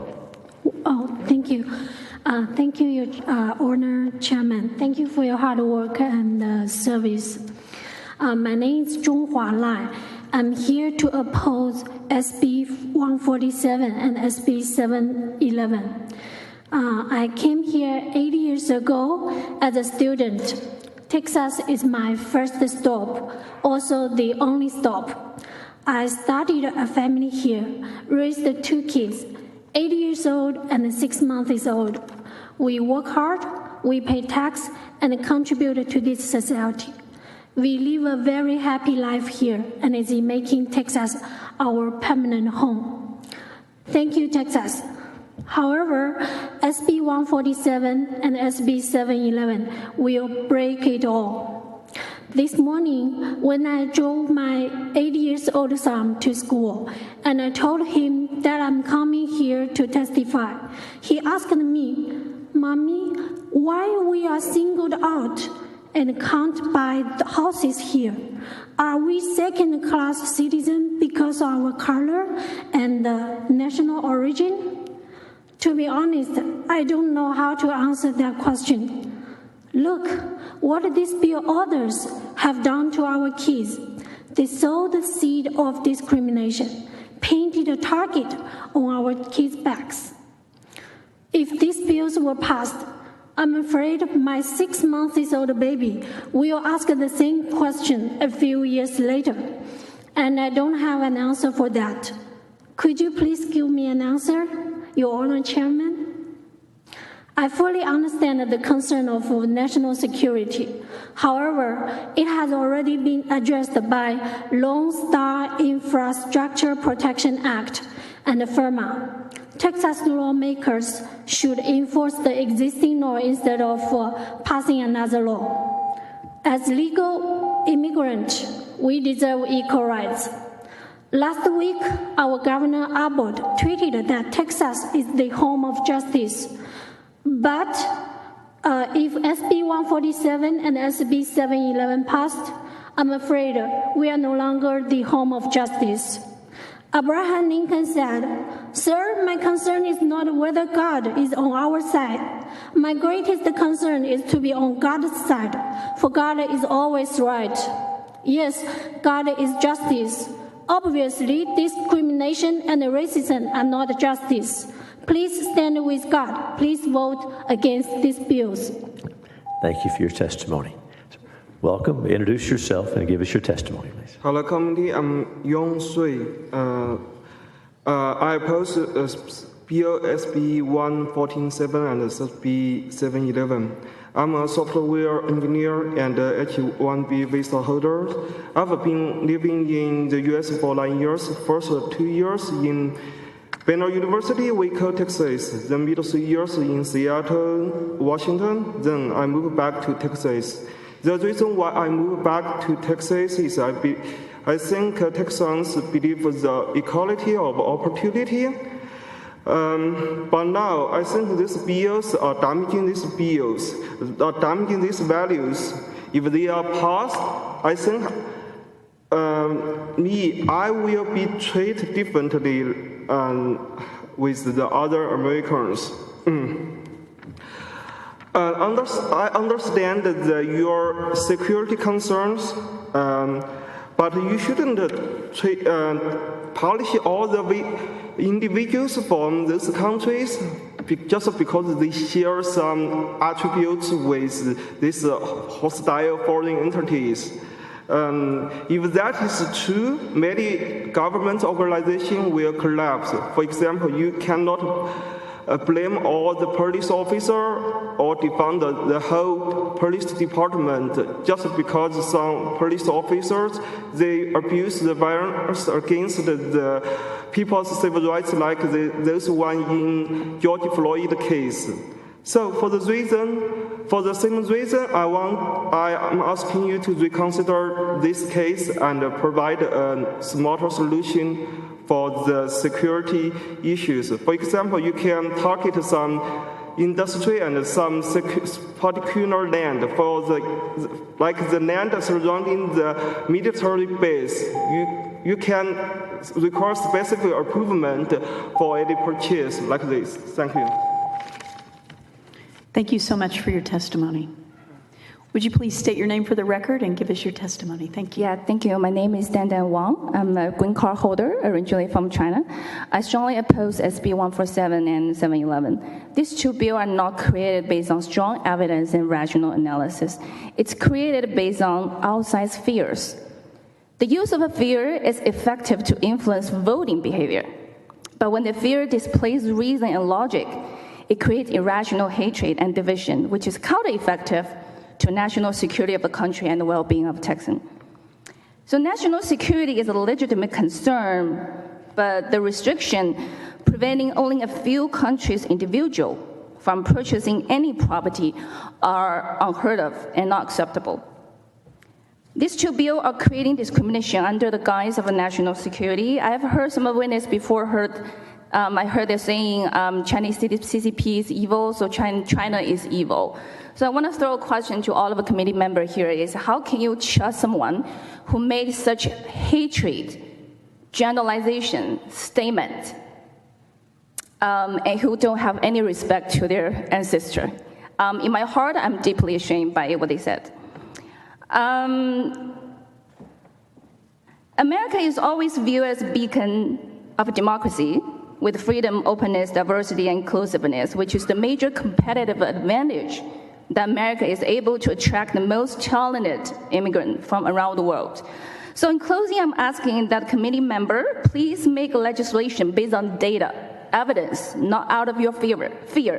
And please don't use fear of adversary countries' government to attack the right of honorary citizens who are originally from this country. And lastly, I want to say that thank you so much for this opportunity to voice my concern here, which I definitely don't have the right to enjoy back in my home country. That's the beauty of democracy. But that doesn't mean that please don't use Chinese national as a scapegoat for American problem. Thank you. Thank you for your testimony. Here, would you please state your name for the record and then give us your testimony, sir? Hi, good afternoon. My name is Ming Zhou. I currently live in Katy, Texas. I came to the United States 25 years ago and moved to Texas for 18 years. So here I strongly oppose both Senator Bill 147 and 711, all on my own so to behave. The reason is fairly simple. So both bills are deeply discriminatory bills. They unfairly ban people purchasing real properties only based on their nationalities. And this bill also unconstitutional. The U.S. Constitution protects the rights of the individuals to own property and offer every person equal protection under the law. These two bills violate both the principle of equal protection and the property rights, all in the name of national security interest. It is very important to enhance the national security. we already have laws and regulations that protect our safety. With this protection, all the law-abiding individuals purchasing purchasing real property with a legal fund will not pose any risk to national security. So even in the case we need to restrict the purchase of real property by foreign individuals or entities, these regulations must be based on the reasonable and non-discriminatory sort of grounds and apply equally to all individuals, regardless of their national origin. So I urge the committee oppose both bills and work together, build a more inclusive and welcoming states that respect the rights of all people, regardless of their nationality and ethnicity. Thank you. Thank you, sir, for your testimony this afternoon. Would you please state your name and give us your testimony? Thank you. Thank you. My name is CJ Zhao. And how are you guys doing? Tired? Good? Well, I don't feel so good being here in my state Senate chamber for the first time. I don't own Texas Independence Day, by the way. I don't feel good. I feel tired because we feel we are under attack by our own state representatives, people who we support through taxes we pay, just because what we look like or what our last name is. I don't feel good being here. My name again is CJ Zhao. I'm president of APAPA, Austin chapter. APAPA stands for Asian Pacific Island American Public Affairs. We are a nationwide grassroots organization with over 50 chapters all over the United States. But I'm here representing myself as a long-term Texas voters to urge you to kill SB 147 and SB 711. Singling out people based on country origin is as un-American as it could be, and SB 147 does just that. I've been in this country 3 decades, spending way longer time here in my so-called country of origin. Now I have to walk around waving my American passport or something? Seriously, we're not here to defend our country of origin. We're here to ask not to be put as collateral damage by our own representatives. You guys are our representatives. You read all the headline news about rapid increase of Asian hate crimes. Now you're going to add salt to the wound to our community under attack, and a community that contributes so much to this great state and this great nation. Do you know how much tax we pay every year and how many patents we file every year? Your vote for this bill will be a vote against our whole community. And when the time comes for your re-election, we will remember this. You will be surprised to realize we suddenly become single-issue voters. We will be there, vote for your opponent, and campaign against you. In every way we know how. We knock doors, we put out ads by the roadside, in the newspaper, we will be phone banking, we will be writing postcards. Any way we can, we will be the single-issue voters. So please, thank you, ladies and gentlemen, please vote what truly America truly stands for and kill SB 147 and 711. Thank you for listening. Thank you for your testimony. It's an honor to hear you today, and you're dismissed. Thank you. We'll call the next 5 folks. My apologies in advance. I think Senator Hughes has been doing a fantastic job. The chair calls Si Wei, Xin Yu Hu, Bin Yu, Xin Mao Zhao, and Dao Reyes.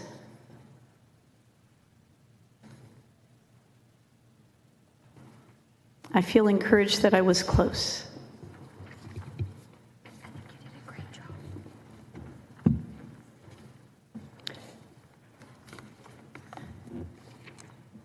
Si Wei, Xin Yu Hu, Bin Yu, Xin Mao Zhao, and Dao Reyes.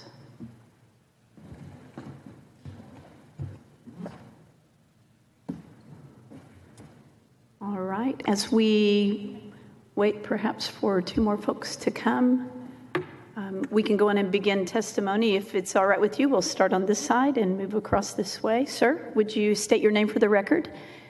Thank you. And give us your testimony, please. Thank you. Hello, my name is Bin Yu. I'm representing Asian Chamber of Commerce, Houston. We're the probably largest Asian chamber in Texas and definitely fast growing across the nation. We have 800 members and 30% of them are Chinese American business owners. So I came here to share my personal story. I went to A&M, proud to be Aggie 28 years ago. My wife went to Tennessee. So when we were in campus, we were hosted and welcomed, so welcomed by we call American family. And they invited us to their family event, holiday party, go to church, and that's how we introduced to Jesus Christ and become Christian. That is how we know American value and American culture. Had this bill become a law 28 years ago, I wouldn't be here to testimony. So what's wrong with this bill? What has been changed? The change is us as American.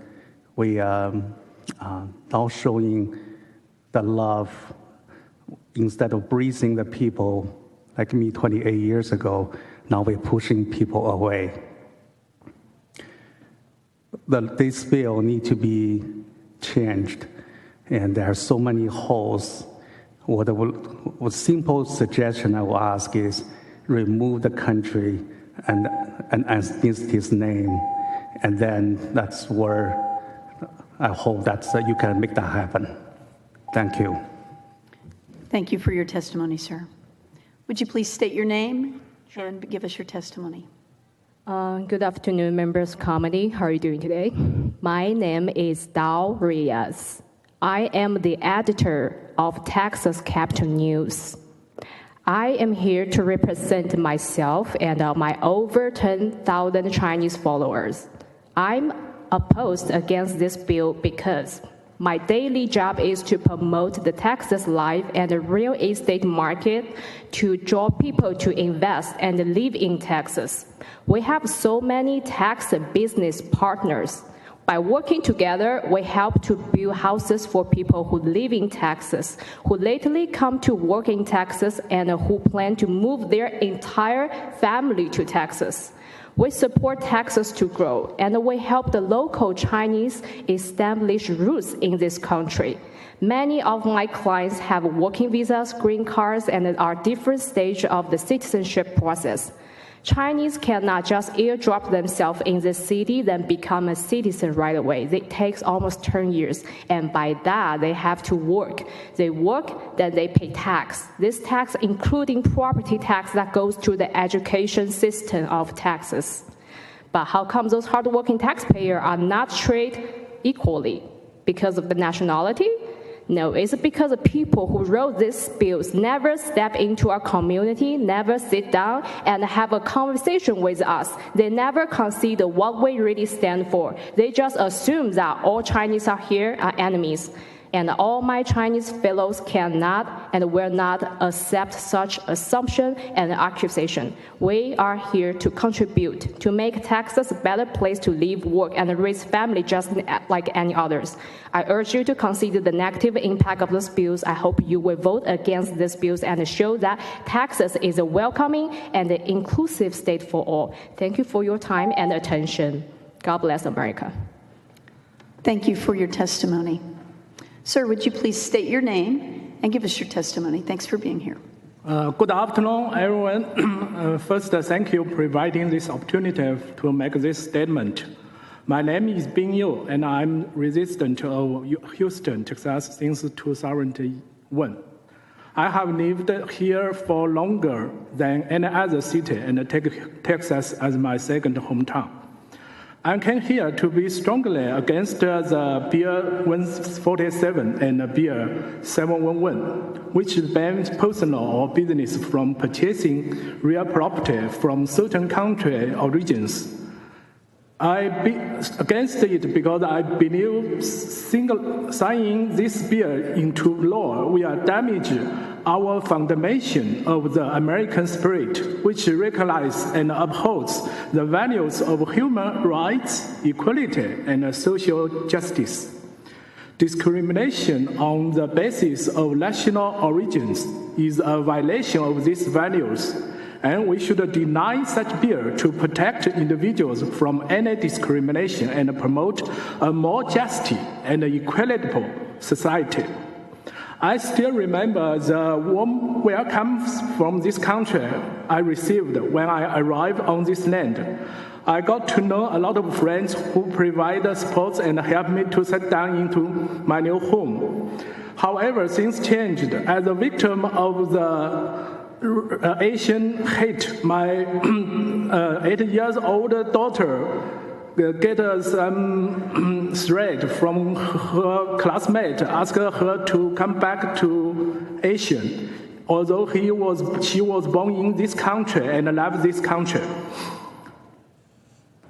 So overall, I consider this bill is discriminatory, unnecessary, and harmful to our state. It could have a chilling effect on international business and inventory, and contribute to climate of fear and suspicion, and lead to increased incidents of discrimination and harassment. So thanks again for all your attentions. Thank you, sir, for your testimony. Appreciate that very much. You're excused. And I'm going to, the chair will recall two of the members, or two of the witnesses that did not show. They are Si Wei and Xinmao Zhao. And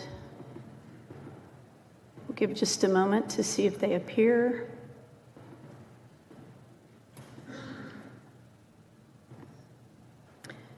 And I'll also call three more witnesses: Mike Sohaili, Roberto Lopez, and Jingyan Zhu.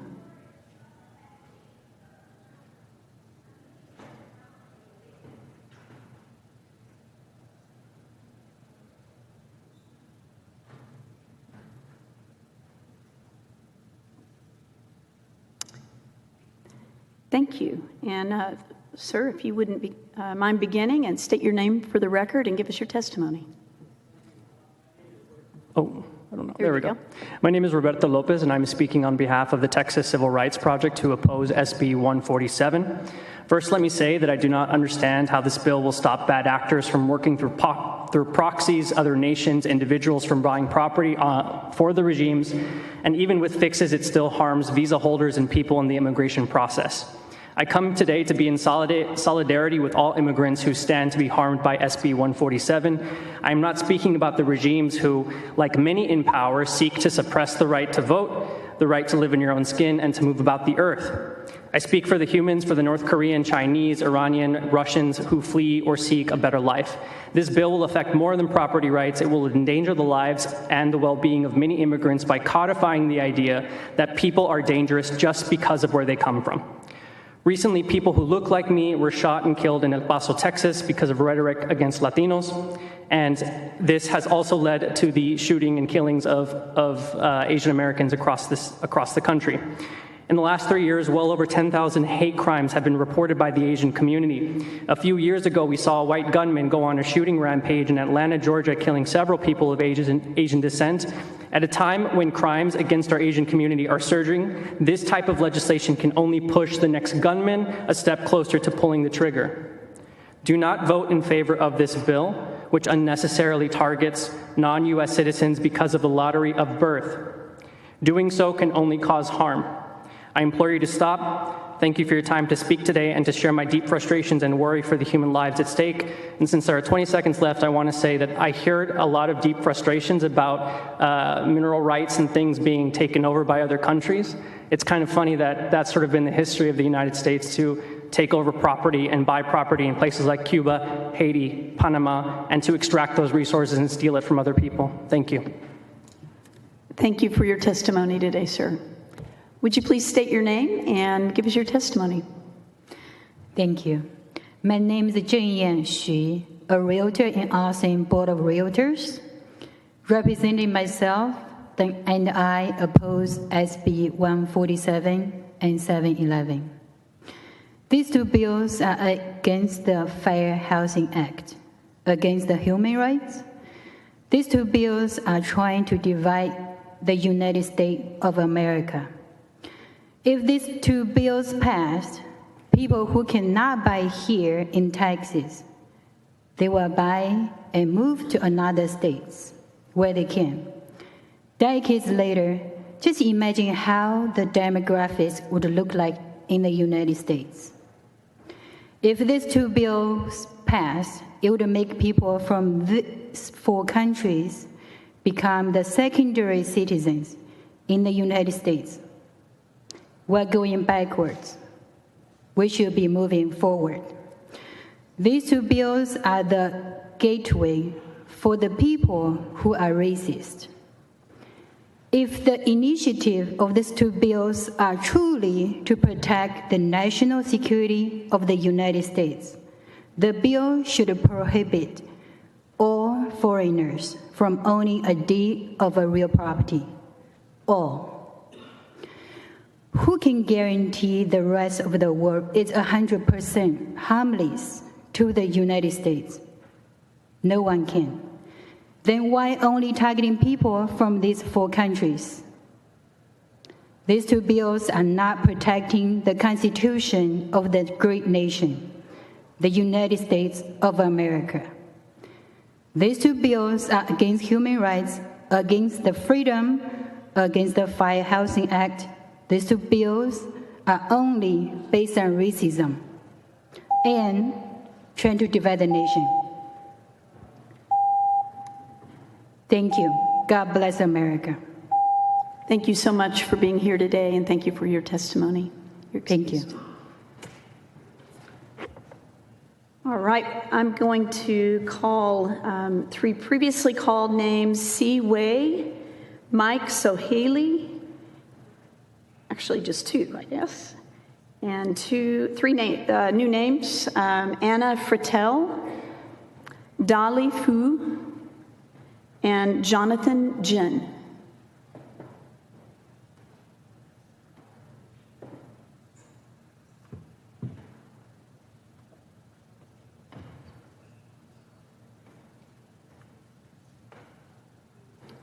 I'll read those one more time. Si Wei, Mike Sohaly, Anna Frattel, Dali Fu, and Jonathan Jin. And ma'am, if you wouldn't mind beginning, give us your name and then begin your testimony. Sure thing. I just wanted to clarify. My name is Jenny Kim, and I'm testifying on behalf of Anna Frattel, and I wanted to make sure that that was good to do. There we go. In order to testify, you must be in person. Okay. So you can testify, you can give your own testimony. If you have something written on behalf of someone else, you're welcome to submit it, and we'll distribute it to the members. Okay, so I have Ms. Patel's written testimony, and I've already testified earlier, so I'll go ahead and concede my time to everybody else. Okay. Thank you so much. Appreciate that.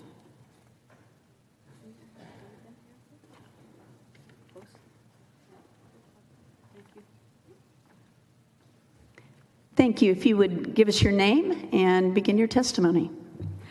Hi, good afternoon. My name is Dani Fu. Thank you, legislators, to let me testify here.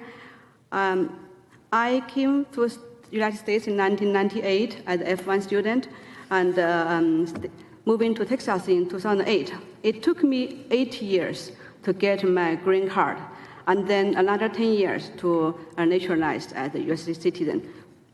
So although these bills, SB 147 and SB 711 will not impact me, but I feel companion with my fellow peoples because I saw that journey at the 8 years and then 10 years. So I strongly oppose against it. So I believe that definitely single people from some countries will against the Amendment 14 and it's discriminatory. Before that, people also already said a lot of their personal stories, and the senator, I think the Perry also talked about the report from the USDA about the foreign holdings of the U.S. land.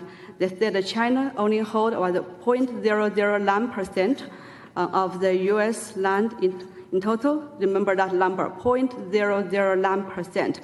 In the same report, on page 4, if you look at the number, they said in total how many Chinese investors hold those lands. If you add those two numbers together, one number is that Chinese non-resident alien, one is the resident alien. You add the two numbers together, 85 plus 62. That's only 147 Chinese investors in total in the U.S. hold the U.S. agriculture and farmland. And those include the companies. So for those only 147 individuals or companies, you will single out all the Chinese, 2 million Chinese people in the U.S. I don't think that's fair. I think that's discriminatory. And so for this, only one reason I listed. So I definitely urge you to vote oppose SB 147 and SB 711. Thank you very much. Thank you for your testimony. You will see the figure I listed. The figure I listed from the residential real estate. China only 6% of the 2.7% foreign purchase. That's less than 0.2% of the foreign purchase of the whole U.S. Yes, ma'am. purchase. Thank you very much. Thank you. Thanks for your testimony. Yeah. Welcome. If you already testified, I'm sorry I was out for a moment. Okay, introduce yourself and give us your testimony. Welcome. Hello everyone, my name is Jonathan and I'm a 10-year-old Chinese American living in Allen, Texas. So today I want to talk to you about why I strongly oppose the SB 147 law for Texas. So the bill singles out certain countries and would create a lot of problems for people who come from those countries, like me and my family. It would also make it easier for people to target us for hate crimes and discrimination, which is scary. I searched the dictionary and here's the definition of discrimination. Making or showing an unjust or prejudicial distinction between different categories of people, especially on the grounds of ethnicity, age, or disability. If I show this bill to my classmates and my school teacher, they will all agree that this perfectly matches the definition of discrimination. As you may know, there's been a huge increase in Asian hate crimes since COVID started. I cannot believe what's going to happen to us. Will I be bullied? Will my Chinese friends be bullied? We are worried that our grandmothers will be attacked, our kids will be bullied, and our homes will no longer feel safe. Are you going to be responsible for that? We are learning from school that we must create a welcoming and inclusive community for everyone, regardless of their country of origin. I don't care why you think you're trying to push this kind of law in real life. Thank you for listening. And thank you for your testimony.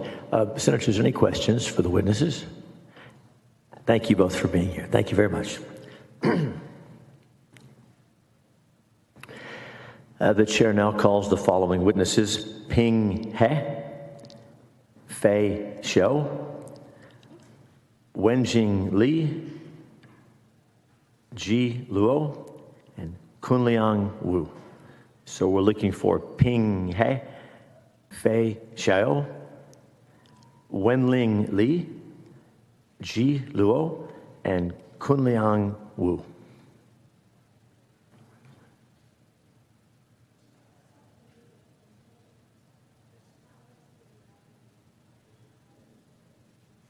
Thank you. Yes, we'll make sure we double the time so we can speak to the interpreter. Yes, ma'am. Thank you so much. So if you're going to be interpreting, we want you to introduce yourself first, give us your name, and then you can begin to translate for whenever you guys are ready. Once you get started. Thank you. Once you get situated. Thank you again, Chair and the committee member. And my name is Alice Yi. I'm a volunteer to be a translator for her. And Ms. Lee, as you do that, get a little bit closer to the microphone so we can hear you. Okay. Thank you. 叫你的名字。现在该你了。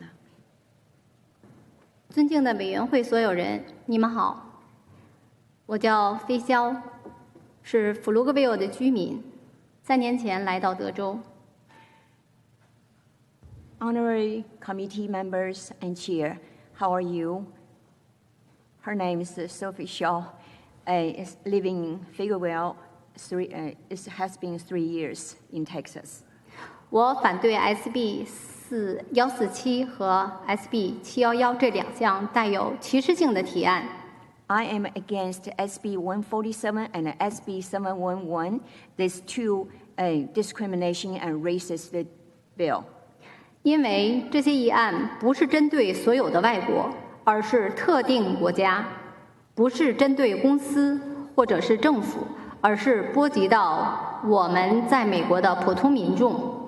Because the Texas bill, this bill is not targeting all foreign country. It's only for particular country. It's not only attacking companies and country, but also damaging all our regular American citizens. 不是只针对土地，而是包括了所有形式的不动产。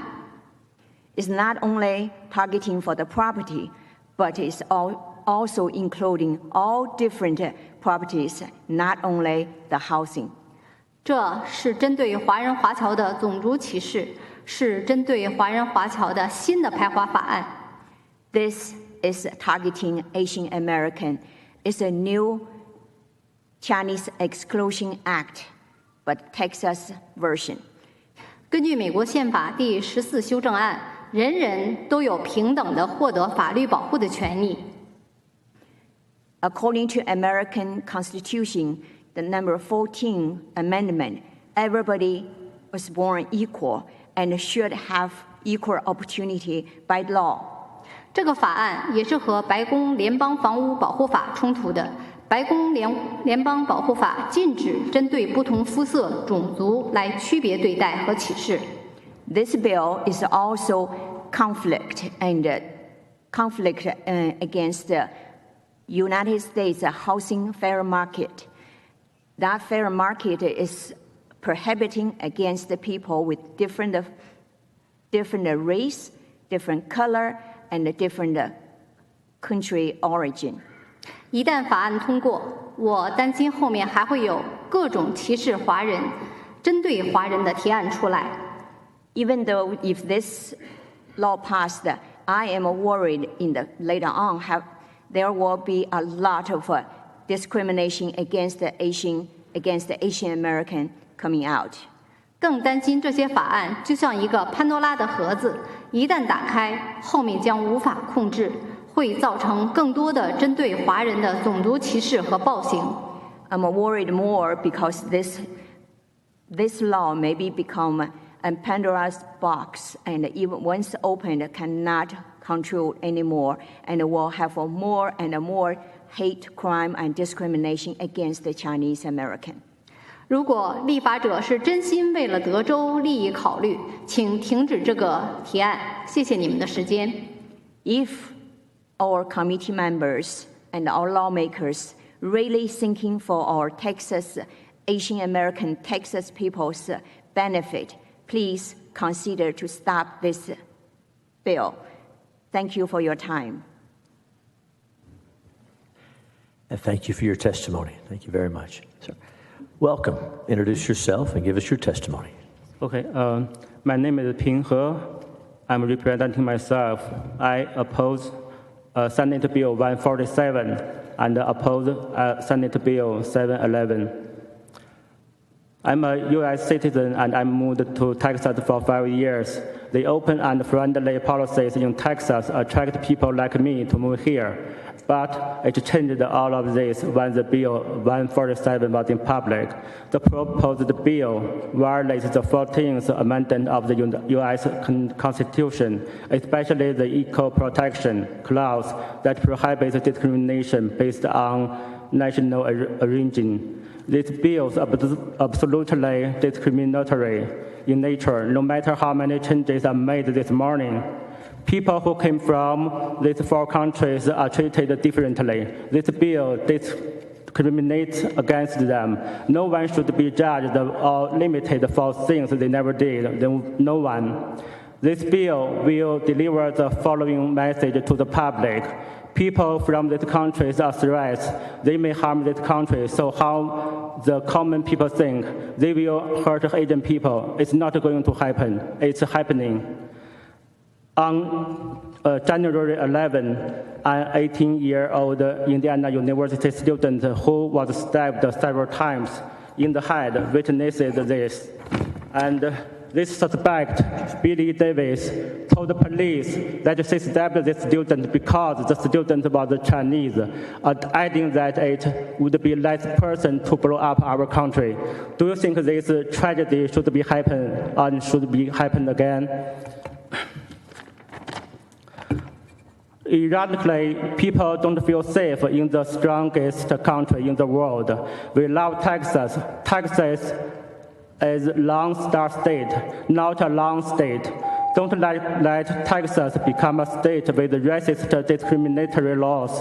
The facially discriminatory Bill 147 and this Bill 711 must die and never become a law, never.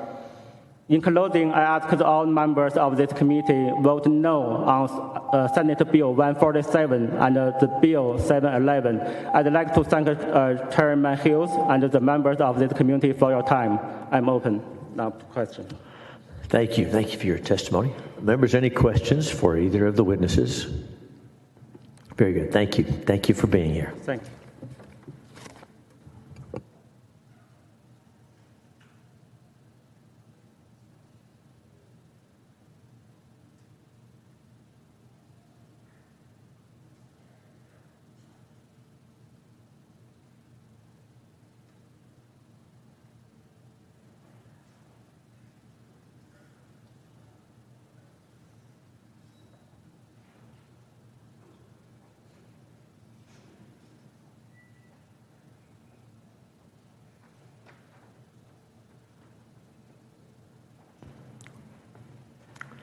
The chair now calls the following witnesses. After I call your name, please make your way to the table so that we can hear your testimony. Shaima Zion. Shaima Zion. Chris Russo. Chris Russo. Ang Jing. Ang Jing. Xiaomei Liu. Xiaomei Liu. Suzanne Yashusky. Suzanne Yashusky. So we are looking for Shaima Zion, Chris Russo, Ang Jing, or Ang Xing, that's E-N-G-X-I-N-G, Xiaomei Liu, and Suzanne Yashusky. All right, we'll wait for some more folks to come down. As we get started, go ahead and introduce yourself and give us your testimony. We're ready. My name is Chris Russo, president of Texans for Strong Borders, and I am testifying in favor of SB 147. The idea of strong borders extends to protecting the strategic vital resources and land in our state from potentially hostile foreign control. It's clear from the discussions we have heard that this bill is not focused on discrimination against any racial or ethnic category, but instead recognizes and asserts the interests of American citizens and of our nation to control our food supply and natural resources. As it stands, however, we have an opportunity to make this bill even stronger. I would encourage an amendment to extend these prohibitions to foreign land ownership generally, or at the very least illegal aliens, nations who are infiltrated by narco-terrorist cartels, who have helped orchestrate the historic crisis at our border, and nations who send criminals and gang members to our southern border. These categories are every bit as much of a clear and present threat to our state and our nation as any of the nations currently listed in the bill. We must protect Texas land and natural resources from foreign interference. We support the passage of SB 147, particularly with the expanded scope laid out above. Thank you. Thank you for your testimony. Welcome. Introduce yourself and give us your testimony. My name is NG Sheng, and I'm here to testify on behalf and against SB 147. As we know, the SB 147 is written to protect Texans under national security measure. Let me give you a couple of numbers first. In the last 10 years, from 2011 to 2020, there are 160 publicly recorded Chinese espionage cases, of which, the 160, 32%, about 50 cases, are committed by Chinese citizens. In the last 10 years, that is average one per state in the last 10 years. Okay, so now let's put this number aside and move to September 11th, 2001, one of the worst terrorist attacks in American history. 3,000 Americans lost their life. I was sitting in my house in California, witnessed the whole thing happen. I was shocked, angry, and later feared of my life and safety. And as many, many fellow Americans, we feel the same. And the nation has done a great job protecting us, giving us feel safer. We did tighten the airport security line. We have given background checks to the foreigners who come to this country. We've given more resources to Homeland Security to protect us. We have even started a wall against terrorists on a foreign soil. What we didn't do is banning the Arabian people taking the commercial flights. We didn't ban the people from the Middle East to enter this country. We didn't ban those people from buying any real estate in this country.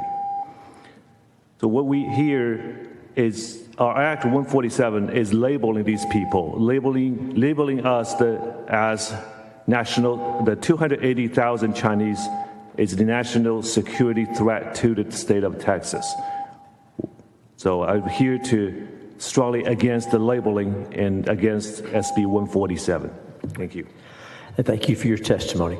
Members of the committee, any questions for these witnesses? Very good. Thank you. Thank you both for being here.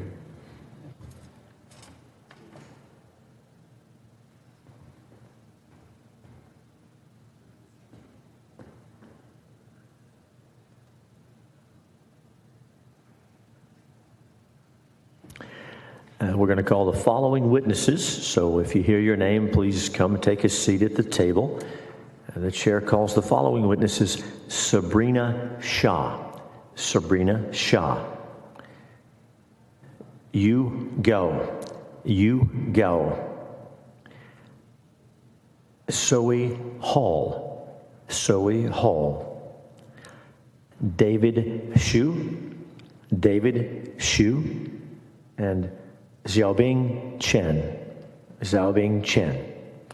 So we're looking for Sabrina Shah, for Yu Gao, for Zoe Hall, for David Xu, and Xiaobing Chen.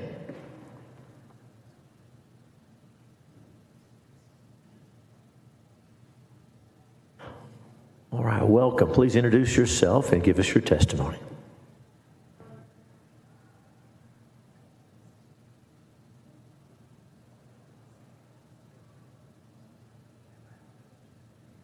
This one? Testing. Wait, sorry for that. Good afternoon, committee members, committee chairman. My name is Yue Gao, and I have moved to Texas for 1.5 years from New York City. I'm currently working in the finance industry. So let me get, sorry. I am opposed to both Senate Bill 147 and Senate Bill 711. The major reason that I'm opposing to this bill is that by restricting alien workers like me from purchasing real estate properties in Texas, the bill itself is a discrimination to Chinese, Russian, Iranian, and North American citizens. I believe all the previous people have already mentioned this point. We as alien workers here paying tax and contributing to the economy, I believe we should share the same housing rights equally, if not as much as American citizens. So restricting people from certain countries from buying properties in Texas or making real estate investments, I believe it is against Fair Housing Act. So now talking about my personal experience, moving to Texas 1.5 years ago, my dream was really to settle down, own a big house, and a peaceful life. Now with both Bill 147 and 711, I believe it would be super difficult for me to actually purchase a house here, as housing market is super competitive. Even I buy for myself, people saying my offer with a Chinese name, there's definitely some discrimination here and there. Although the bill itself, it's not clear on that, but you can't control people are thinking about that. It's definitely discrimination somewhere. I'm just finishing up. I believe people already summarized all the points. Thank you for your time. And thank you for your testimony. Sir, introduce yourself and give us your testimony. I had good morning, but good afternoon, Chairman Hughes and Senators. Thank you for your time today. My name is David Xu. I was born in Taiwan and emigrated to the U.S. in 1982 at the age of 3. I'm currently practicing law as an attorney in Houston. I just want to make 3 quick points. The first one is I don't think the bill as written has enough enforcement measures. As someone previously mentioned, there's nothing to stop an LLC or an entity to use the LLC or the entity to hide the actual purchaser of the property. And I also want to mention that the bill as written doesn't have enough provisions or safeguards that prevent someone from purchasing the property and transferring it to a foreign national. And the last thing I want to mention is that the committee substitution bill mentions 50%, but as a majority holder. But the problem is if you say 50% majority control, what's going to happen is someone's going to form an LLC, and that LLC will have someone who's a foreign national just have 49%. So that's one of the main issues with the bill, is that it doesn't have enough enforcement provisions in it. The second is that the language of the bill may have adverse impact or discriminating against people from Taiwan, such as myself. Taiwan is the country 100 miles across the ocean from China. It's well known for its semiconductor manufacturing, and Taiwan produces 90% of the smallest and most sophisticated chips.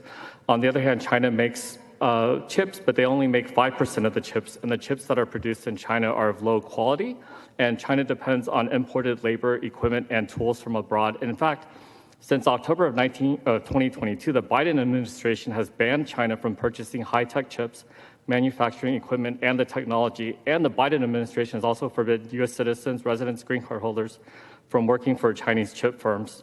And so Taiwan has been in the news recently due to the war in Ukraine. Many people are comparing Russia's war in Ukraine as something that may happen in China if China attacks Taiwan. China considers Taiwan a part of China, even though Taiwan is democratic and China is a dictatorship. Both countries have their own currency, healthcare system, and their own military. So this bill, I just want to mention, may adversely affect Taiwanese people because of the word China. And I want to thank you all for your time. God bless you all, and God bless the great state of Texas. Thank you. Thank you for your testimony. Members, any questions for either of our witnesses? Thank you both for being here. Thank you.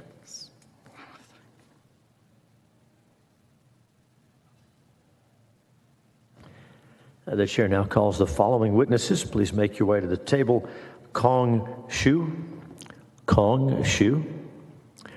Honorable Martha Wong. I saw Representative Wong earlier. There she is. Take your time, Representative. Xiao Chen. Bin Yu, and Rhett Smith. So we're looking for Kong Shu. Beg your pardon? Thank you very much. We may have had you registered twice. Thank you very much. Representative Wong, welcome. Please introduce yourself and give us your testimony. It's good to see you. Chairman, first of all, good afternoon to everyone. It's unusual for me to get up at 4:45 to get here, and I see that I got here so late that I'm registered to be the last speaker or the next to the last. But we wish you were the last. We've got quite a few, but go ahead. You have some more?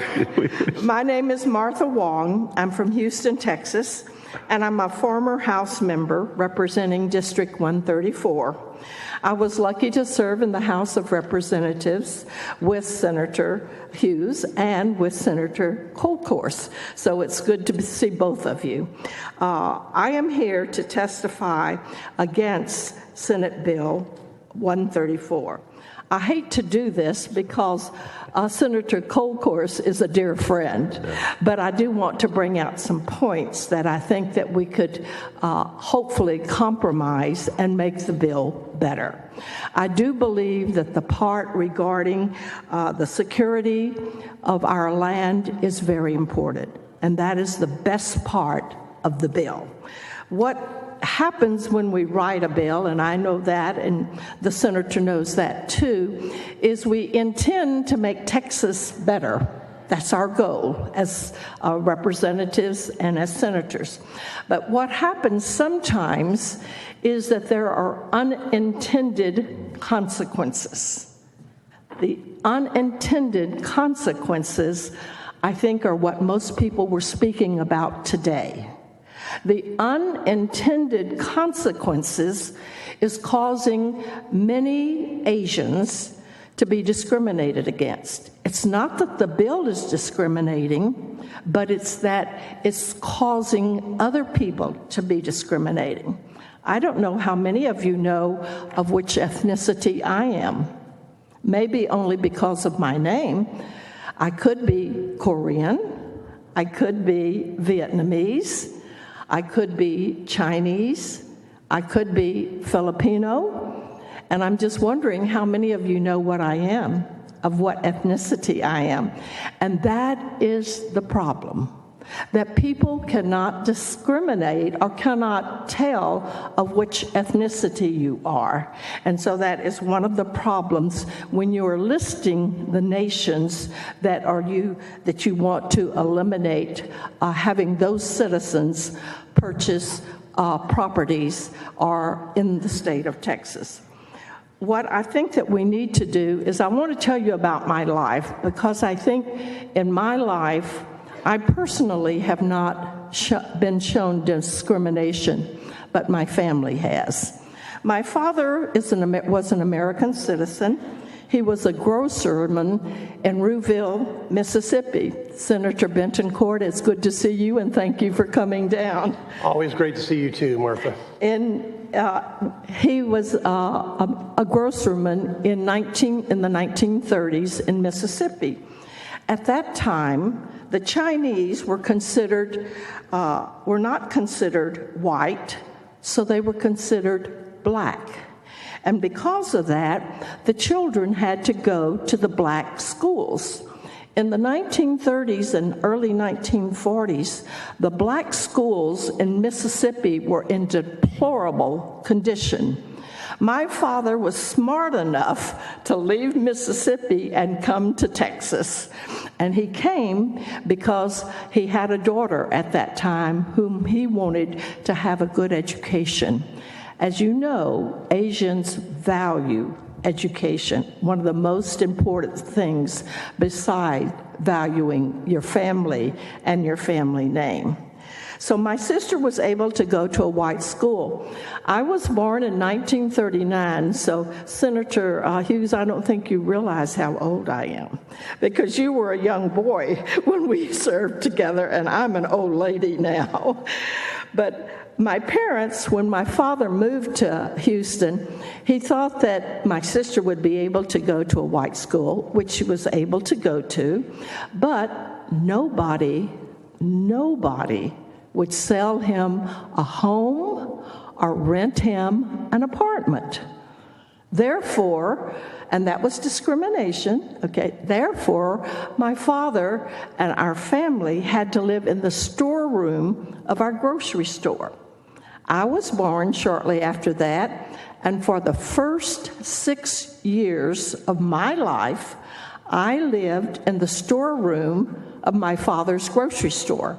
We had 2 beds there, one for my parents and one for my 2 sisters and me. We lived in that storeroom where we had boxes of groceries that were stacked to the ceiling because that's where we had to store the extra groceries that were coming in.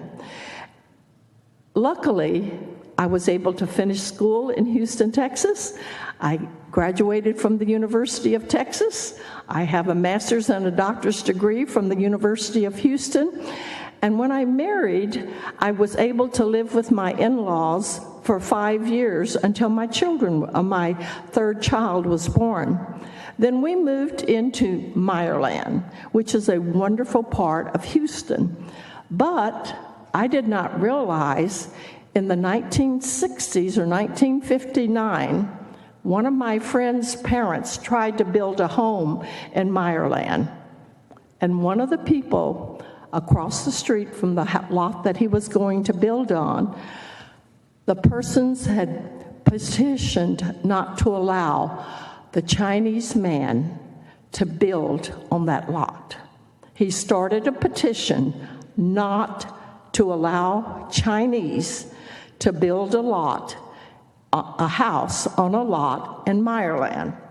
Fast forward some 8 years later, I moved into Meyerland, and then, luckily, I was able to represent the Meyerland community at the Houston City Council.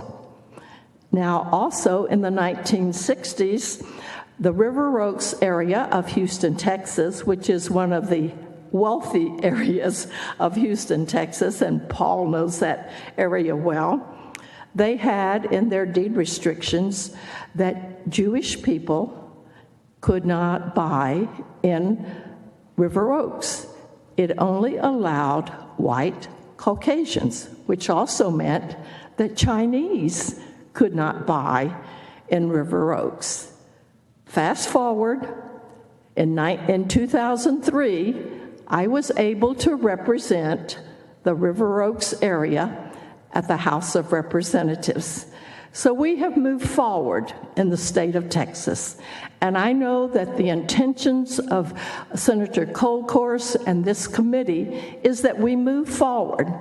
But what has happened is the unintentional consequences is going to cause us to have some backward movement. We do not want that backward movement where people, when they look at me, think that I'm a communist. That is what is happening. There are people, I live in the high rise in Houston, Texas. Across the street from me, across the freeway, is the Viatopia restaurant. The woman at the Viatopia restaurant, the owner, was told to go home. Go home. That was during the COVID period when people were being very discriminating against Asians because of the Wuhan Chinese concern about the virus. And I do not want that virus any more than anyone else does. So that's the unintended consequences, not that Senator Kolkhorst or anybody else wants to discriminate against Asian Americans. I know you guys too well to know that that's not your intent. But the unintended consequences is what everyone has been talking about. I would recommend that you look at your bill very closely, and I know that there is a bill in the House, House Bill 1075, House Bill 1075 by Harris, and it tries to do basically the same thing that Senate bill is trying to do, but the wording is different. And they're using wording that says foreign nations. In fact, I don't understand why Canada, England, or any other country needs to buy farmland in the United States, not just the enemy countries.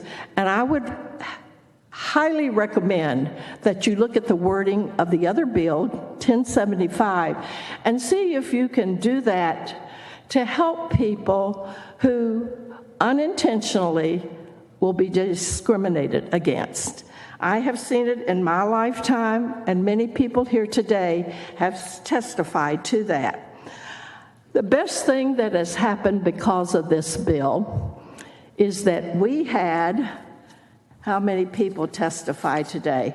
139 is what I was told. About 129 of them were against the bill. It's the first time that I have ever seen so many Asians in the State House. That's the good part. Asians are being a part of the political process, which I have been trying to do for years. I have been doing that for years, and if you remember Steve Ministeri, when he was the chairman of the Texas Republican Party, he came to me and said, Martha, you need to start the Asian Americans Assembly to get Asian Americans involved in the political process. The chairman asked me to do that. I did that, and now we have chapters in Austin, in Dallas, in San Antonio, and in Houston. And so I started at the asking of Steve Ministeri to start the Texas Asian American Assembly, and I have done that. We are working very hard to involve the Asians in the political process. We are working very hard to get them to come into the Republican Party. Other people are saying the Republicans do not like the Chinese. Come to our party. That is happening. It is unfortunate, but they are using this bill to convince people that they are victims. And so I urge you to look at the wording very closely. I know you have a time to still work on the bill, and I urge you to do this. I am 100% for protecting our land here. I think that's very important. I know that. And I urge you to consider the language regarding the nations. Thank you so much, Senator, for your work. Thank you for waking up the Asian community, because you have done that, and that's very important. And thank you, Senator Hughes, for your service and your leadership. And to my dear friend, Senator Bettencourt, whom I greatly admire, and as those of you who don't live in Houston know that he is greatly admired in our area. So thank you for coming down to hear me. I appreciate it. Thank you so much. Representative Wong, thank you. I think Senator Bettencourt has a question for you. Well, and Martha, first off, I just want to say to Senator Kolkhorst and the members that are here, you were for property tax relief 20 years ago when it wasn't cool, okay? And you have been at the forefront of many good issues over your lifetime. And you're also very well respected in H-Town as well. And I appreciate your good words of advice, okay, as always, Martha. But I wanted everyone here to know that, 20 years ago, one of the people that met Lieutenant Governor Patrick and I when we got off the bus was Martha Wong, representative. Thank you so much. They brought a busload to hear the bill. It did not pass, but I know you all are working on it now, and I really appreciate that. Thank you so much. Thank you. All right, welcome. Introduce yourself and give us your testimony. Thank you. Is there a trick on this? The light will come on at the base there when you push the front of it. There we go. All right, thank you. My name is Rhett Rosenquist Smith, and I am here supporting my fellow Texans, former Representative Wong, and Chinese of those of Chinese national origin. Basically, I just wanted to. I had looked up before I came all the Chinese American churches in Houston. There's about 20. I won't read the entire list, but it's quite impressive. And thank you for your testimony. I mean, thank you for your testimony, and thank you for your hearing. Thank you very much. And Senators, any questions for either of our witnesses? Very good. Thank you both. Thank you. Good to see you, Dr. Wong.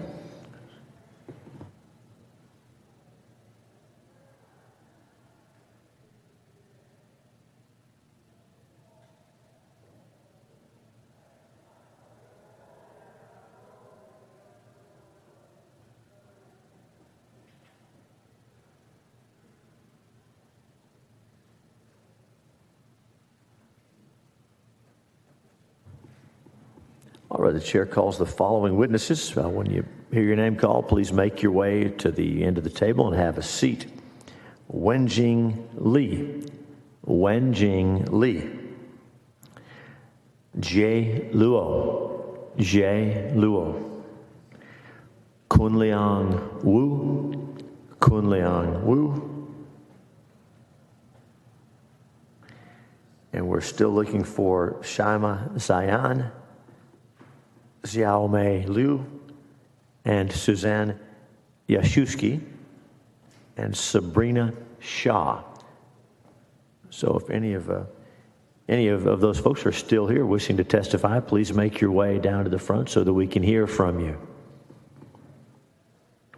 Again, we're looking for Wenjing Li, Jie Luo, Kunliang Wu, Shaima Zayan, Xiaomei Liu, Suzanne Yashusky, and Sabrina Shah.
As we continue to call the folks who have registered to testify, we're going to make sure we don't miss anyone getting an opportunity.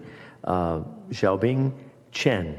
Xiaobing Chen, please come to the table if you wish to testify. Kong Shu. Kong Shu. Xiao Chen. Xiao Chen. Bin Yu. Bin Yu. And Somprathana Kongdara. Somprathana Kongdara. So one more time, we're looking for Xiaobing Chen, Kong Shu, Xiao Chen, Bin Yu, and Somprathana Kongdara.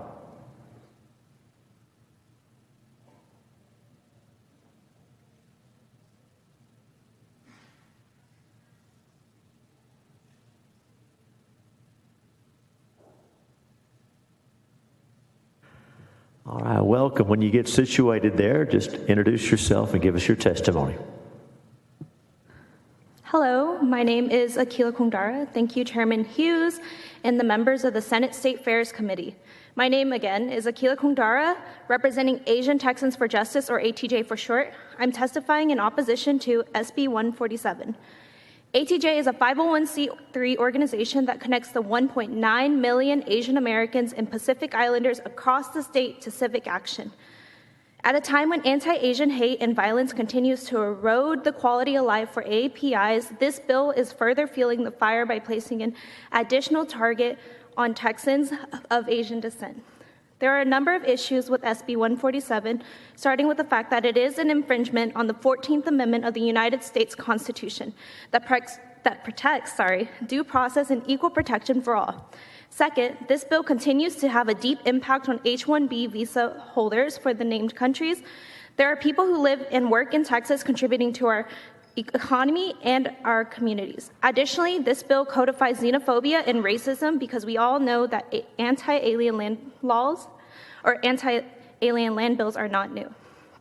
There has been a long, dark history of anti-Asian policies that were created in the name of national security. In 1882, the Chinese Exclusion Act sought to limit Chinese immigrations. States like California, Oregon, and Washington stripped people of Chinese descent from their right to own land during the 1850s. And as we move into the 1900s, relations between the US and Japan eventually led to the incarceration of people of Japanese descent. Their property and belongings were confiscated by the government, and although reparations were paid eventually, we now acknowledge the inhumanity of the time. We clearly have yet to learn from SB 147.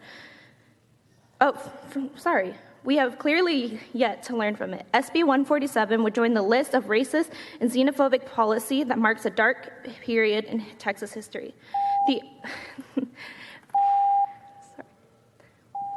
You go ahead. You just wrap up your thought. It's okay. Wrap up the thought and close. That's okay. You take your time. The author of the bill names national security as the motivator for this legislation. However, just this week, news broke that the Texas Department of Public Safety put at least 3,000 Asian Texans' identities at risk by sending IDs to an organized crime group. Due to the lack of measures to protect personal information, thousands of Texans are now at risk and were not immediately notified. If national security is a concern, the state should start with basics like keeping our identities secure from known criminals. SB 147 wouldn't make Texans safer, and combined with the events of this week, would be a clear message from this body that Asian Texans don't deserve safety in this state. At a time when all Texans want real solutions to problems like school safety, our electric grid, our maternal mortality rate, and ensuring classrooms have qualified teachers, the legislature have instead decided to fuel anti-Asian sentiment and put us in harm's way. We ask you to vote against SB 147 and put an end to anti-Asian rhetoric in Texas. Thank you. Thank you for your testimony. Senators, any questions for the witness? Thank you for being here.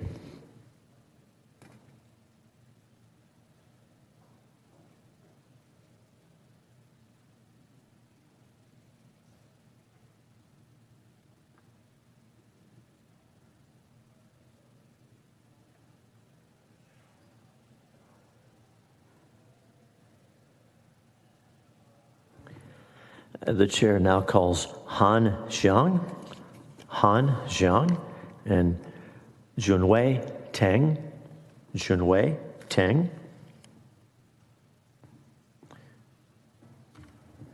Scott Norman, Stephanie Swanson, and Gang Lin.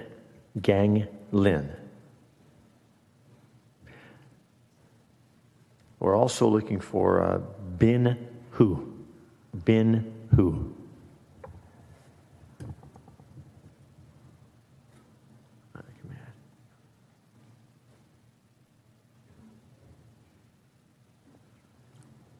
All right, once you get situated there and you're ready, introduce yourself and give us your testimony. Welcome. Hi, everybody. My name is Geng Lin, and I'm an international student from Austin Community College. This year, I'm turning to 35 years old, but I'm still in a college. for associate degree. Why? I have a bachelor degree, but right now, because my family situation, I have to do the school, and I have to take care of my 2 young kids, and I got another one in my wife's belly right now. I'm here oppose SB 147 and SB 711 because I have a paper note, like about everything, like everybody were talking about, discrimination, the unconstitutional. But right now I want to say, if we pass this, I'm 100% sure is a huge hate there.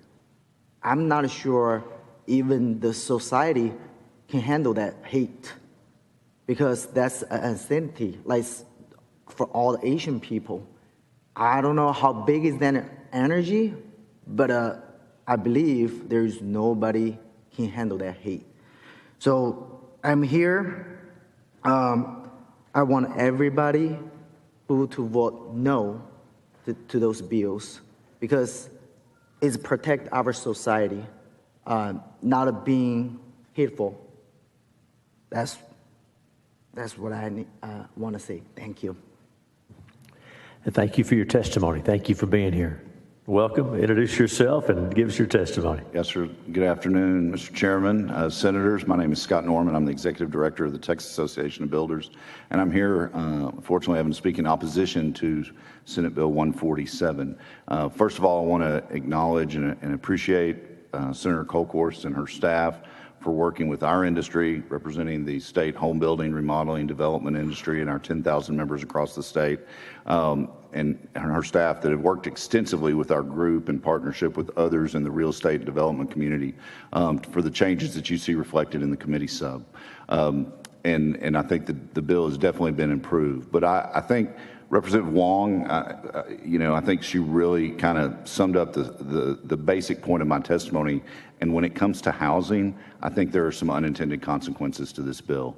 As you heard today, there are people here on other visas that have a legal right to be here per the laws of our United States, whether that be a student visa, some form of work visa, diplomatic visa, or what have you, who would be prohibited from owning, and I realize and appreciate that she's exempted homestead properties, but if it was not a homestead or an investing in a real estate property, those kinds of things would be prohibited. We have members of our association around the state who have not obtained their permanent resident legal status, who are in the real estate business trying to provide housing. As I've talked to every one of you before, housing affordability or housing attainability is a real challenge for our state. And, I think it's fitting today on Texas Independence Day. For almost 200 years, people have been coming to Texas, and a lot of it's for a place to live. And we have been a welcoming state. And housing especially has a bad record, as some folks have talked about, historically, that some people have been excluded from the opportunity to be a part of that American dream. And so to the extent possible, as this bill goes through the process, I ask the Senator, Kolkhorst, and the rest of the committee to take a hard look at housing specifically, whether that be single family or multifamily. We completely acknowledge, understand, and support what she's trying to accomplish from a national security perspective. But I think there's a lot of instances where individual housing is not what she's trying to accomplish, or I would hope is not what she's trying to affect. Happy to answer any questions, and thank you all for your patience today. Thank you. Welcome. Please introduce yourself and give us your testimony. Hi, good afternoon. My name is Junwei Teng. I moved to U.S. in 2016. Will you get a little closer to the microphone so we can hear you? We want to hear your testimony. Sure. Thank Can you hear better now? Yes, ma'am. Thank you. Okay. Good afternoon. My name is Junwei Teng. I moved to U.S. in 2016 for work. I'm a technical program manager in Dell Technologies. I represent myself today here to oppose SB 147 and SB 711. I have been living in Austin for 7 years. I'm a green card holder right now. I purchased my primary house 3 years ago. At the time, I haven't got my green card yet. I have been enjoying living with my community. We have a wonderful neighborhood which made us feel warm and welcomed. During the winter storm last month, right after the storm, before we struggled to find any tree service people, our neighbor CJ and his son actually went ahead to help us clear up the broken lines blocking our driveway immediately. And we made fried dumplings to thank them, and they love it. I love my neighborhood and our community. We are like one big family. This is not something I felt when I lived in an apartment before we purchased the house. My daughter is 20 years old. She's currently a sophomore in Texas A&M. She came here together with me 7 years ago. She plans to pursue her graduate, and she wants to practice as an optometrist after her graduation in Texas. So she heard about all these things, and she asked me, "Mom, what are we going to do if all this comes true?" I said, "I don't know. Probably we'll move to California." She may be able to buy a house, but we just don't feel comfortable to live in an Asian hatred environment.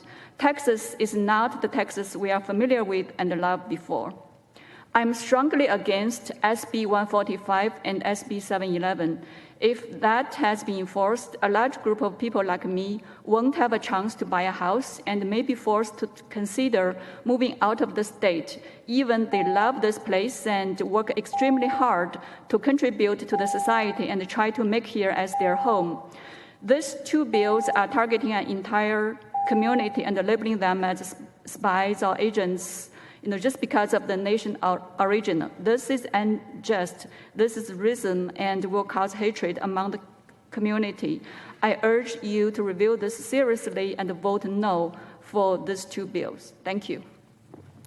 Thank you for your testimony. Welcome. Please tell us your name and give us your testimony.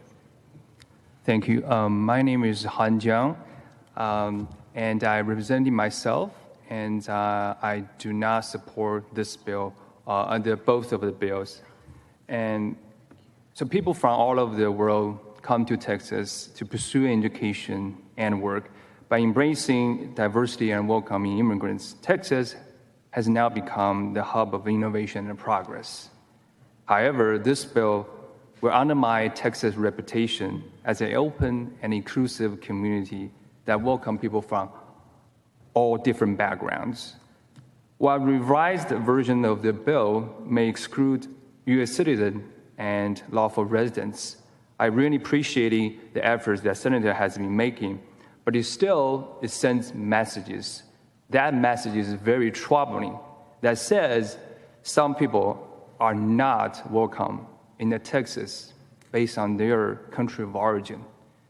And this type of bill will actually harming the environment of creating fears and hostility towards the immigrants, towards the Chinese community, towards the Asian community. So sharing my story, I came to Texas a decade ago to attend graduate school and choosing to stay and build my family here because I love here. So I know many friends who just like me, hardworking immigrants who are making valuable contribution to Texas. I know this is very challenging for an immigrant, but this legislation will make it even harder. So I kindly urge you to consider the impact for this bill on all immigrants, regardless of their status. And I kindly ask you to reject this bill in the interest of upholding the value of freedom, equality, and inclusivity that make Texas great. I thank you for your time, and hope you can consider the concern I've raised. Thank you so much. Thank you for your testimony. Committee members, any questions for the witnesses? Good. Thank you each for being here. Thank you very much.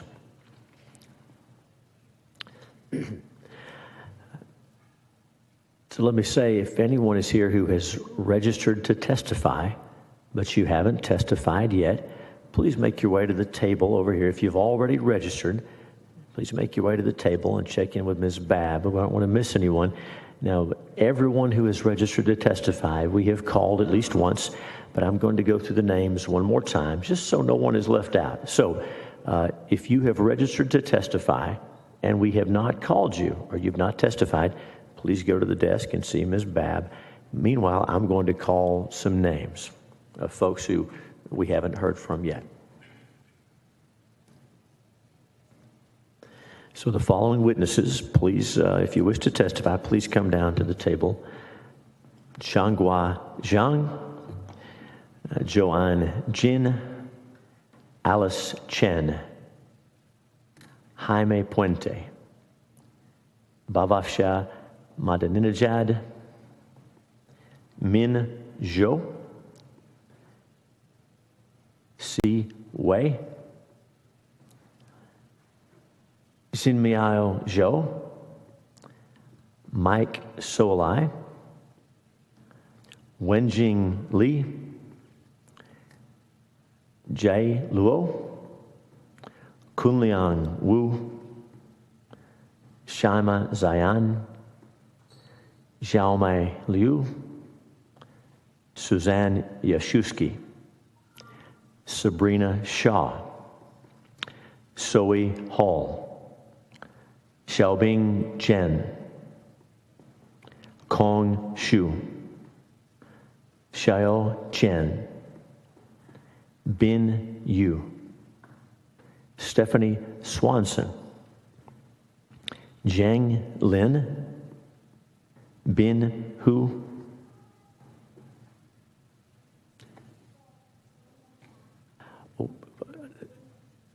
so hang on. So have a seat at the microphone just for a moment, and we'll figure it out. Okay. So I think you were asking if you could speak for someone else. Sabrina Shah. Are they here? She registered, but she couldn't be here this moment, so she asked me to speak. Okay. So if you can give us, do you have a written testimony from her, or did she email you or text you, or how? She called me for Okay. comments. So let me tell you, have you already testified for yourself? Myself. You've already testified. Okay, if you will email us her remarks, we'll get them in the record. If you'll email them to us, or we'll figure out a way to get them. But if you've already testified, Yes, I did. we'll just take hers in writing, if that's okay. Thank you. So is there anyone present, anyone at all, wishing to testify on, for, or against Senate Bill 147? Is there anyone present wishing to testify on, for, or against Senate Bill 711?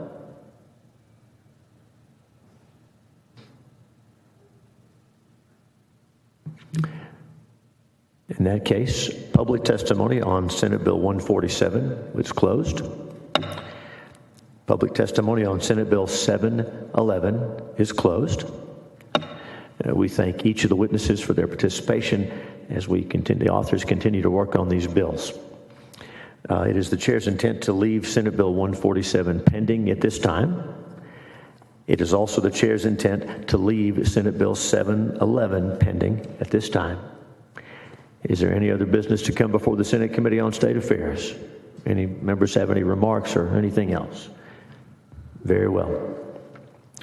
Senate Committee on State Affairs. Oh, thank you very much. I do have a motion in writing, and that our expert clerk had already reminded me of that. Thank you. We have a motion in writing from Senator Betancourt, who was here, has been in and out, has been participating. Is there objection to the adoption of Senator Betancourt's motion in writing? Seeing none, that will be adopted. Thank you. Now, is there any other business to come before the Senate Committee on State Affairs? Senate Committee on State Affairs stands in recess, subject to the call of the chair. Good afternoon.